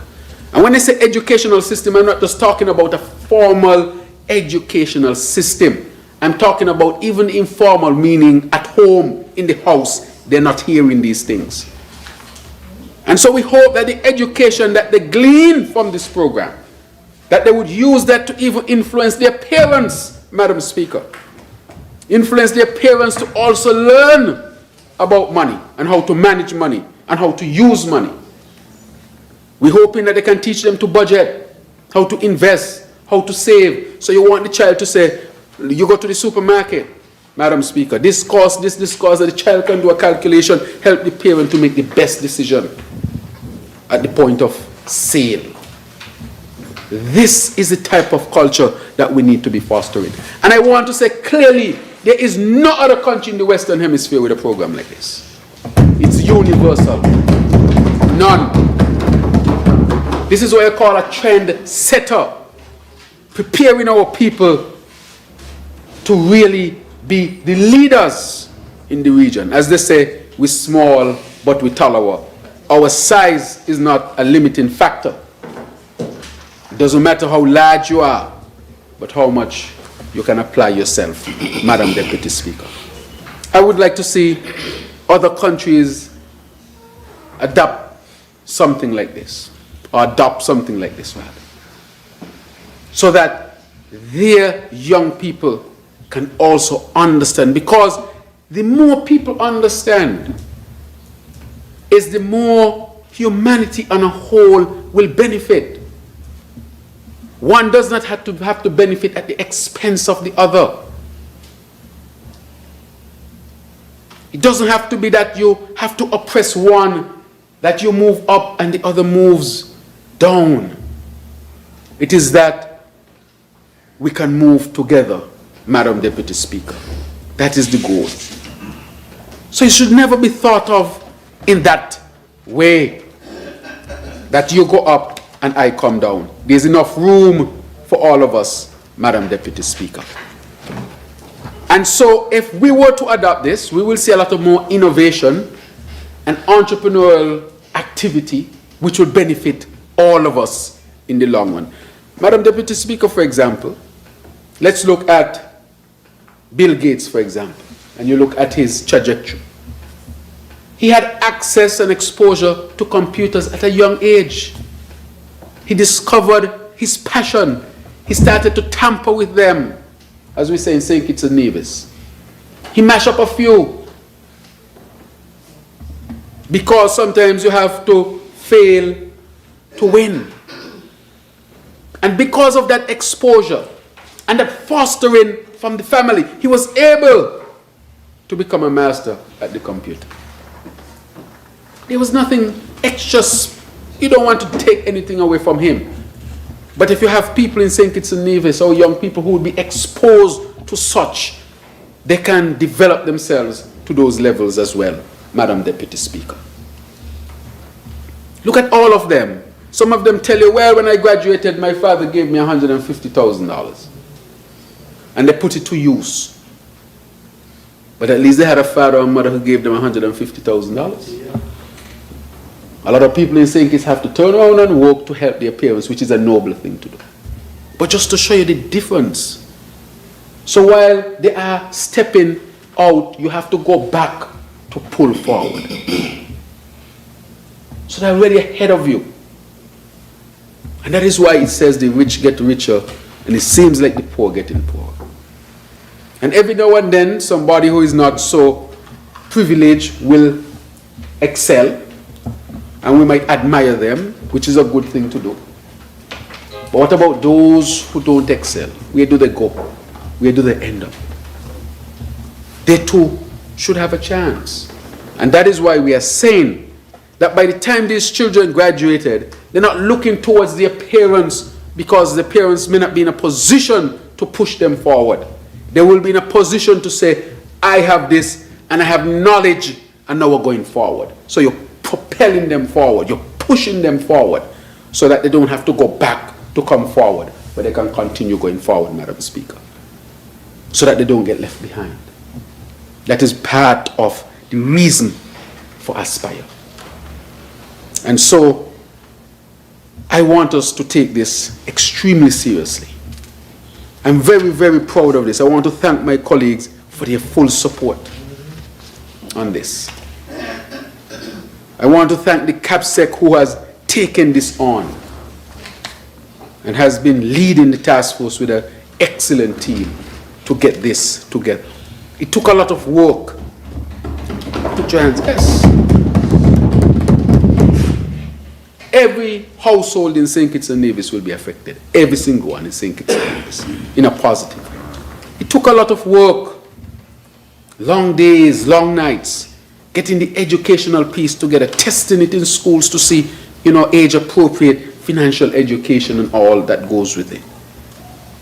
It took time to get the legislation right that is being presented today. It took time to get the team together. It took time to get the website up. It took time to get people registered. And it's taking time, Madam Deputy Speaker. But it's getting there, it's off. And it has started and it can't go back. And that is why I even want to ask the members opposite to support something like this. Because a lot of people in their constituency is going to benefit as well. And some of them who have children, or some of us who have children, but I don't have any child who might benefit. Yeah. But I think... I think the Honorable Samuel has. The Honorable God has. Honorable Marsha Henderson has. Honorable Conway Maynard has. I like that. In time, soon. Soon. In time to come. Madam Deputy Speaker, as I look around here and I see the faces of the technicians and those in the audience and the police officers and interpreters and the stenographer over here and the security and so forth, and maybe yourself, the clerk, and all who are here. Some of us have children in that age. The clerk has children. Well, I'm not saying, I said some of us. She has nephews. Yeah, she has nephews. You learned a word the other day. What you call nephews and nieces? Nibblings? She has nibblings. Quite an interesting word, right? Siblings. Those are nibblings. And so, therefore, Madam Deputy Speaker, it is a program that will redound to the benefit of all those who are qualified in both St. Kitts and Nevis. And so, we really need to support it. And so, Madam Deputy Speaker, I'll bring this debate, well, at least this initial presentation, to a close, to say that this program we are very proud of. This program will transform the lives of many. I'm asking our people out there to go and make sure you get registered. Aspire Day tomorrow in St. Kitts, and Aspire Day in Nevis will be, let me get the date right. Yes, got it. Yes, exactly. The 6th of December. Both will be 2 to 5. But in Nevis, we wanted to do it at the Independence Square, but we are told it's not available. So we will find a suitable location in Nevis so that persons can get signed up. But here in St. Kitts, it will be at the Independence Square tomorrow. So come out, have fun, new opportunities for all of our people as we aspire, meaning achieving success through personal investment, resources, and education as it transforms our life and change our relationship with money so that we can become financially independent. May I please you, Madam Deputy Speaker. Thank you, Honourable Member for St. Christopher 8. I recognize the Honourable Member for St. Christopher 3. Madam Deputy Speaker, Thank you for this opportunity to make a contribution to this. Sorry, Honorable, second. Yes, this bill, and I rise to second the motion for this bill to be read in this House for a second time. Before us, we have, as the Prime Minister, member for number 8, would have introduced, the Aspire Bill 2024, a bill to provide for the establishment of the Aspire Fund, the Aspire Council, for the management of the Aspire Financial Education, Savings and Investment Program for the benefit of the youth within our Federation of St. Kitts and Nevis and all other related matters. And as the Prime Minister would have mentioned, Aspire is achieving success through personal investment, resources, and education. I want to congratulate the winner of the theme. I don't remember the person's name. Onik Maynard? It was a Maynard. Okay. Congratulations to Onik Maynard on coming up with the definition, or the title and the definition for Aspire. Madam Deputy Speaker, this is an extraordinarily important bit of legislation, because as I look before me, I have a graph here. I didn't have it for the screen, but if you had a chance to look at this graph, it will show that high economic development is tied to high financial literacy. So if you look at the countries that have the least amount of financial literacy, they are considered among the poorest 50% of the world economies. And the countries that have the highest financial literacy rates, they are among the highest 50%, or the richest 50% of the countries in the world. This alone is major justification for this program of, in particular, financial literacy. And among those countries is not just big countries. It's countries that are also fairly small. So it's not about size in this case. It is about ensuring that the people of the country know exactly how to use money.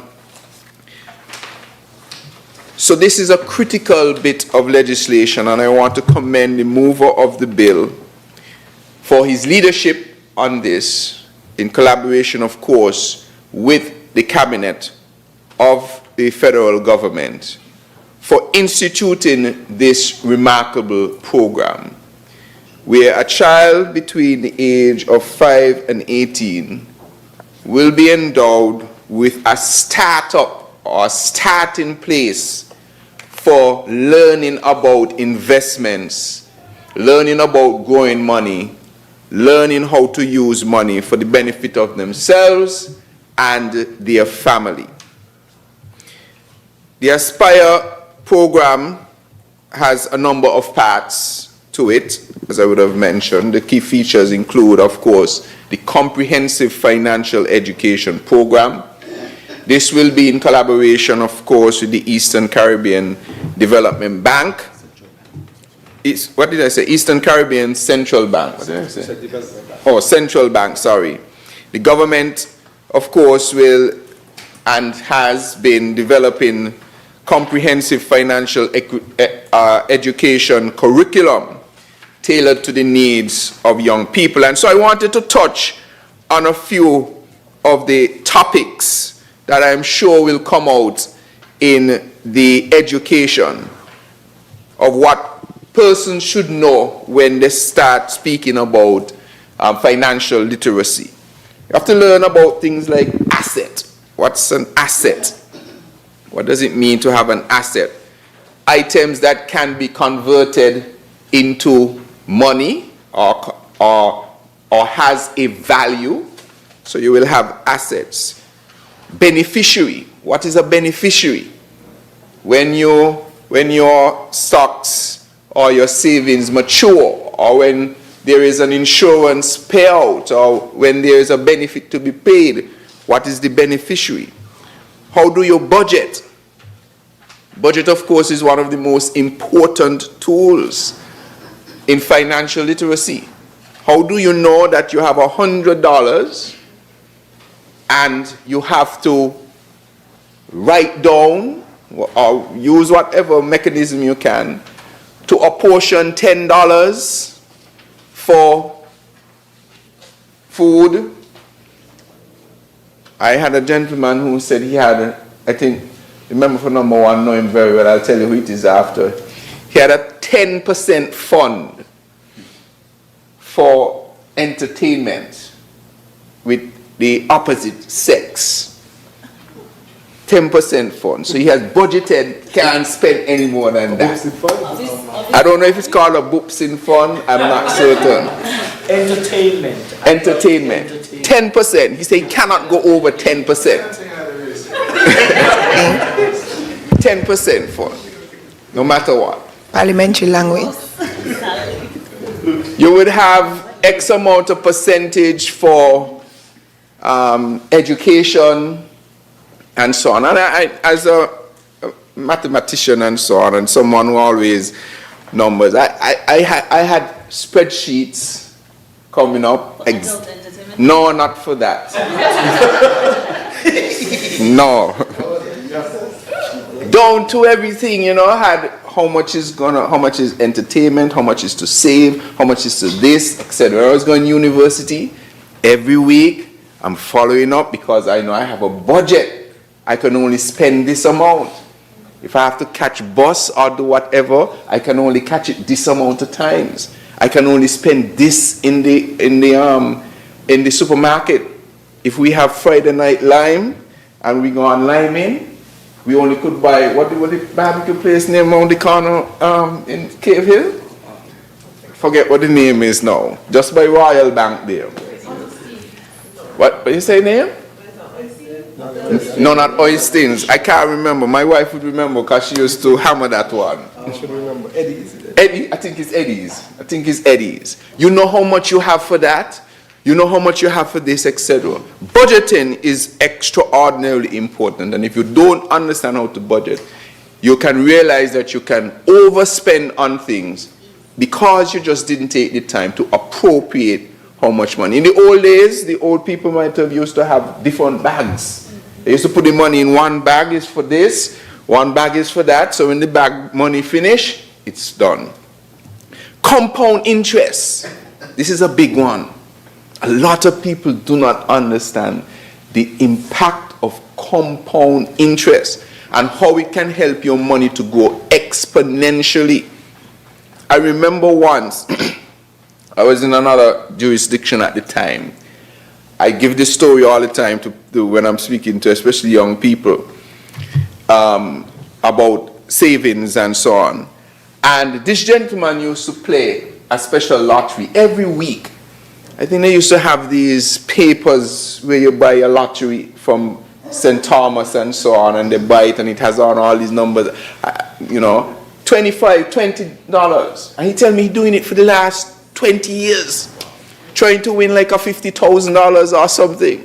And I sat down with him and I showed him, if you had found a simple saving scheme with some compound interest, 4% or something, that is compounding monthly, and you put that same $25 or that same $40 in it every week, today you would have more money than you're trying to win.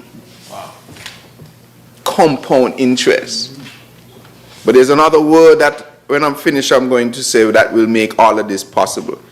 And that is what we have to look at. I was trying to figure out how often this particular savings account will compound, how often you're paid interest. Sorry, let me say what compound interest is. Compound interest is where a portion of the interest is paid onto the principal, and then the next time interest is paid, it's paid on the interest and the principal. Some savings accounts or some accounts will not allow you to compound it, right? It separates. But if you have like a monthly compounding of interest, then you get more every month for the same money.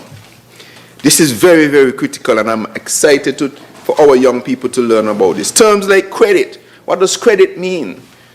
I think we have some work to do locally still about credit and credit bureaus and credit reports and so on, etc., to formalize it more like the developed world, but these are going to become important terms. Debt. Some people are afraid of debt, not realizing that debt sometimes is a tool that can be used to improve your financial situation. About getting somebody else's capital that you can then utilize to make money on. Debt is used as a tool, not just a burden. What does debit mean? What does debt consolidation mean? Meaning you may have some, I know a lot of people, in speaking with other people know about this one. They have a loan at Development Bank, they have a loan somewhere else, they have a loan this place, and they bring them all together to consolidate the loan. Home equity, or equity in general. A lot of people, for instance, don't realize really how much they are worth, because they're just looking maybe at the money that they have on the bank.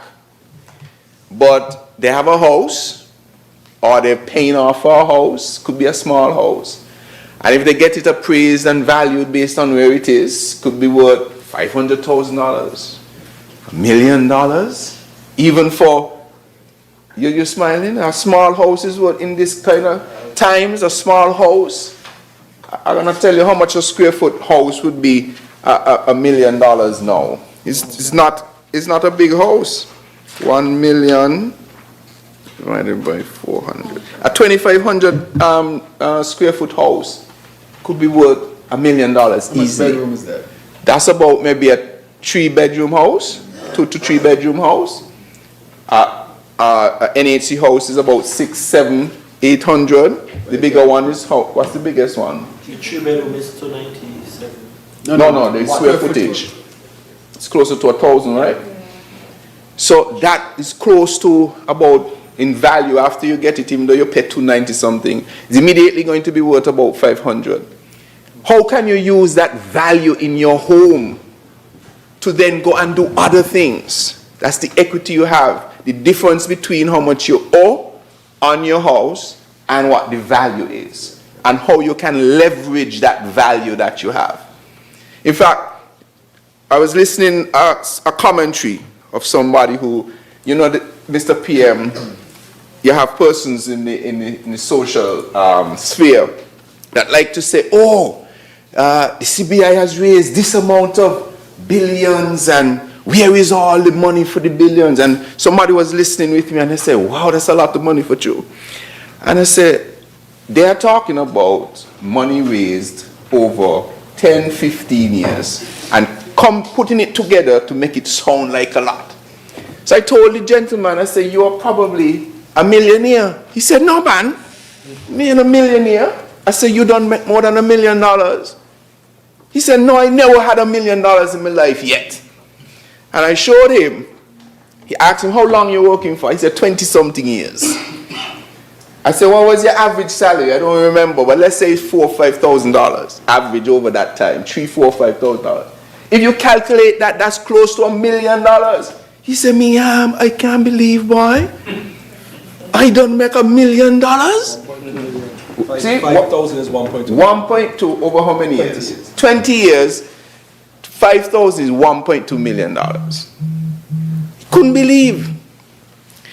But if you understand how money works, then you're going to understand how to leverage it. Your net worth, right? All that you have, all that you owe, the difference. Net worth. Principal. Everybody basically knows your principal. That's the original amount of whatever the loan is, etc. Your repayment terms. Revolving line of credit. like, for instance, a credit card. It's a revolving line of credit. Now, some people also don't probably utilize the credit card best for them because it can be a tool and it can also be a sword.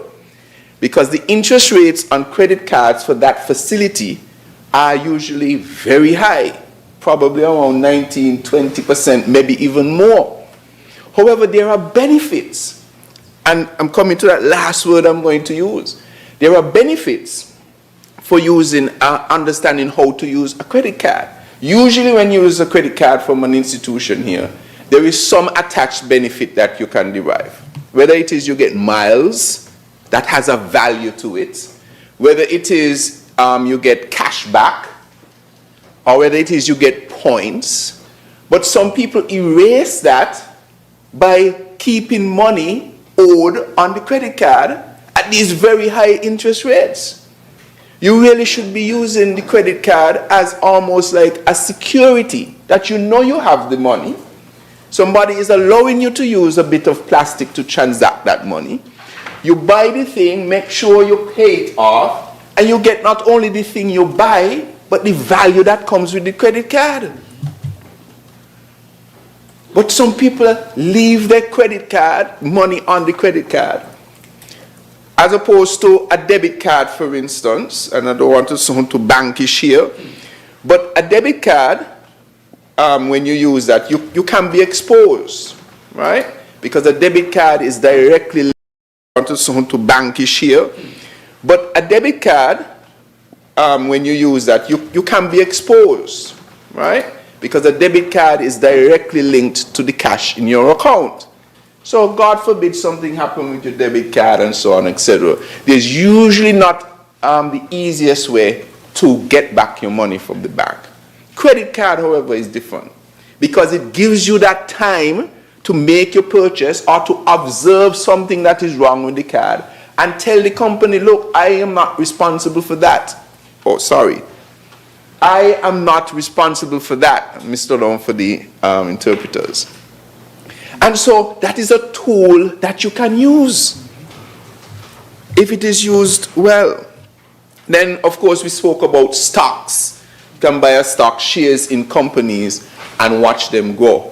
Just as Mr. Prime Minister was talking, I went to see what the Bitcoin value was. No, not my account. No. Not my account. But I just went to see. Should I check your account, AG? No. Okay, not in there.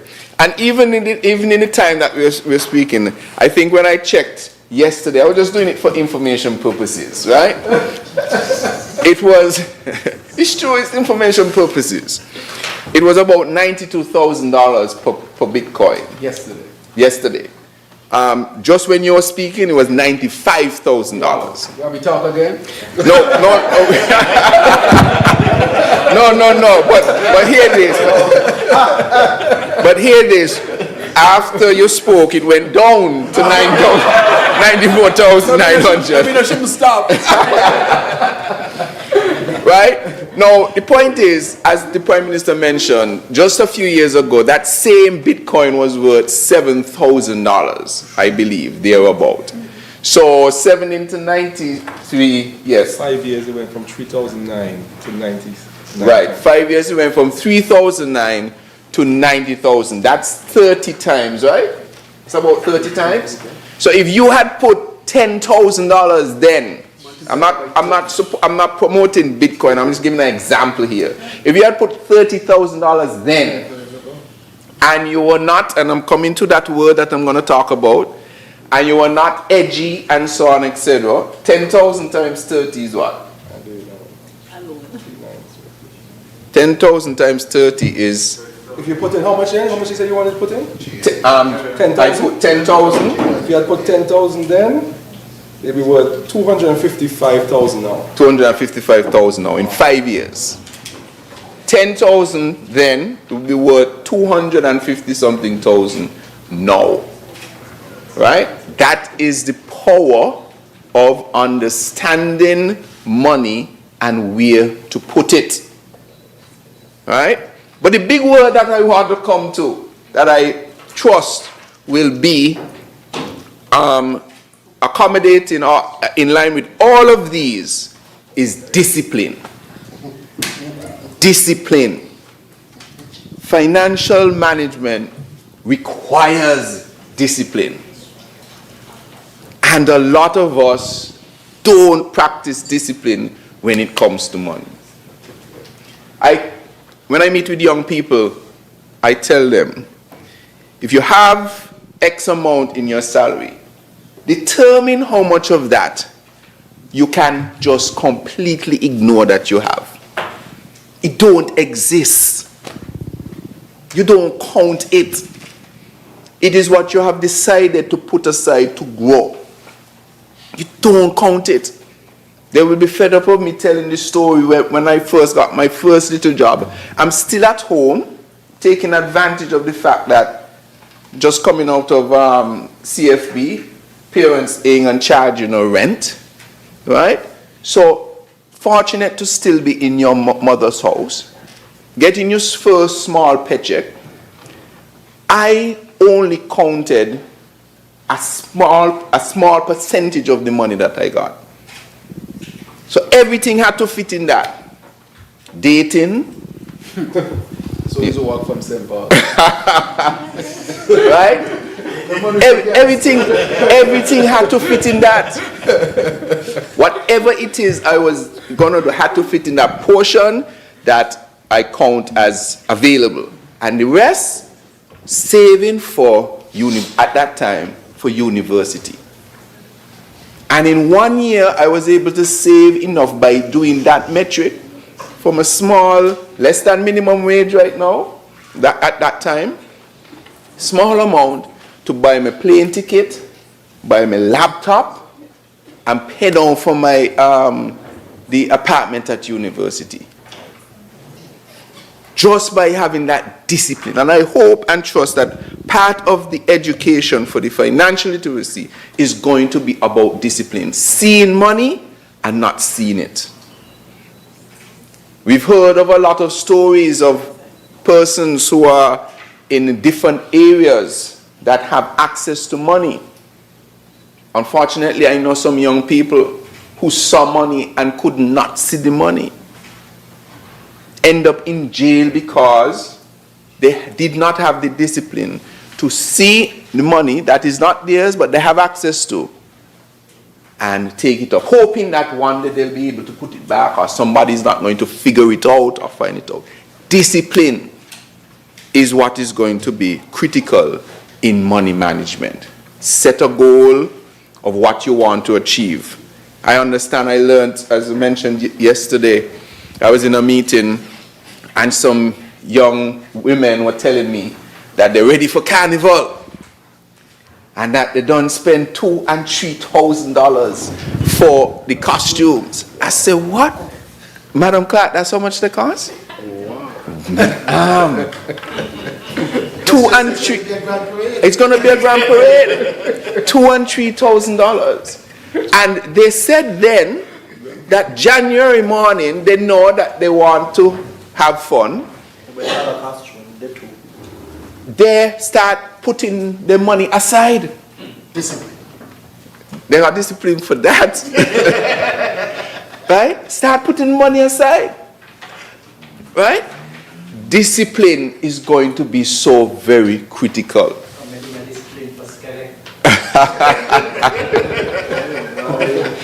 Well. There are other things we could talk about that there is not so much discipline, but perhaps this is not the forum, right, Mr. Prime Minister? But discipline is going to be critical for our young people to understand that when you get this $500, and that is what this program is really going to teach, is that you can only see it. Can't do anything with it. You can only see it and watch it go and decide eventually where you're going to put it so you can go better. Discipline. I always said if I had one wish, if they really had a genie in a bottle, there's one thing I would wish for. Maximum discipline. Because with that, you'll be able to achieve anything. The other thing that I hope that the financial literacy will cover is our issue of social security. Unfortunately, a lot of people sometimes see social security as a burden, as a tax, and they don't realize how much of a great investment social security is. When I sat down and I did my maths on social security, there is no way under the sun, no matter where I am, what I'm doing, I am always paying my social security.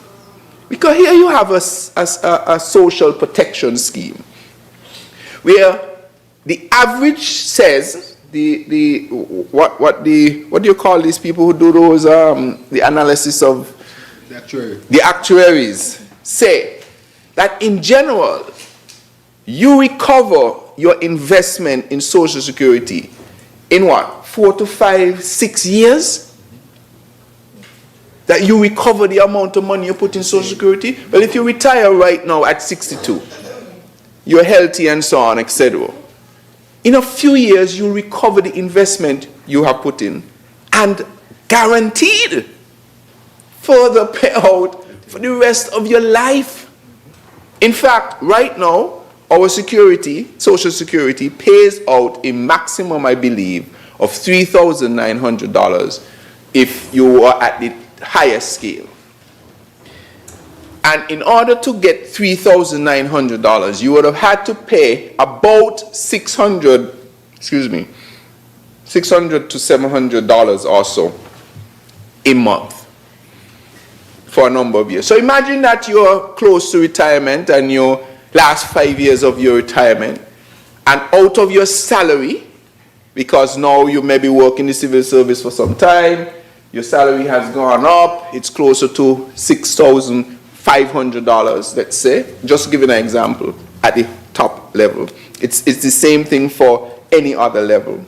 You put $600 or $700 into Social Security a month, and the next month when you retire, Social Security paying out $3,900 for the rest of your life. Just a quick math would tell you that even if you had not been paying $600 a month all the time when you were younger, $3,900, well, what's the increase?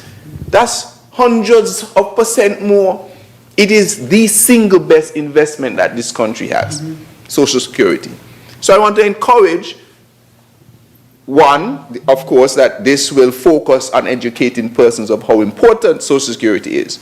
But I also want to empower those who are encourage those who are listening, that if you own small businesses, especially if you are not working if you're not an employee, and so an employer is not taking out the Social Security for you, please go to Social Security and even start paying the minimum amount that you can afford based on your income.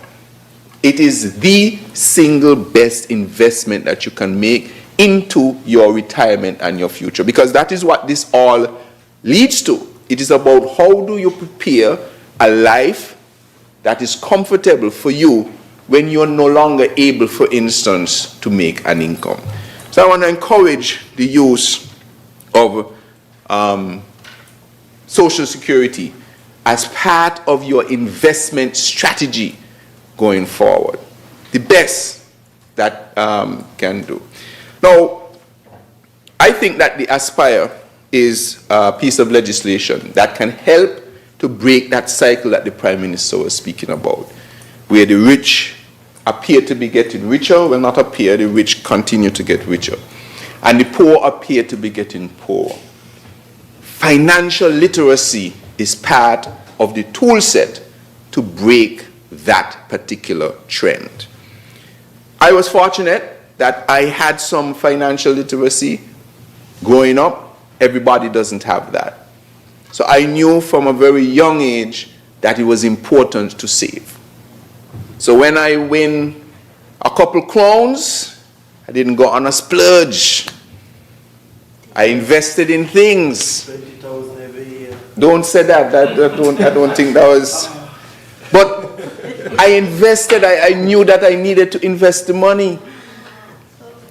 To this day, those same monies are reaping returns, that's another term, for me. No. Even how small it is, it's still a return.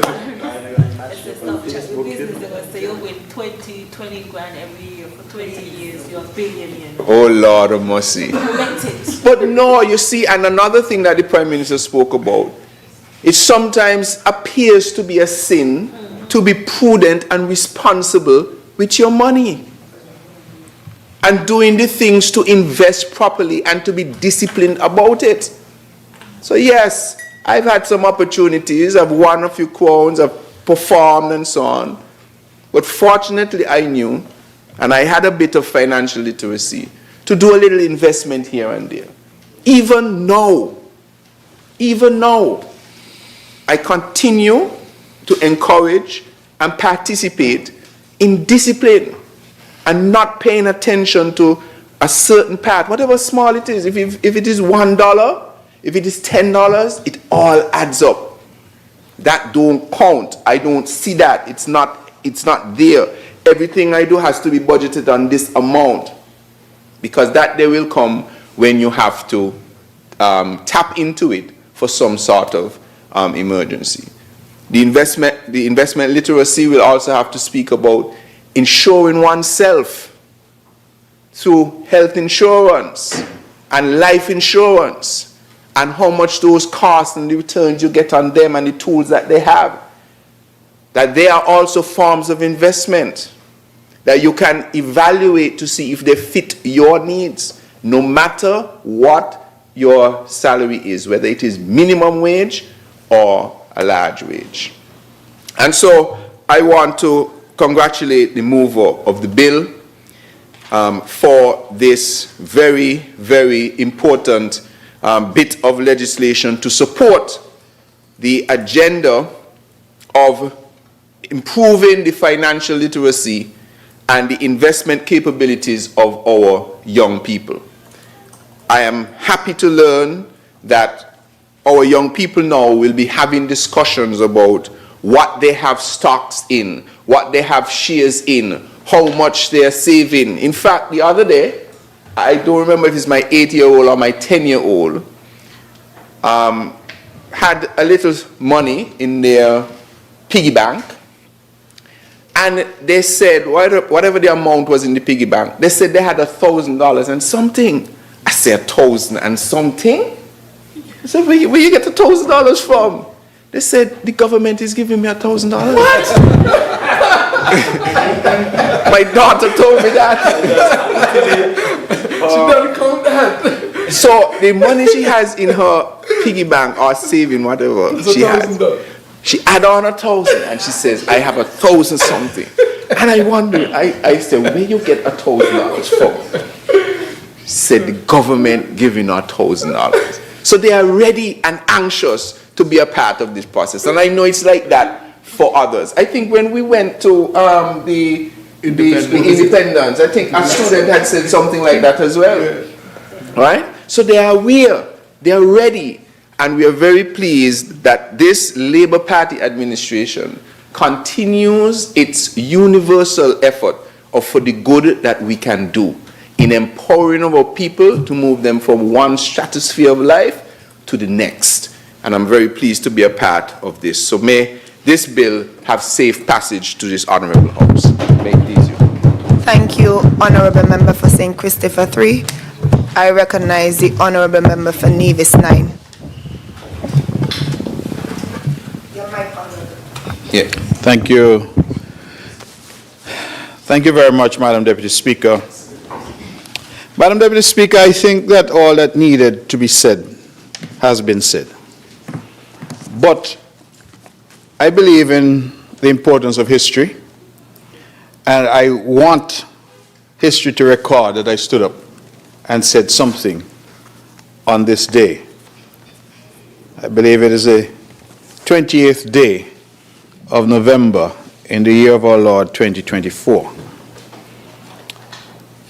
I did some research whilst I was listening to the Honorable Mover, the Honorable Prime Minister, and the Honorable Member for St. Christopher III. And I want to go on record in this House to say that in terms of legislative efforts that have been transformative, I believe that a decision was taken in 1968 that made secondary education free. And then it was the Education Act of 1976, passed in the Parliament of St. Kitts and Nevis, that made it compulsory for students to go to school between the ages of 5 and 16. We then had, in 1977, something called the Social Security Act that was passed in the Parliament and came into force on the 10th of January 1978. I identify those two pieces of legislation, legislative efforts, because I am persuaded that at the time that they were passed, our people didn't quite understand the implications or the value. And today, so many years later, we now understand, looking back, the value of those legislative initiatives. We come in the House all the time, Madam Deputy Speaker, and we do useful things. We make useful statements, and we pass legislation that is important. Every bit of legislation is important. But sometimes we engage in an effort that I believe can be transformative. And I believe, and that's why I've stood up, that this Aspire bill can, in time, prove transformative. When I talk to people, because I recognize, for example, in 1968, I was not yet born, when school became free, and Social Security came into force one day before my 9th birthday. So I was a boy. And based on the reports that I have had, our people objected to both. The Honorable Prime Minister said to us that people back then would have been upset. How dare these little black children, he said from St. Peter's, I would say from Hanley's Road or Brownhill or Cox, dare to come to school with children who perhaps came from some money, descendants of the planter class. St. Kitts, I believe it was arguably a little more stratified than Nevis has been. But nevertheless, you understand what the sentiment might have been. Social Security, when it was introduced, I understood that there were great protests. People said you were taking the money. You were introducing some kind of communistic or socialist approach. But as the Honourable Member for number 3 has spoken, and I hope that the public has been listening carefully, Social Security stands today as one of the most, if not the most important institution in our country. Providing relief, providing assistance. I said to someone recently, when the chips are down, Social Security is there right next to Jesus. But many of us would not have recognized way back in 1978 what Social Security could have become. So I want to start my brief intervention on this by saying that I sat here in the budget debates last year, and when the Honorable Minister of Finance said he can give every child $1,000, I was skeptical. I'm not afraid to admit it. This is maybe confession time. I said, man, this sounds like foolishness.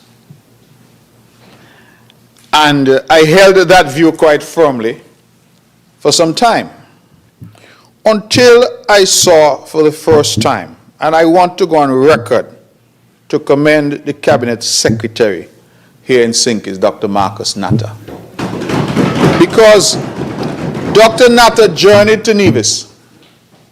He sat with the cabinet of the Nevis Island administration that I am currently privileged to lead.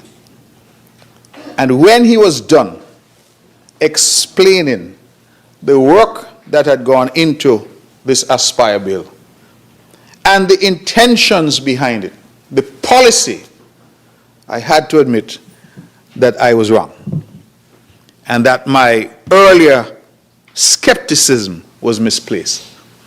Perhaps there's a lesson in that. You must not be skeptical unless you first give a chance to know.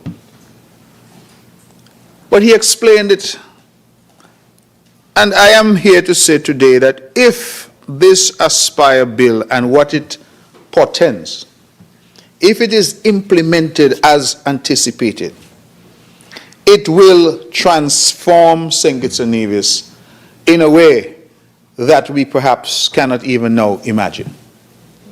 Because it is doing a number of fundamental things. You know, this language of sustainability has become quite popular.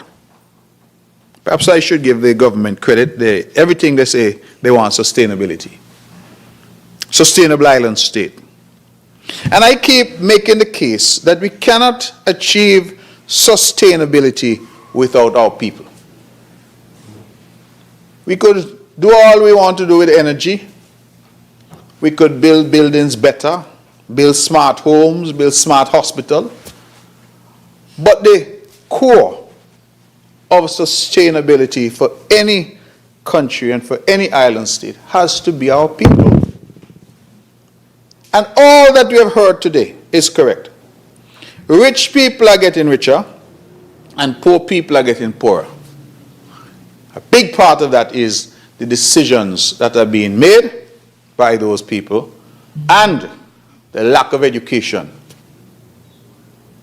When the member for number 3 talked about Carnival and the cost of the costumes, I am very happy to say publicly, I can't dance, so I'm not going to be in any Carnival troupe. So the cost of the costumes don't really matter to me. But what I will say is this, Madam Deputy Speaker. There is a certain recklessness that I have perceived, where people for Carnival, for Culturama, for Music Festival, are borrowing money to go and fit. And that recklessness, I'm going to use the word, I may get some licks over it, but I'm going to use it anyway. That recklessness is being in many instances actively encouraged by our banks. They must take some of the blame too. Because it's easier to get a costume loan now at the bank than it is to get a loan to build a house or buy a piece of land. The quickest loan you could get at our commercial banks now if you want to buy a car, which the minute you drive it off the lot, it starts to depreciate. 20%. The minute you drive that car out of TDC lot, they mark it down 20%. That means if you drive it down the road to Basti and say, let me carry it back right now, you don't lose 20% of the value. But if you want a loan, the bank tell you, man, take the money quick, quick, quick. When you go to the bank and you say, I want to buy a piece of land, I want to do something that will help to build wealth, that's a problem. And so, Mr. Prime Minister, I know you're sitting, which in my humble opinion, I encouraging our people to get poorer. Encouraging our people to get poorer. Maybe people don't like to hear it, but encouraging our people to get poorer. When you borrow $5,000, Lord, sometimes, you know, I get a letter one time, they tell me, what? Here's something for $10,000 for Christmas. Me not apply for no loan, you know. I didn't apply anywhere.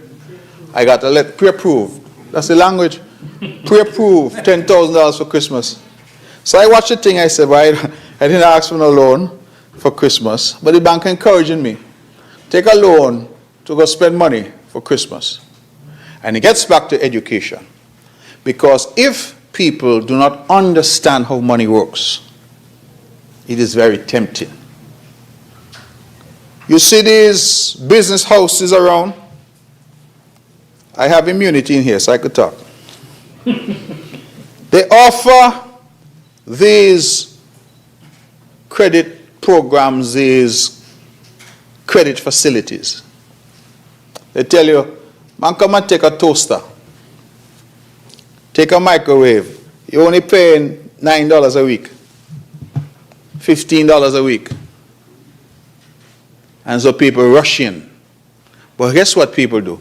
They go by TDC, they take something. They go by courts, they take something. They go by hospitals, they take something. And they're calculating because that little thing called interest, and we hear the word compound interest, they're not paying any attention to that. Oh, his man is $15 a week. And then as that money now, you're paying, and you can't seem to make any headway. I don't know how many of you have had loans, especially if you have a mortgage, but you pay a mortgage for 10 years and the mortgage ain't move.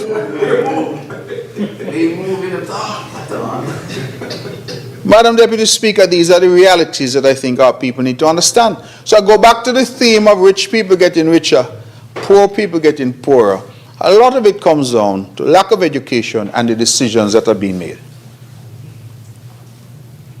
The rich person is going to, no doubt, take care of his or her children in a particular way. Send them to the best schools.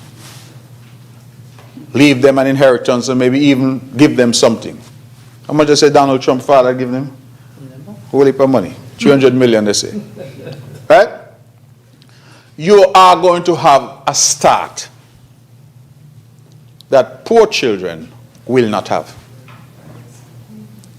And so this here, these couple sheets of paper, which is the Aspire bill, if implemented properly, if it holds true to its promise, what it will do, it will allow every child in St. Kitts and Nevis to get a start. It will allow them to get a start. And so every child now will come out of the blocks. Some who are rich people children may have a head start. But that's okay. Those who come from poorer families will have an equal start with their peers.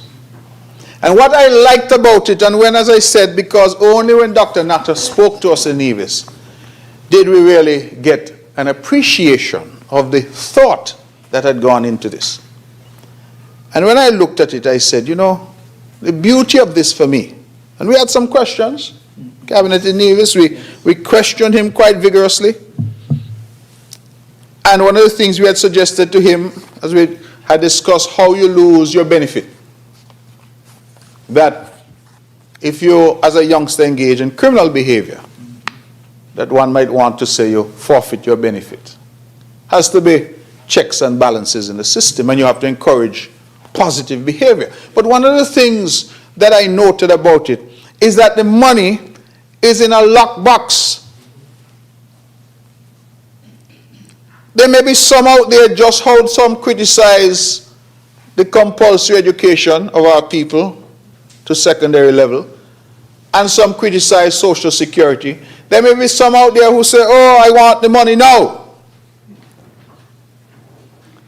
But the money being in a lockbox is actually brilliant. Because what it says, Madam Deputy Speaker, is that those children, I believe the entry point is 5 years old. Imagine you have $1,000 available to you, 500 in cash, 500 in stocks, shares. And that $1,000 is in that lockbox for 10 years. Is it 5 to 15? That's the age of 5 to 18, I'm sorry. So 13 years. If you start at 5. Imagine right now you're in kindergarten. You're at Prospect Primary School, you're at Tucker Clark Primary, wherever you are. 5 years old. And you have $1,000. Somebody say, let me put that in a lockbox for you.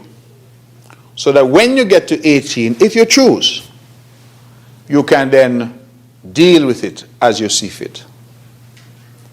But if it was only about money, some smart person is going to do the math and say, well, $1,000 over that time only work out to X or Y. But we have heard over and over, and that is the point that I want to emphasize in this brief intervention: education, education, education. People must understand how money works. The good member for number 3 spoke about credit cards. Too many people use credit cards as if it's another income source. So if they're making $5,000 a month and they have a credit card with a $5,000 limit, as far as they're concerned, they have $10,000 every month to spend. But the interest on a credit card ranges anywhere from 19, sometimes as high as 22%. And when you can't pay it off, that's when it starts to bite. But I have come to the realization, Madam Deputy Speaker, that it's not sometimes that our people are profligate or people are just bad spenders or just unwise. A lot of times it is that our people simply don't understand. And a lot of times you deal with the financial institutions, you deal with those who have these credit facilities, and there's a lot of fine print. And for people, especially poor people, they know they need $5,000. They're not too concerned with the fine print. They want to get the $5,000 to do what they need to do. The fine print now is where you start to hear about rates of interest that are high. I believe they used to have an old word for it, usury. So high that eventually those debts start to pancake and you get to a point now where you can't sustain them. And so the education component of this is going to be critical if it's going to work. We must educate these children,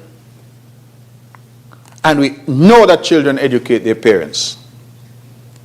Those children, just as the good member said, his daughter said that she has, I think he said, an additional 1,000 to put on the 10 that she had there already. That's what you said? Oh, I was on my phone. I may not have heard perfectly. But the children must be able to learn. Could you imagine? And this is why I'm looking forward, you know.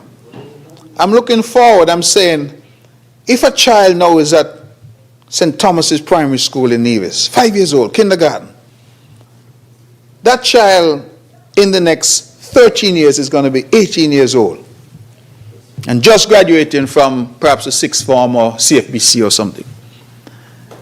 I want, and in fact, it's the Prime Minister I'm suggesting, that we need to probably find a mechanism to track these children. We need to find some way to measure and to say, you know, at 5 and then where they are at 10 and where they are at 15. And, because what we are talking about here is revolutionary. As you say, it's not being done anywhere else in the region. And you know, when St. Kitts Nevis introduced free secondary education in 1968, you know that we were the first place in the entire Commonwealth Caribbean to do it. First. And when we introduced mandatory education, secondary education in 1976. Again, we were the first. In fact, just a few short years ago, I traveled to one of our OECS counterparts and was shocked to see children of school age on the street hustling. And when I asked the question, they said, no, they don't have no mandatory education like that. So poor families become poorer because these children aren't in school. They're out there hustling. This type of initiative, this is what I call social engineering. Social engineering. And if this country is going to achieve its ambitions, we have to engage in social engineering. It cannot be business as usual. And I am not going to be too shy to say I was wrong. I was skeptical. I am now hopeful.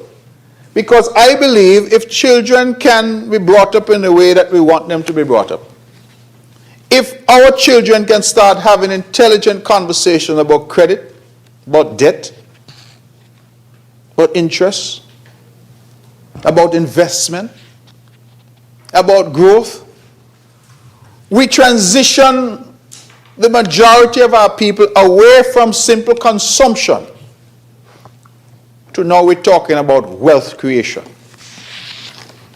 And that's how you build societies. That's how you help poor people get out of that trap of poverty. The education in the sense of going and getting a degree is a useful step, but it is not a sufficient step. Plenty of people with degree still don't understand money. We need financial education. We need our people to appreciate that if all that they do is consume, then they'll forever be poor. They must find a way, even if it means pooling with other people, to invest. Because investing is the only way that you can supplement. If you are earning an income, you're in the upper echelons of the public service, you're in a private company, that additional income that you earn from investing, I believe they refer to it as passive income. Passive because while you're sleeping, you're earning. And that is the general idea behind it. And even that requires education because it is not every investment, Madam Deputy Speaker, that will be a successful investment. Many people have had shares in companies that have failed. But even that requires education. And so I come back to the central point of education and more education. We have to be informed about what is happening. We have to get to a point in our country where we're having conversations. Could you imagine the young people now in sixth form? I say no. In 5, 10, 15 years in sixth form, talking about how their portfolio is doing, their ability to bring their parents along with them, and say, Mommy or Daddy, you know, I have some shares in this company and shares are up 15, 20% since I got it. I looked at my phone here, and a particular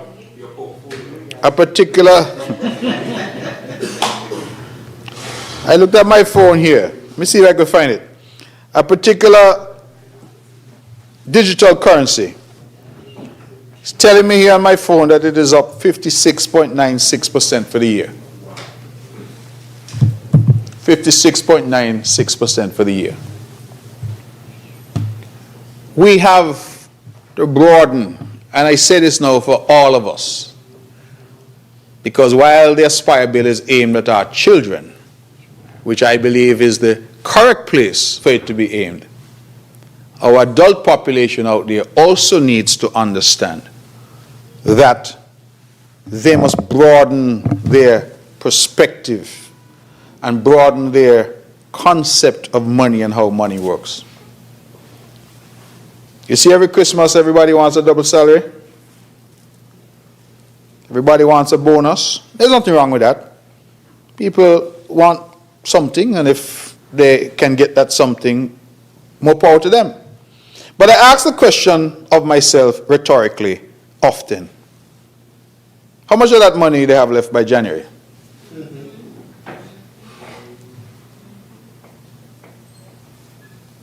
How much? What would they have done with it when they get it in December? Because, let's face it, we have a culture of, some say it's an Instagram culture, instant gratification. So I don't want to wait for it, I want it now. I want to acquire everything now. I want the car now. A young lady told me the other day, she bought a car. The reason I got into the conversation with her is because she was seeking some assistance. She had run into difficulty. I said, you bought a car. Why did you buy a car? She said she fed up with taking the bus. I said, that was the primary motivator? Yes. But she never realized that the car would cost so much because she didn't factor in tires, gas, insurance. And it looked like every month something happened, she got to find a mechanic. And so she didn't make proper arrangements. So she now has the car because she don't want to take the bus, but she can't afford the car because of all that goes into having the car. And so our adults also need that financial literacy and that education.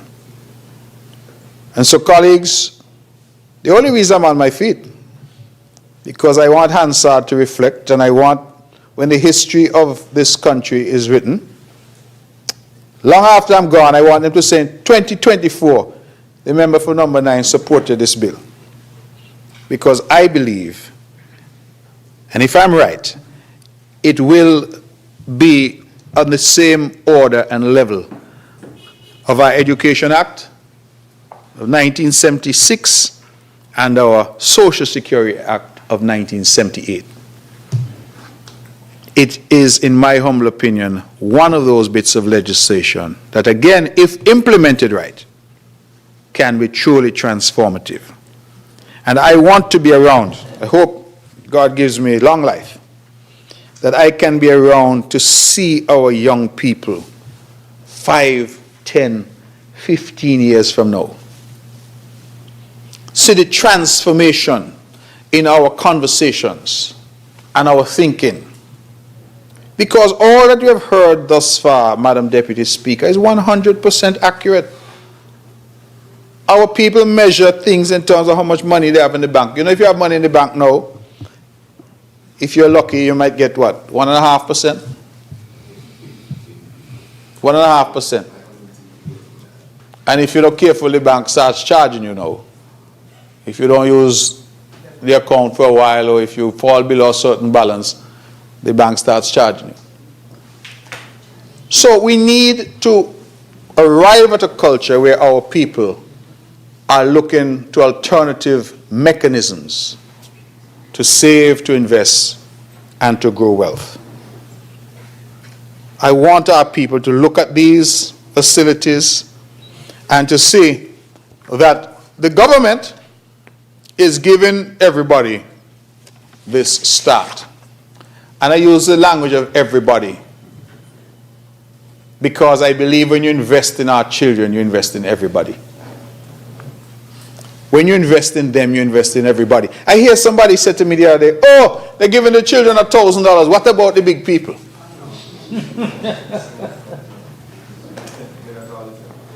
But when you invest in our children, you invest in the country. When you invest in the country, everybody ultimately benefits.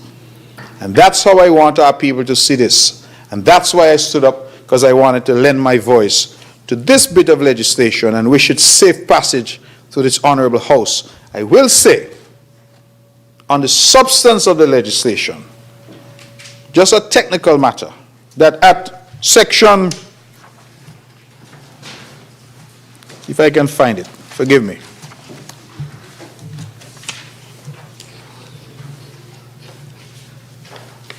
At section, I believe it is section 11. The section 11 speaks to the tenure in office. Yes, a member of the council, other than an ex officio member, may hold office for a period of 3 years unless he or she vacates office.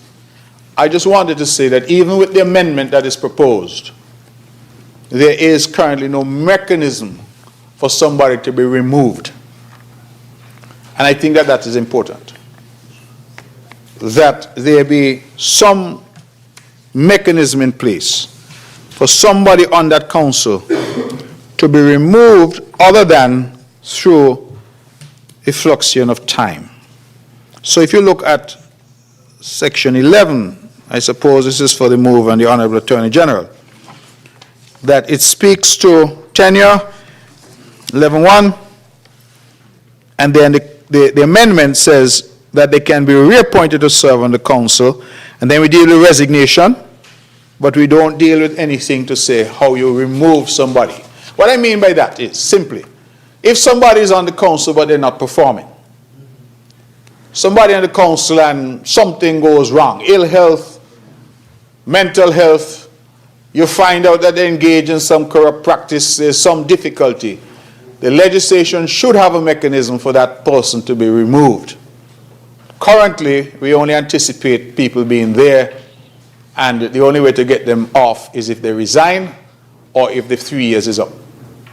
So that is the only technical point that I would raise. I would also want to go on record to thank Ms. Janisha Daniel from Nevis.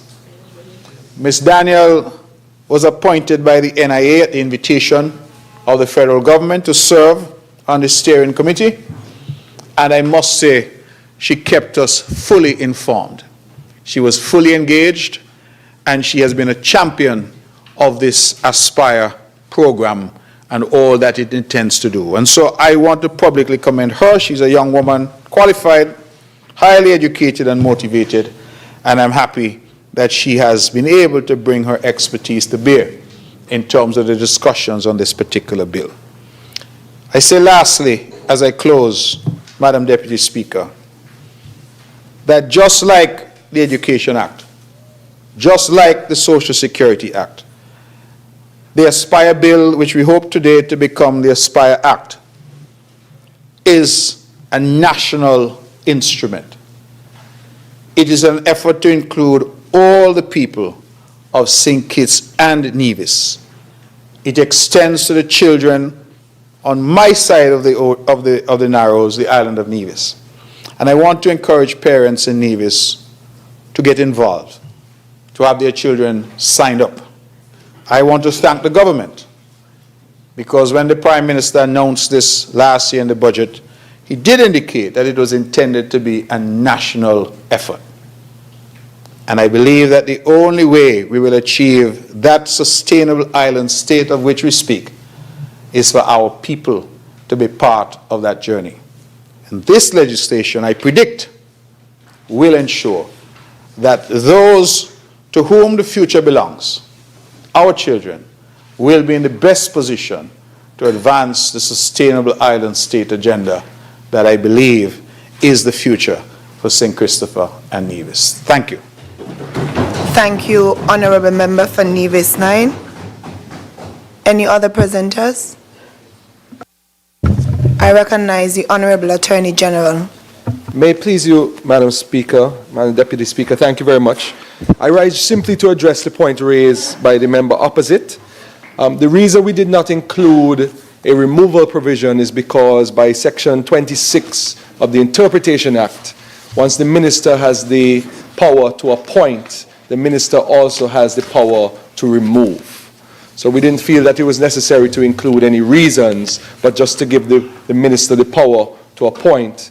And if there's any issue, anybody's failing to live up to the expectations as a member of the Aspire Council, then the minister can lawfully remove that person. May it please you.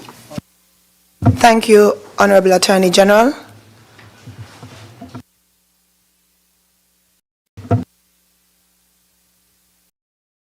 I will now invite the mover. I recognize the Honourable Member for St. Christopher 8 to do his wrap-up. Madam Speaker, with your leave, I rise once again to wind up the debate on this bill shortly entitled Aspire Bill 2024. Madam Speaker, I want to really thank the interventions by those who intervene and the support that this has had also by those in this House who may not have stood up to speak, but it's obvious that they support. I want to once again, Madam Speaker, really thank the Cabinet. I want to thank the Nevis Island Administration's Cabinet for their, of course, participation. I want to take this opportunity also to thank the Cabinet Secretary, and I wish I had the names of those who really participated with him so I could have put in the record their names. And if the Cabinet Secretary is hearing me, and he can send me quickly, because I think their names should be written in the record, Madam Deputy Speaker, because they have done exceedingly well. Madam Deputy Speaker, when you look at the composition of the council, for example, you would recognize that the council's composition, let me just read it. Chairperson shall be appointed by the Minister of Finance. The 8 other members of the council shall be as follows: Cabinet Secretary as ex officio member, person recommended by the Premier of Nevis. Madam Deputy Speaker, by the Premier of Nevis. Because there should be full participation. A person recommended by the Governor of the Eastern Caribbean Central Bank. A person recommended by the St. Kitts Nevis Chamber of Industry and Commerce. A senior employee of the Social Security Board recommended by Social Security Board. A person recommended by the Bankers and Financial Services Association. Person recommended by Caribbean Confederation of Credit Union, a youth representative recommended by the Ministry responsible for youth empowerment, Madam Deputy Speaker. And I would say we might have to extend it, Madam Deputy Speaker, at some point to the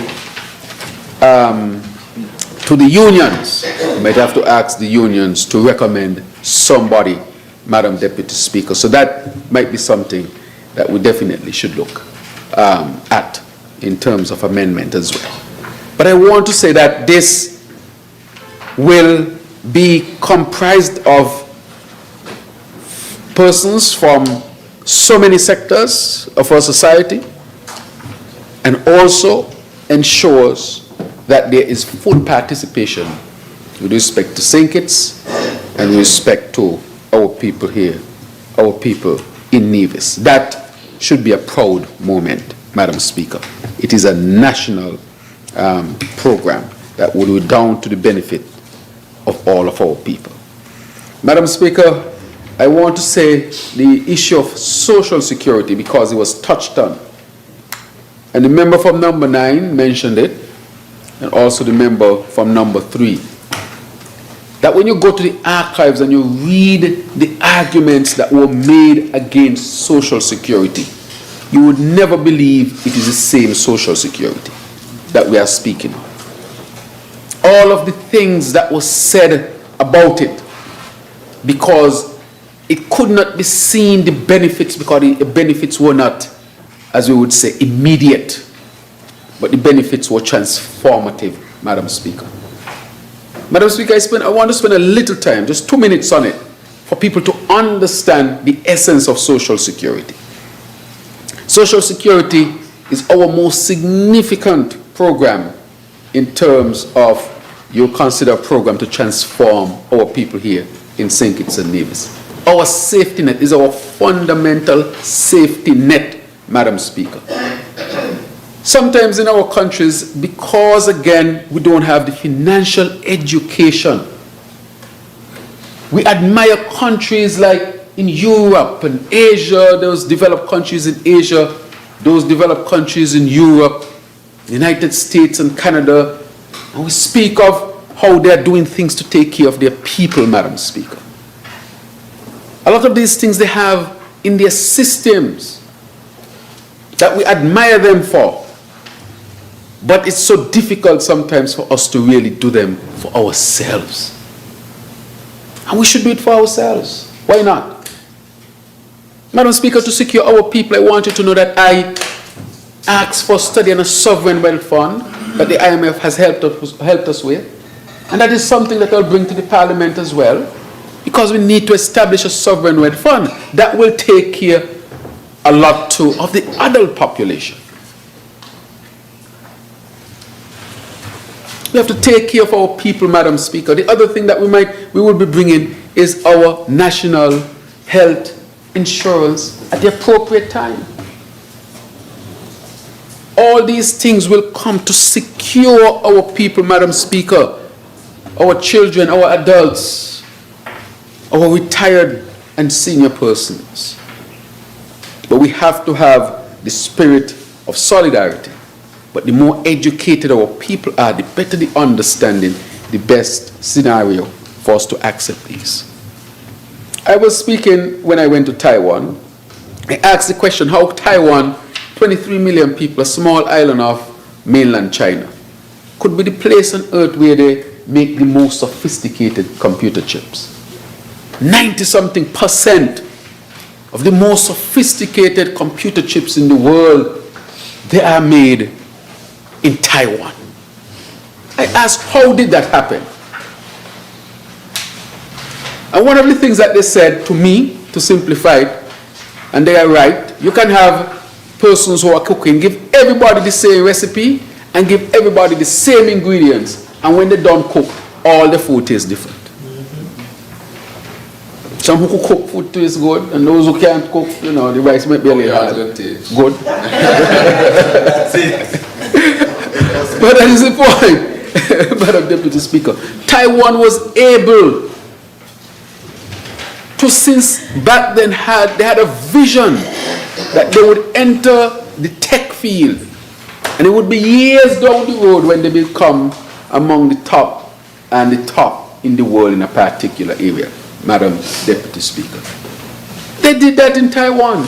Look at Singapore, and you go to the founder of Singapore, when he established his sovereign wealth fund and set up the system and so forth, because he said, we are nothing to that discarded little country the size of St. Lucia, but we're going to put things in place because 20-something years down the road, 30 years down the road, we will be one of the best countries on earth.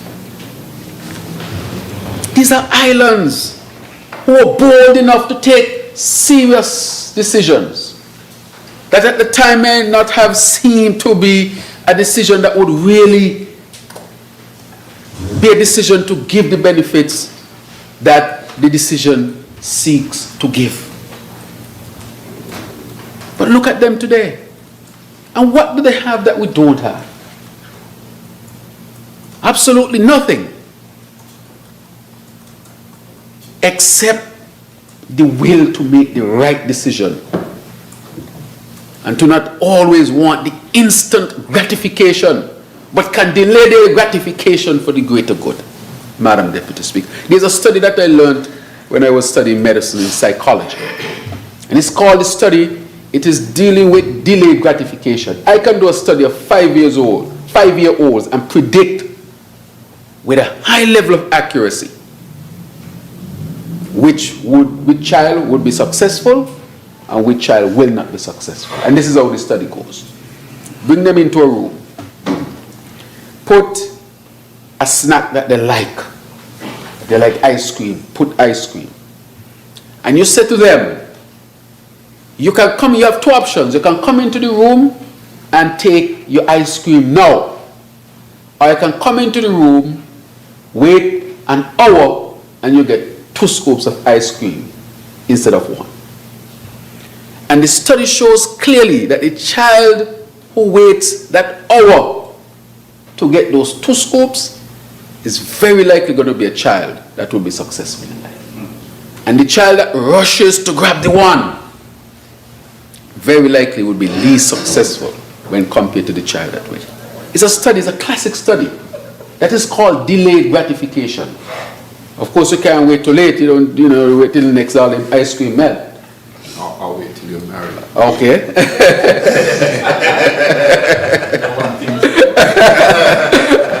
But it's a famous study. Trust me, you can do it with your children and find out how their brain is working. And if you realize they are in the zone of the quick gratification or the instant gratification, you start to work on them so that they can start to delay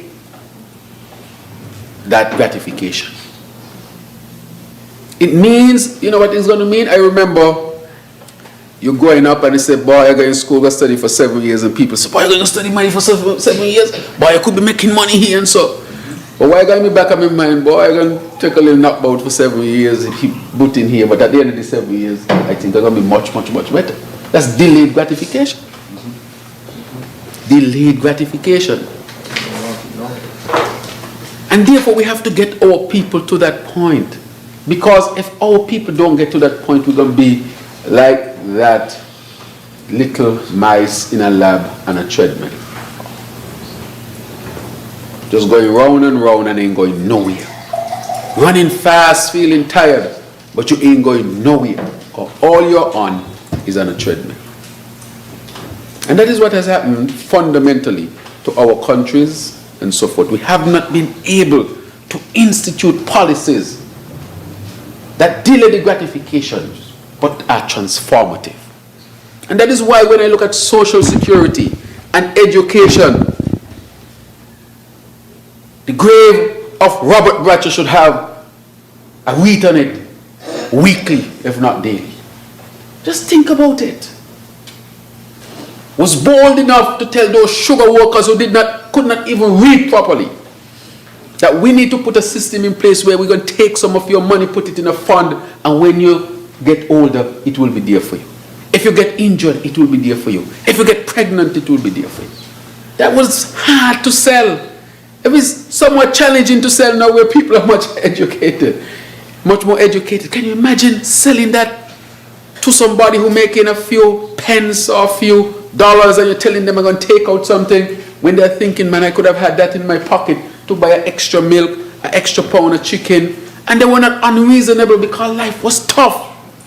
So it wouldn't have been unreasonable for them to want an extra pound of chicken when they look at the picking year, as we say in St. Kitts and Nevis. But push the people to have that delayed gratification because he understood that it was needed for that transformation. Critically important. Same with education. Imagine you growing up in the 60s and children used to have to go in the cane field and go tie out the sheep and the goat and milk the cow in the morning and go to the cane field with the parents to help them so that they can get some extra money. And here come this man named Robert Bratcher who said, well, that child can't go no more. They got to go to school till they're 16. That was a revolutionary act because here is a family that might have had 4 or 5 young ones. And the elder one, or the eldest one depending, used to go out to work with the parents to bring in some extra money to take care of the rest. So that was an income that they depended on. And he's telling them, no, from tomorrow, the eldest one can go. And if you send them to school, I'm going to send somebody to pick them up and carry them to school. That was revolutionary. But he understood that if he wanted to break the cycle, he had to take a measure like that to educate them. Again, you had to delay the benefits or delay the gratification. And we are benefiting from that today based on our educational standards and so forth. We have one of the most stable and best social security after, we work to make sure. So, same as investments. You invest today because the market go down and up, you don't rush to take out your money. You have to have some patience. Discipline. So that you can derive the benefits later on in life. And so in a great sense, Madam Deputy Speaker, member from number 9, number 3, and the support that we have had. These are critically important factors, are critically important things that we are discussing here today.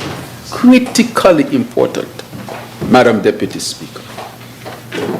I know I'm belaboring the point, but it's because I want the mentality of our people to shift. Otherwise, we're going to continue to be the carriers of wood and the drawers of water. I see a lot of young people stepping in. Hope they'll be benefiting from Aspire. Madam Deputy Speaker. The education. Thank you very much. And I'm so happy that I got all the names, because these names should be in the record, Madam Deputy Speaker.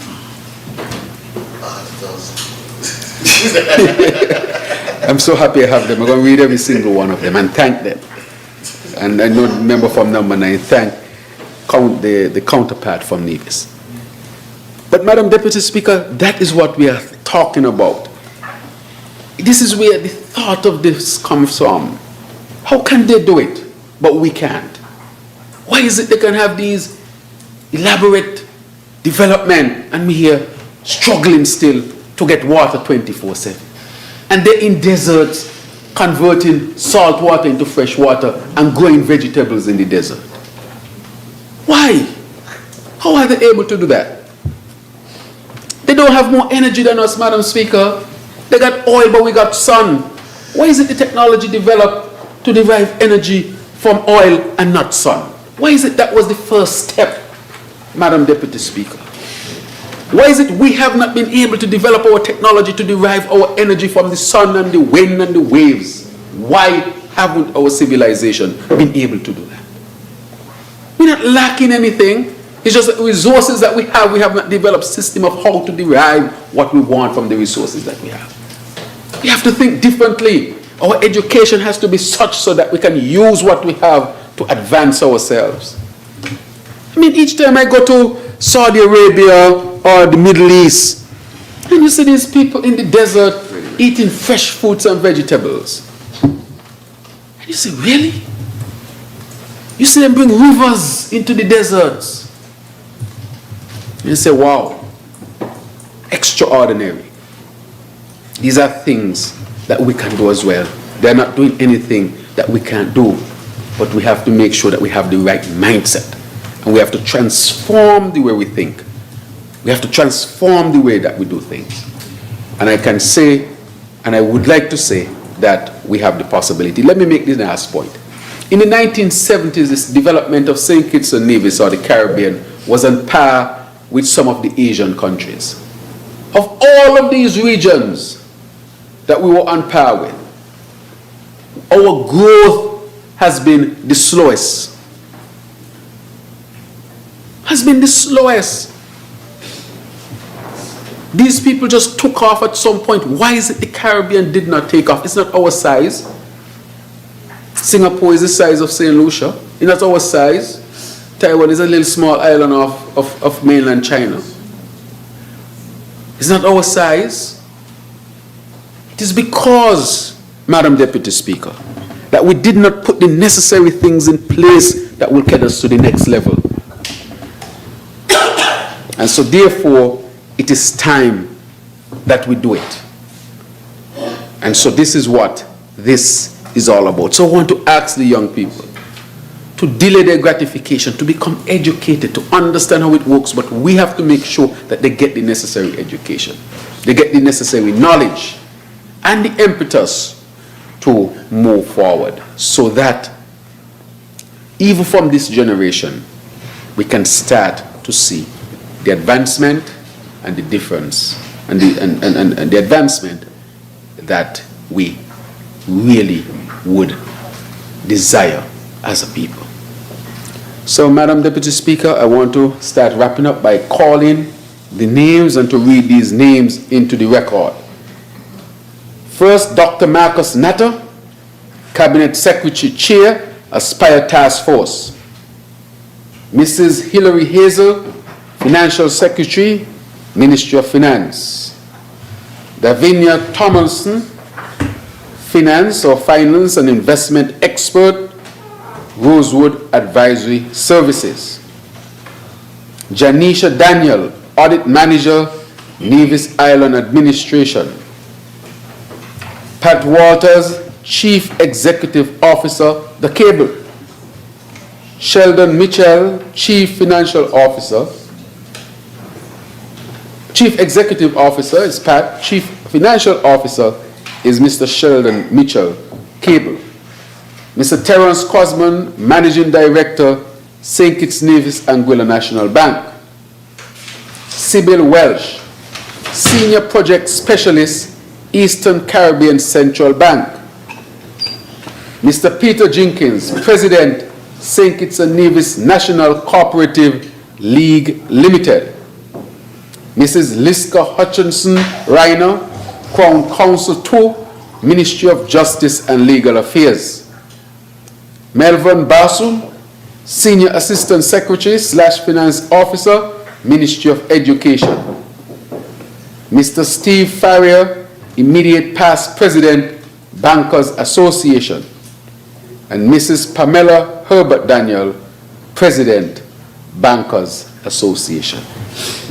Madam Deputy Speaker, it would have been remiss of me not to have mentioned the names of this task force, those persons who dedicated their lives to this on their time. And the last thing I would say is let me acknowledge once again the students who are here, that this is for their benefit, and to ask them to educate other children and to help them to sign up. They will always remember you.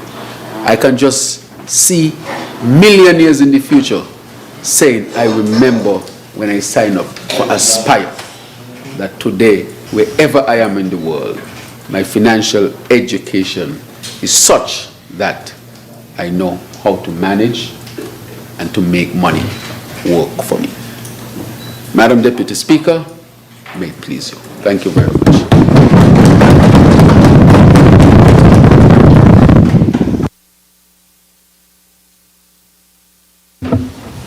Thank you, Honourable Member for St. Christopher 8. The question is that the bill entitled Aspire Bill 2024 be read a second time. Those in favour? Aye. Those against? The ayes have it. A bill to provide for the establishment of the Aspire Fund, the Aspire Council for the management of the Aspire Financial Education, Savings and Investment Program for the benefit of youth within the Federation of St. Christopher and Nevis, and for related matters, otherwise known as the Aspire Bill 2024. The bill entitled Aspire Bill 2024 has been read a second time. House moves to committee stage.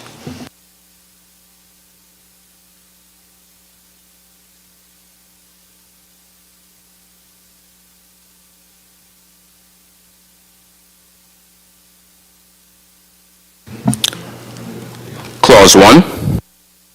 The question is that Clause 1 stands part of the bill. Those in favour? Aye. Those against? The ayes have it. Clause 2. I recognize the Attorney General. Madam Chair, I wish for the amendments circulated to all members that reflect amendments to Clause 2, Clause 7, Clause 8, Clause 11, and Clause 17 be adopted en bloc, as the members are fully aware as to what those amendments are.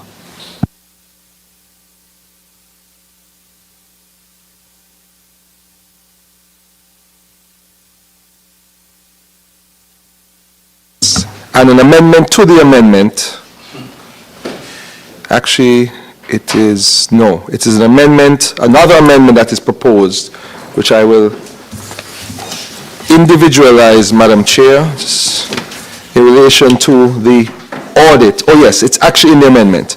It should read at paragraph 17.2 The accounts of the fund shall be audited annually by the Director of Audit, not the Accountant General. So it is an amendment to the amendment, Madam Chair.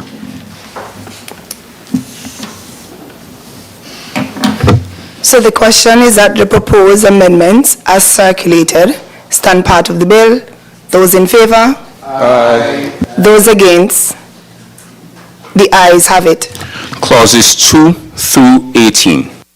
The question is that clauses 2 through 18 stand part of the bill. Those in favor? Aye. Those against? The ayes have it. The schedule. The question is that the schedule stands part of the bill. Those in favor? Aye. Those against? The ayes have it. The enacting clause. The question is that the enacting clause stands part of the bill. Those in favor? Aye. Those against? The ayes have it. The title. The question is that the title stands part of the bill. Those in favor? Aye. Those against? The ayes have it. House resumes.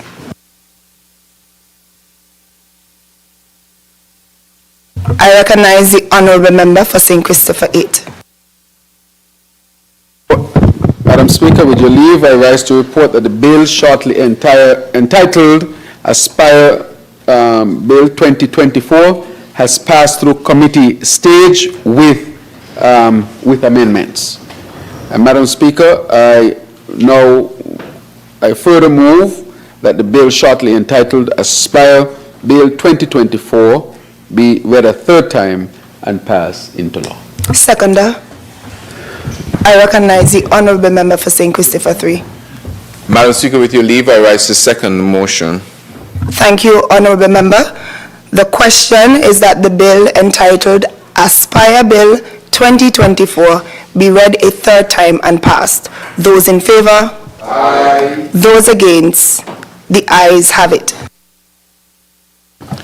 A bill to provide for the establishment of the Aspire Fund, the Aspire Council for the management of the Aspire Financial Education, Savings and Investment Program for the benefit of youth within the Federation of St. Christopher and Nevis and for related matters, otherwise known as the Aspire Bill 2024.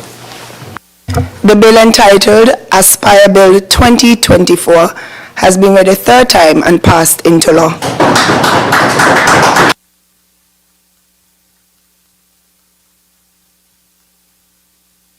Next bill.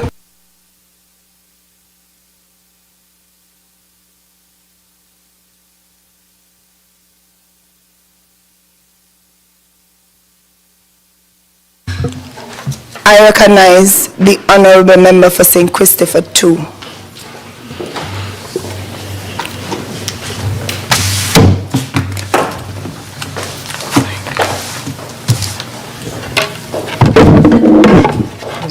Madam Speaker, I rise this time to second the motion to have the bill. To move the motion. The motion to have the bill read in this honorable house for a second time. And of course, to lend my voice and with it, my support. Madam Speaker, I think this bill was first read.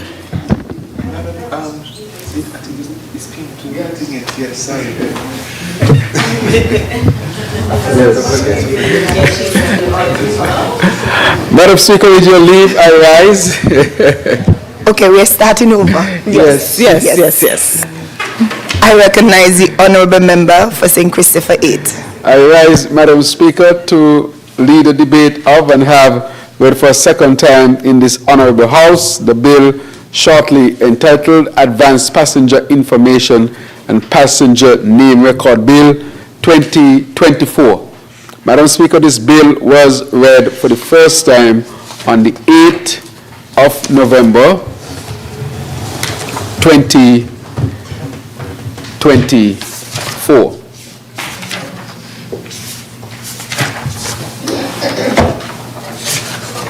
You gonna get that one?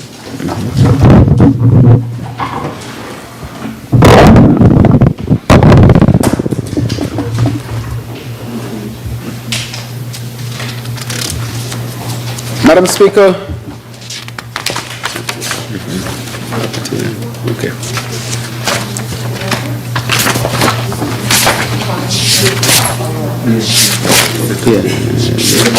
Yes. Okay, good. All right, good. I think this is it here. This is the bill. Just give me 1 second, Madam Speaker.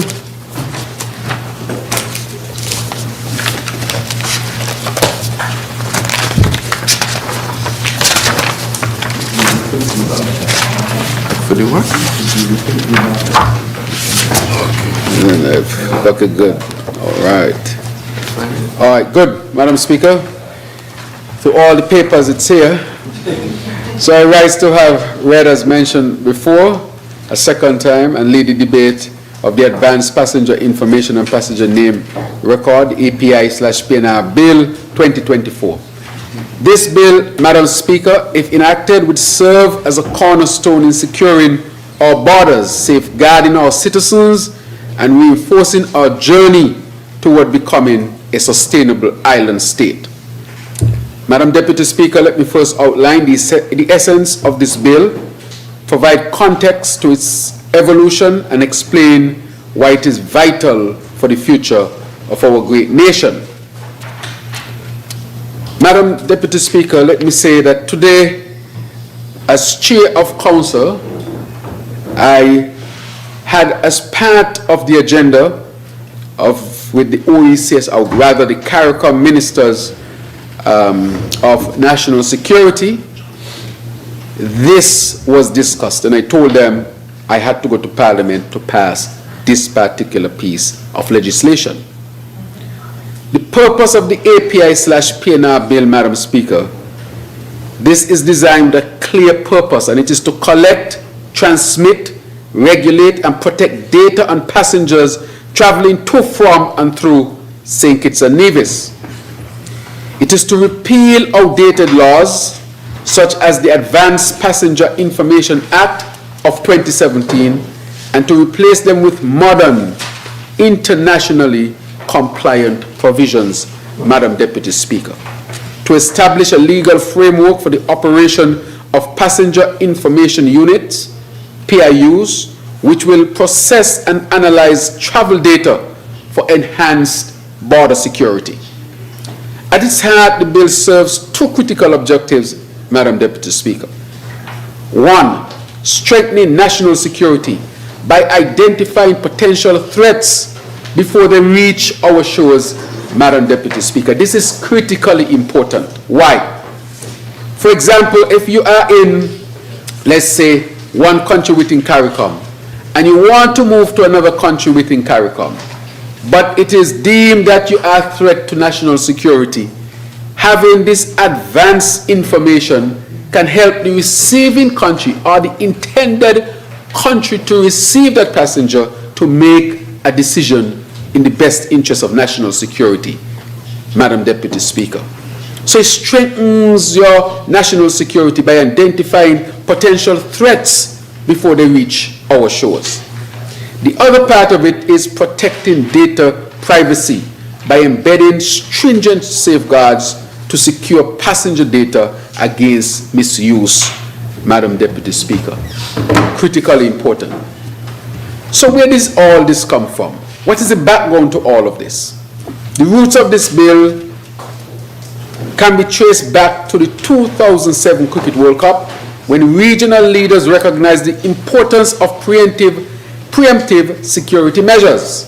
The Advanced Passenger Information System introduced during this time was a collective effort to share passenger data among CARICOM nations. This allowed authorities to identify high-risk individuals early and prevent security threats, Madam Deputy Speaker. We all remember that particular time. Since then, global security challenges have evolved. The rise in transnational organized crime, terrorism, and cyber threats, these things have made it necessary the collection of more detailed data. This is where passenger name record PNR data comes into play. While APIS provide basic information such as names and passport numbers, PNR includes deeper insights like payment details, identifying patterns of suspicious transactions, travel itineraries, detecting irregular routes often associated with illicit activities, contact information, enabling swift communication for security alerts. These enhancements align with international resolutions, such as United Nations Security Council Resolution 2396, which mandates the use of API/PNR data to combat terrorism and organized crimes. Madam Deputy Speaker, development of the regional API/PNR Bill 2024 was developed as part of a regional effort led by CARICOM, Implementation Agency for Crime and Security, CARICOM Impacts, to establish a harmonized legal framework across CARICOM member states. This initiative reflects the shared recognition among regional leaders that collective action is essential for addressing modern security challenges such as transnational crime, terrorism, and human trafficking. By providing a unified approach to data collection, processing, and sharing, the modern legislation, Madam Deputy Speaker, supports the integration of border security measures throughout the Caribbean.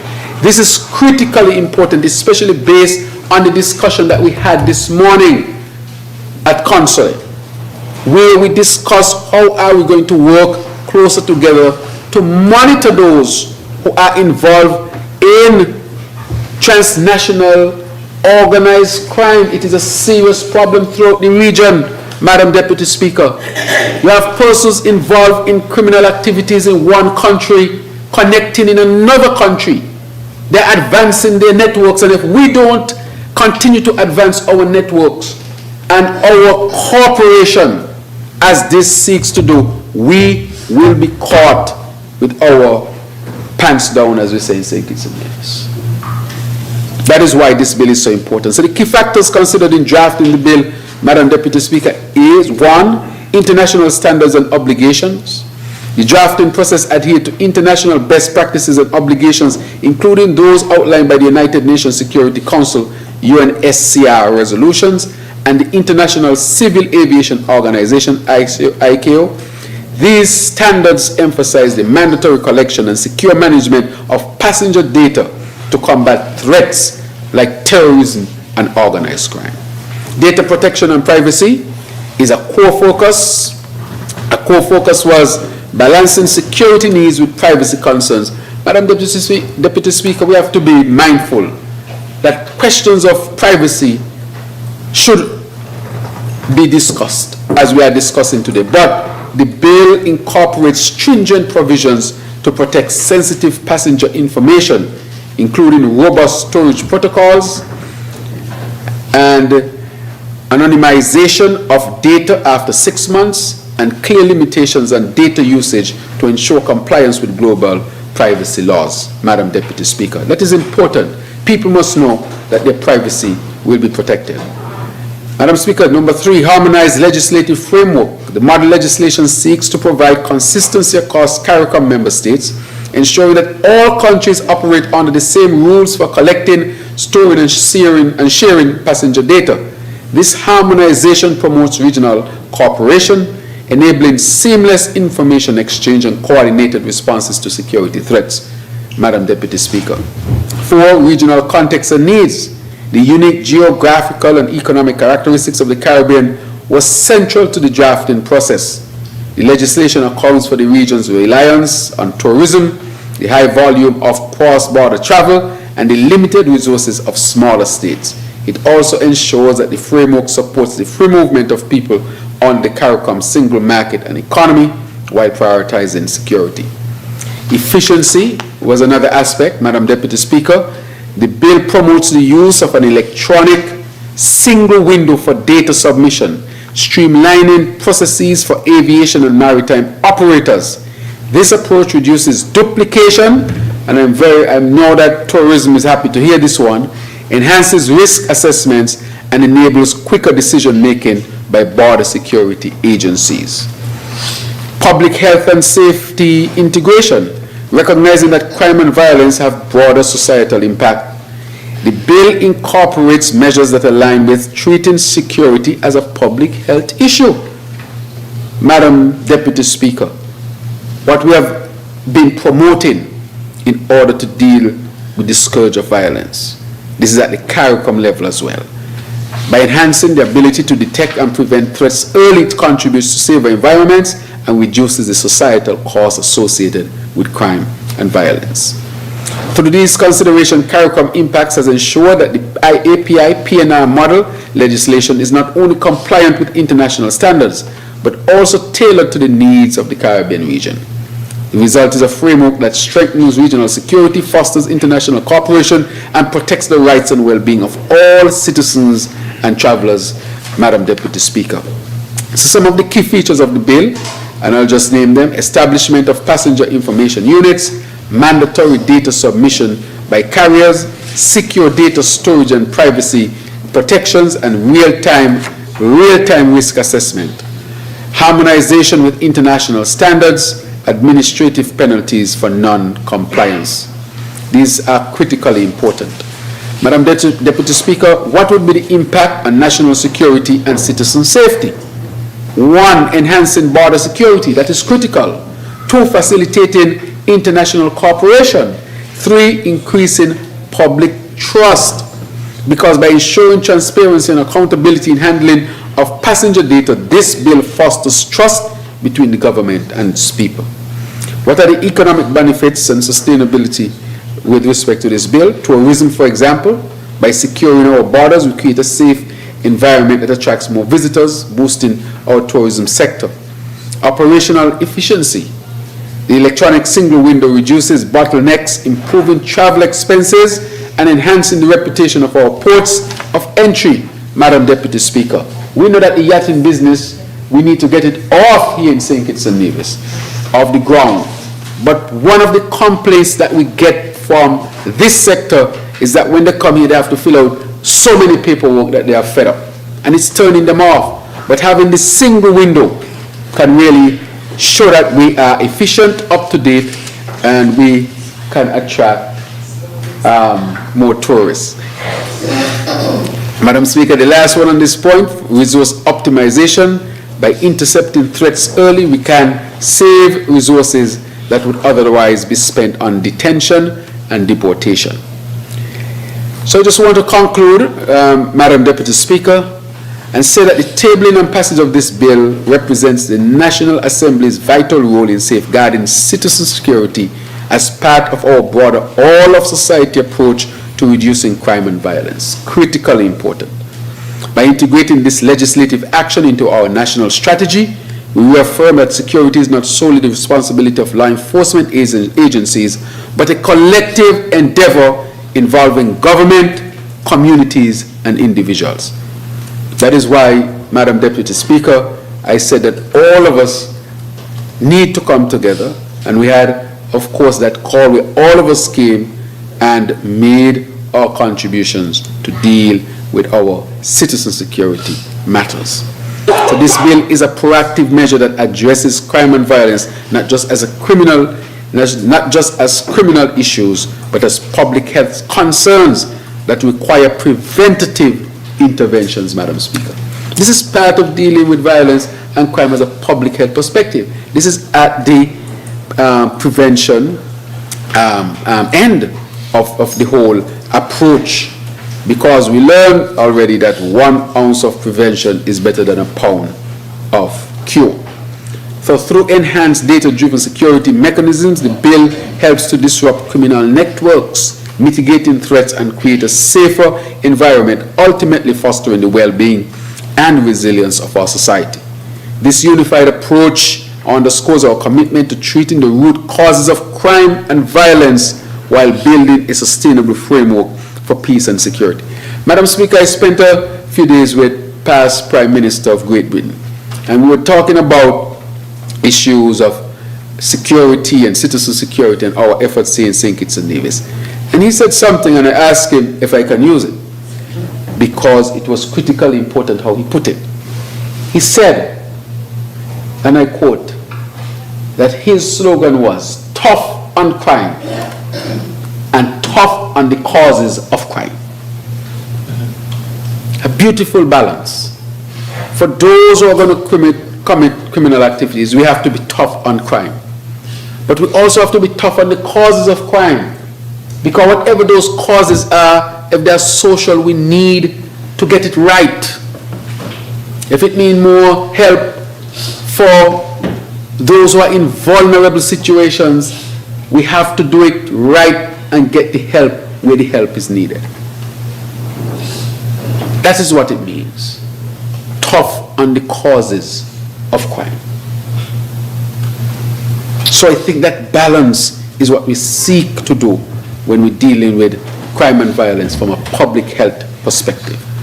Tough on crime and tough on the causes of crime.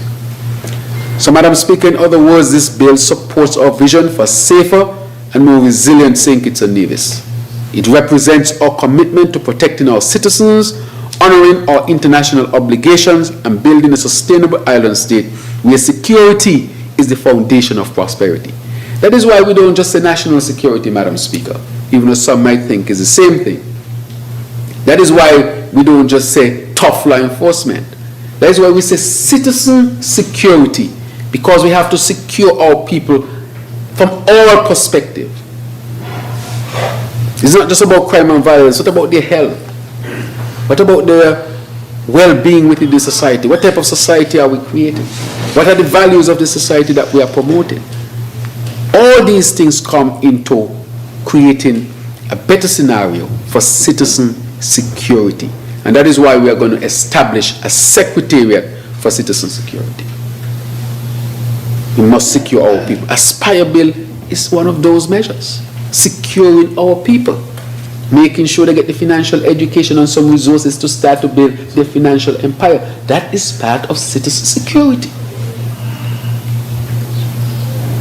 When we talk about establishing a sovereign wealth fund, that is part of citizen security, social security. Says it all. Citizen security. All of this, Madam Speaker, these things work together to secure our people.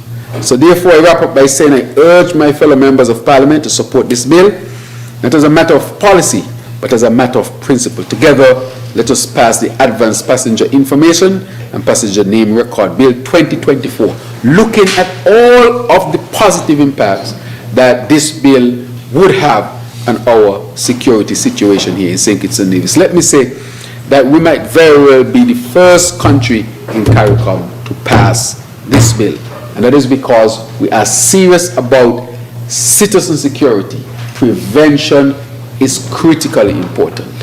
And therefore, if we can put a system in place which would allow us to see those who are involved in transnational criminal activity early and act so that we can prevent what acts they might want to commit here in St. Kitts and Nevis, this then is part of the whole scenario of prevention and protecting our people.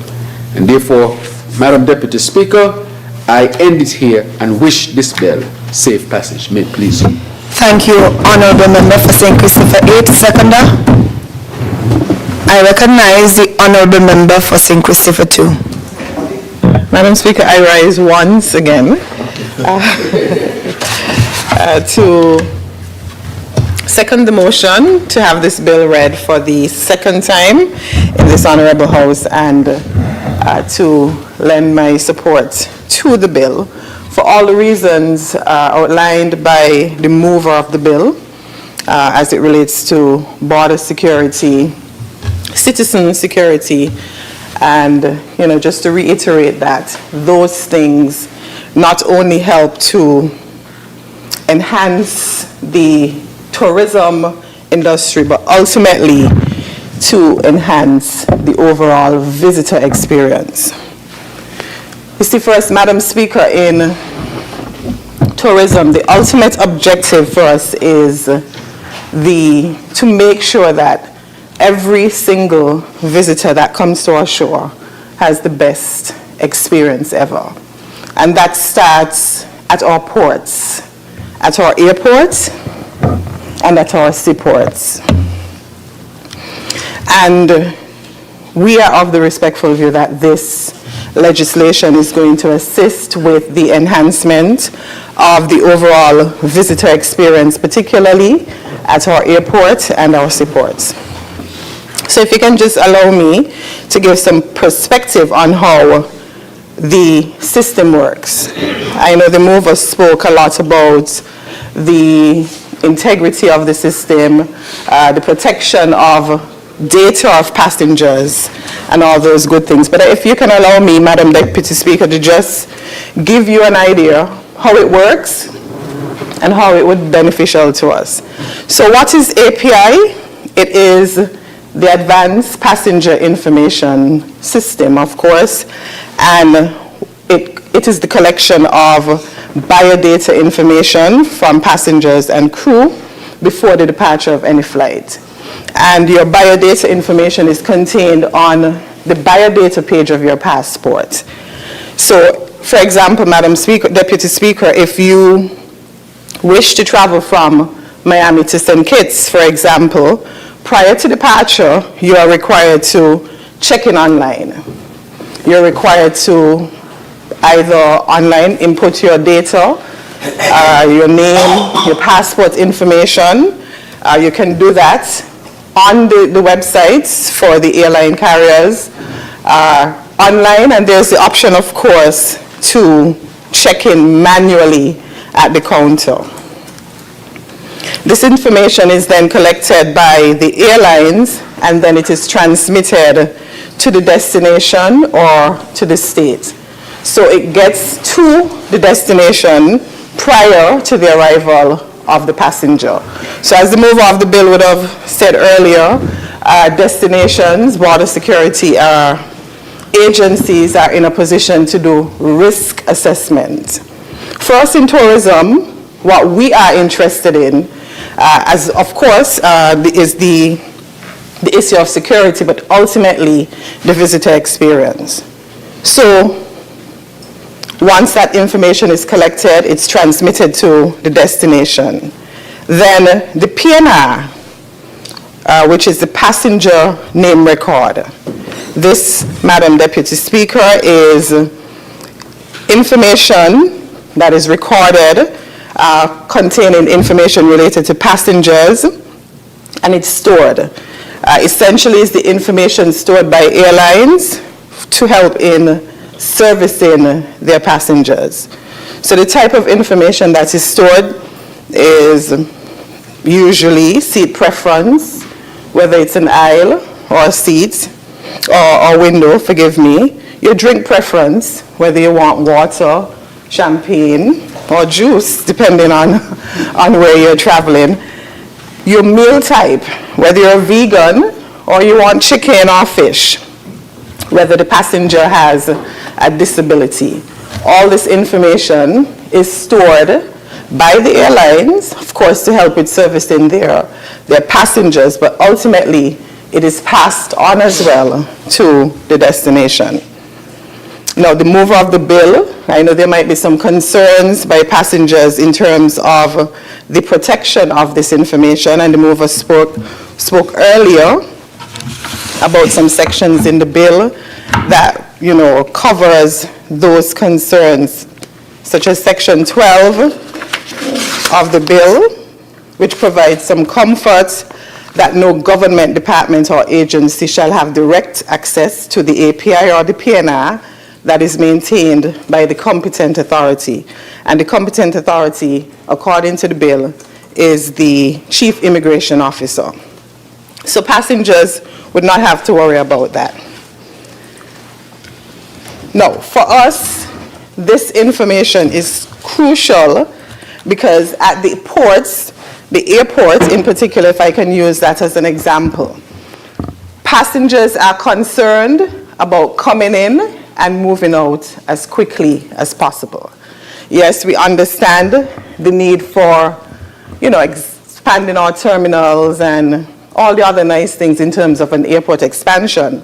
But if we're able to work on initiatives such as this and some others that we have introduced, we are satisfied that it would help with the overall visitor experience. So far, what we've done and how this will continue to help with the initiatives that we've undertaken. So upstairs, in the departure lounge, for example, we have removed the immigration line, the emigration line. So if you are traveling out, there really isn't any need anymore to go to immigration. You just go straight to being screened. That is a welcome from passengers.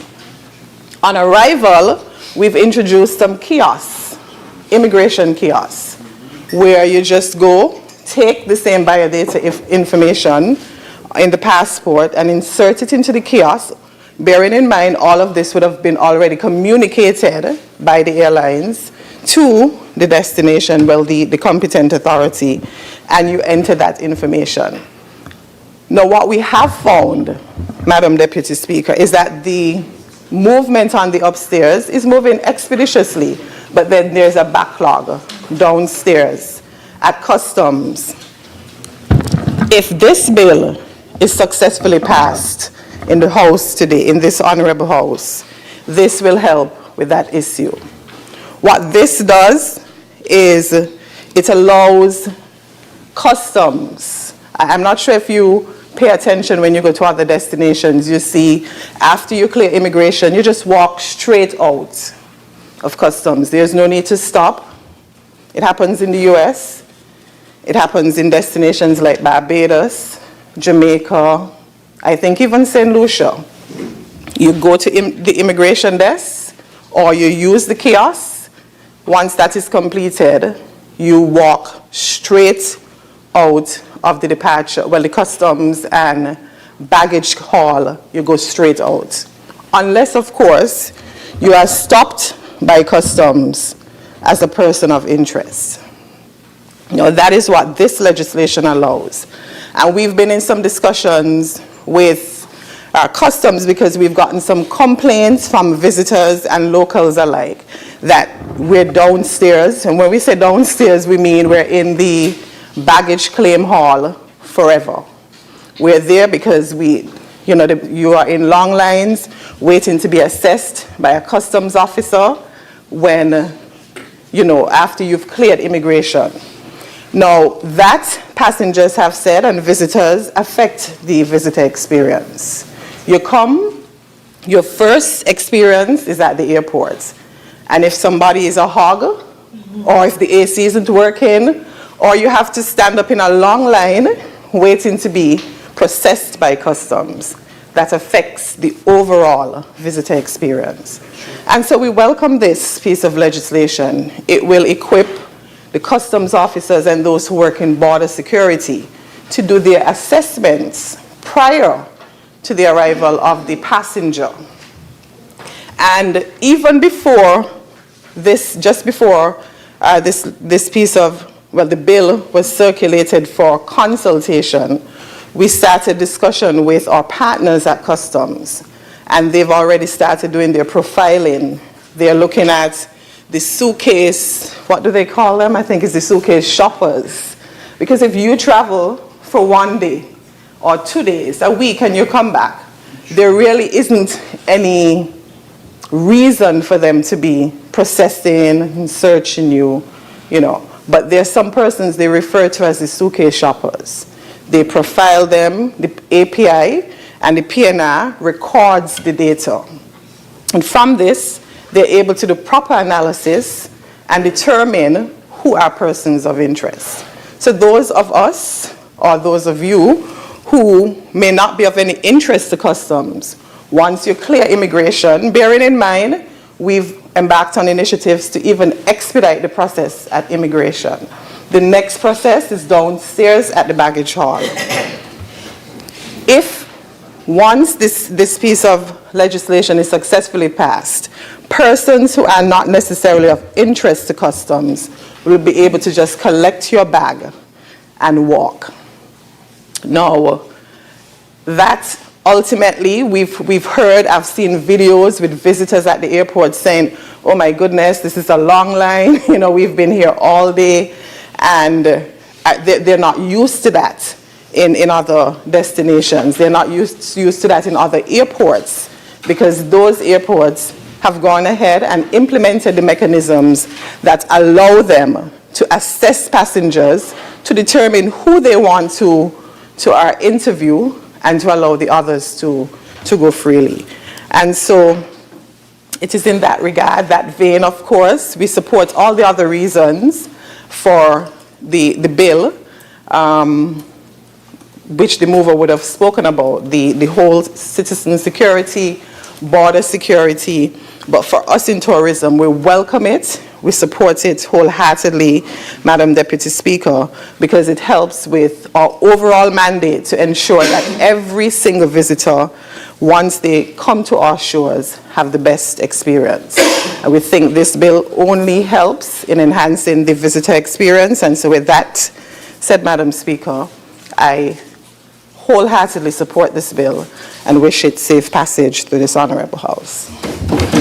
Thank you, Honourable Member for St. Christopher 2. Any other presenters?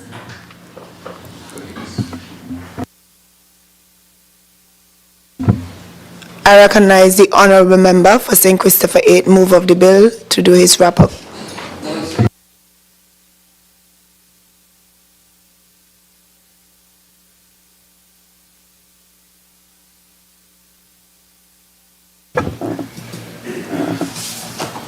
The bill shortly entitled Advanced Passenger Information and Passenger Name Record Bill 2024, Madam Speaker. As I said, nothing much more to be said about it.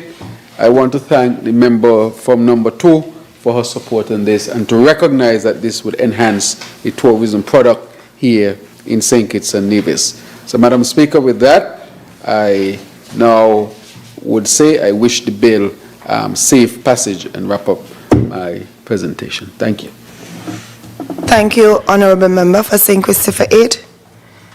The question is that the bill entitled Advanced Passenger Information and Passenger Name Record Bill 2024 be read a second time. Those in favor? Aye. Those against? The ayes have it. A bill to repeal and replace the Advanced Passenger Information Act, number 1 of 2017, to establish provisions in accordance with international best practices for the collection, transmission, sharing, storage, and regulation of advanced passenger information and passenger name record in respect of persons traveling to, departing from, and transiting through St. Christopher and Nevis, and to enhance the national and regional regulatory regimes and institutional cooperation frameworks governing and related to the implementation and operationalization of advanced passenger information and passenger name record systems, subject to international standards and national legislation governing data protection and data privacy, and other related matters, otherwise known as the Advanced Passenger Information and Passenger Name Record Bill 2024. The bill entitled Advanced Passenger Information and Passenger Name Record Bill 2024 has been read a second time. Sir. House moves to committee stage.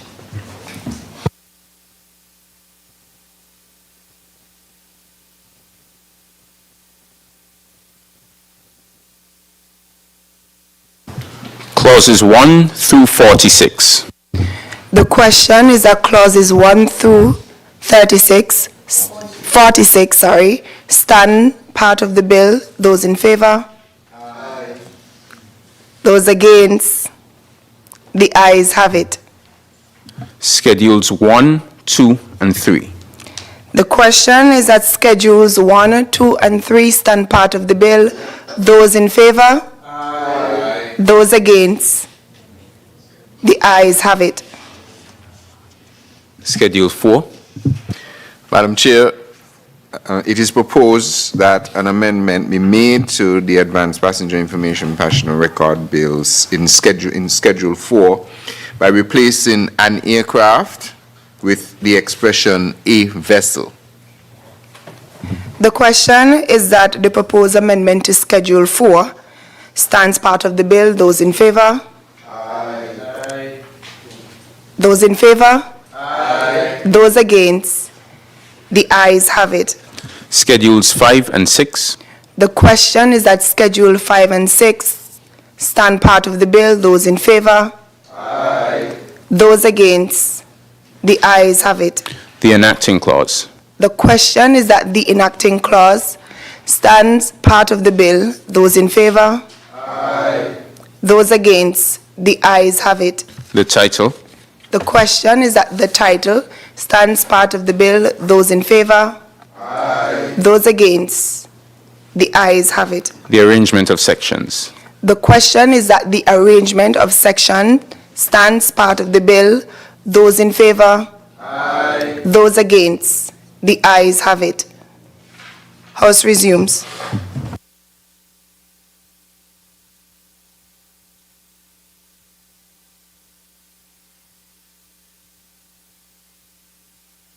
I recognize the honorable member for St. Christopher 8.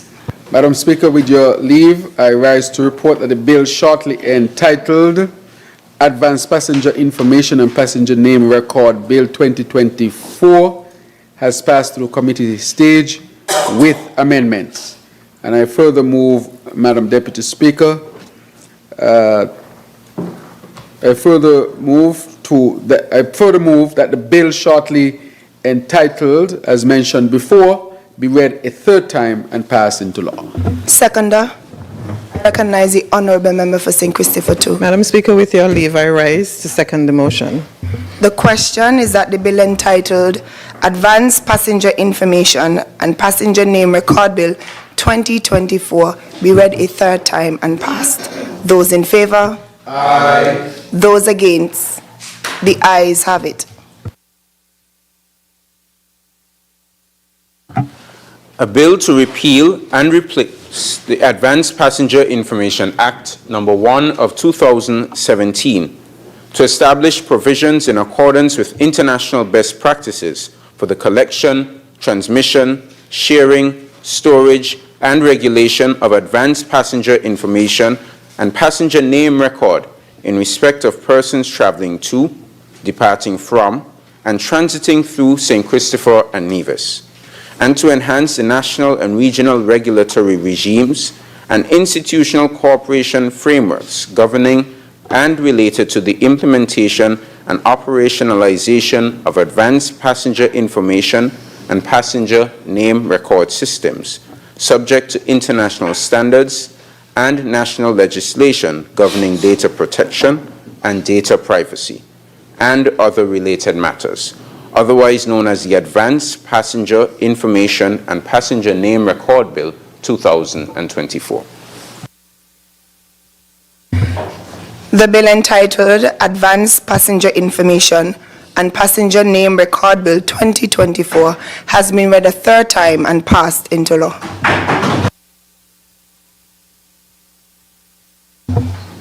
Next item on the order paper. Motions, resolutions. I recognize the honorable member for St. Christopher 8. Madam Speaker, Deputy Speaker, with your leave, I rise to lay before this honorable House a resolution, statutory rules and orders number 2024, resolution of the National Assembly of St. Christopher and Nevis authorizing guarantee for the Nevis Island Administration to purchase land for expansion of the Vance Armory International Airport. And I read, Madam Deputy Speaker, whereas it is provided by Section 55B of the Finance and Administration Act, Cap 20.13, that a guarantee for a financial liability shall not be given by the government unless it is authorized by the resolution of National Assembly. Yes, okay, I'll slow down. And whereas the Nevis Island Administration has made arrangements to purchase privately owned land adjacent to the Vance W. Armory International Airport in Newcastle, Nevis, the land purchase for the purpose of further construction at and expansion of the Vance W. Amory International Airport, the VWAIA expansion project. And whereas the Nevis Island Administration has sought financing for the land purchase from the St. Kitts Nevis Anguilla National Bank Limited. And whereas the Cabinet of Ministers of the Federal Government of St. Christopher and Nevis considers the VWAIA expansion project to be beneficial for the expansion of the tourism sector in the Federation and aligns with the sustainable economic expansion and diversification pillars of its sustainable island state agenda.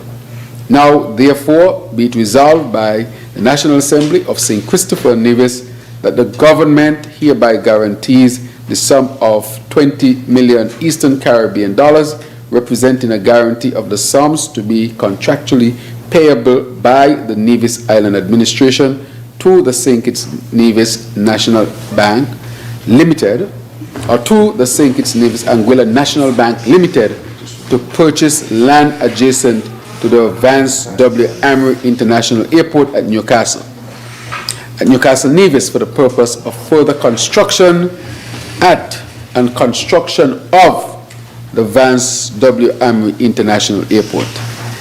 Madam Deputy Speaker, approved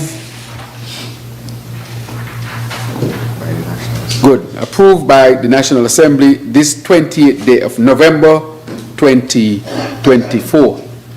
May it please you, Seconder. Deputy Speaker.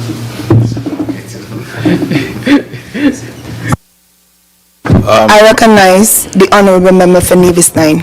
Madam Deputy Speaker, I rise to second the motion that this resolution be adopted by this Honourable House, and to indicate that I don't think it necessitates any great debate, but I want to go on record to thank the Honourable Prime Minister, Minister of Finance and member for St. Christopher 8 for facilitating this particular instrument to allow the Nevis Island Administration to proceed on a very important infrastructural project, that is the expansion of the Vance Amory International Airport.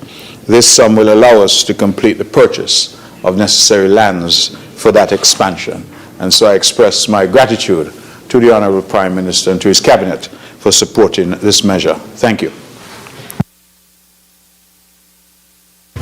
The question is that the resolution of the National Assembly of St. Christopher and Nevis authorizing a guarantee for the Nevis Island Administration to purchase land for expansion of the Vance W. Amory International Airport be adopted. Those in favor? Aye. Those against? The ayes have it. The resolution of the National Assembly of St. Christopher and Nevis authorizing guarantee for the Nevis Island Administration to purchase land for expansion of the Vance W. Amory International Airport is adopted.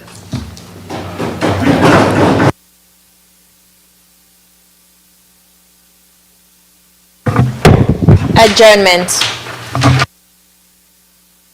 I recognize the Honourable Member for St. Christopher 8.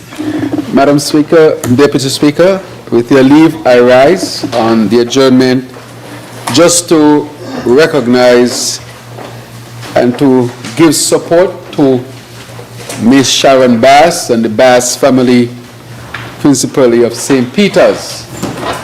Support to Miss Chanel Bass and her sister and other siblings on the passing of Mr. Jeffrey Bass. Mr. Jeffrey Bass, who is from my community, a gentleman who I had known basically all my life, who has passed on. I would say that I always maintained an excellent relationship with him. And just before he passed on, I was able to speak to him, maybe an hour before he passed on, and I knew that those were the final words that we would exchange. And I, of course, may his soul rest in eternal peace. And also to let his sister know, his sister works right here with us, Miss Sharon Bass. You all know her very well. Sharon takes care of all of us. And we want her to know that we are here to support her, that she's not alone in this, that the whole Parliament is with her, and we definitely wish her Godspeed in this most difficult period of her life and the life of her family. And I'm sure that together they would all get through it. And with our support, we hope that that would enhance that period of getting through it. And therefore, I want to say finally to the family, our deepest and sincerest condolences on the passing of Mr. Jeffrey Bass. I also want to say that yesterday the mother of Mr. Dillon Edmead, my assistant, was laid to rest in St. Peter's, and I also want him to know that he has our full support, and as he continues to deal with the loss of his mother, that to know that he is not alone in all of this. And also to support, of course, Miss Heath from the St. Johnson area who lost her son. Her son was laid to rest today, that we also want to extend our full support to the family. And to all those who are grieving for one reason or the other, we want to extend our support. And for those who are in the hospital, Mr. Desmond Hobson Tyson Sr., who is at the Geneva Hospital, we want to wish him a speedy recovery. And I have also learned that Miss Claudette Vanterpool is there, and Miss Stevens as well. So I want to wish them all the best. And the others whose the names I have not called, I think Dorrit Liebert is there as well, and her daughter Keisha, who is leaving today. I continue to wish all of them well and speedy recovery. May it please you, Madam Deputy Speaker. Thank you, Honourable Member for St. Christopher 8. I recognize the Honourable Member for St. Christopher 3. Madam Speaker, with your leave, I rise to also express condolences to the Heath family, in particular Shaki and her children, and little girl and the whole family in the village area on the loss of Kwanzaa, Heath, who died a few weeks ago and was interned today. So our deepest sympathies and condolences go out to the entire family. With that said, I would move that this House stands adjourned, sine die. Seconder. I recognize the Honourable Member for St. Christopher 1. Madam Deputy Speaker, I am pleased to rise to second that motion. The question is that this Honourable House stands adjourned, sine die. Those in favour? Aye. Those against? The ayes have it. This Honourable House stands adjourned.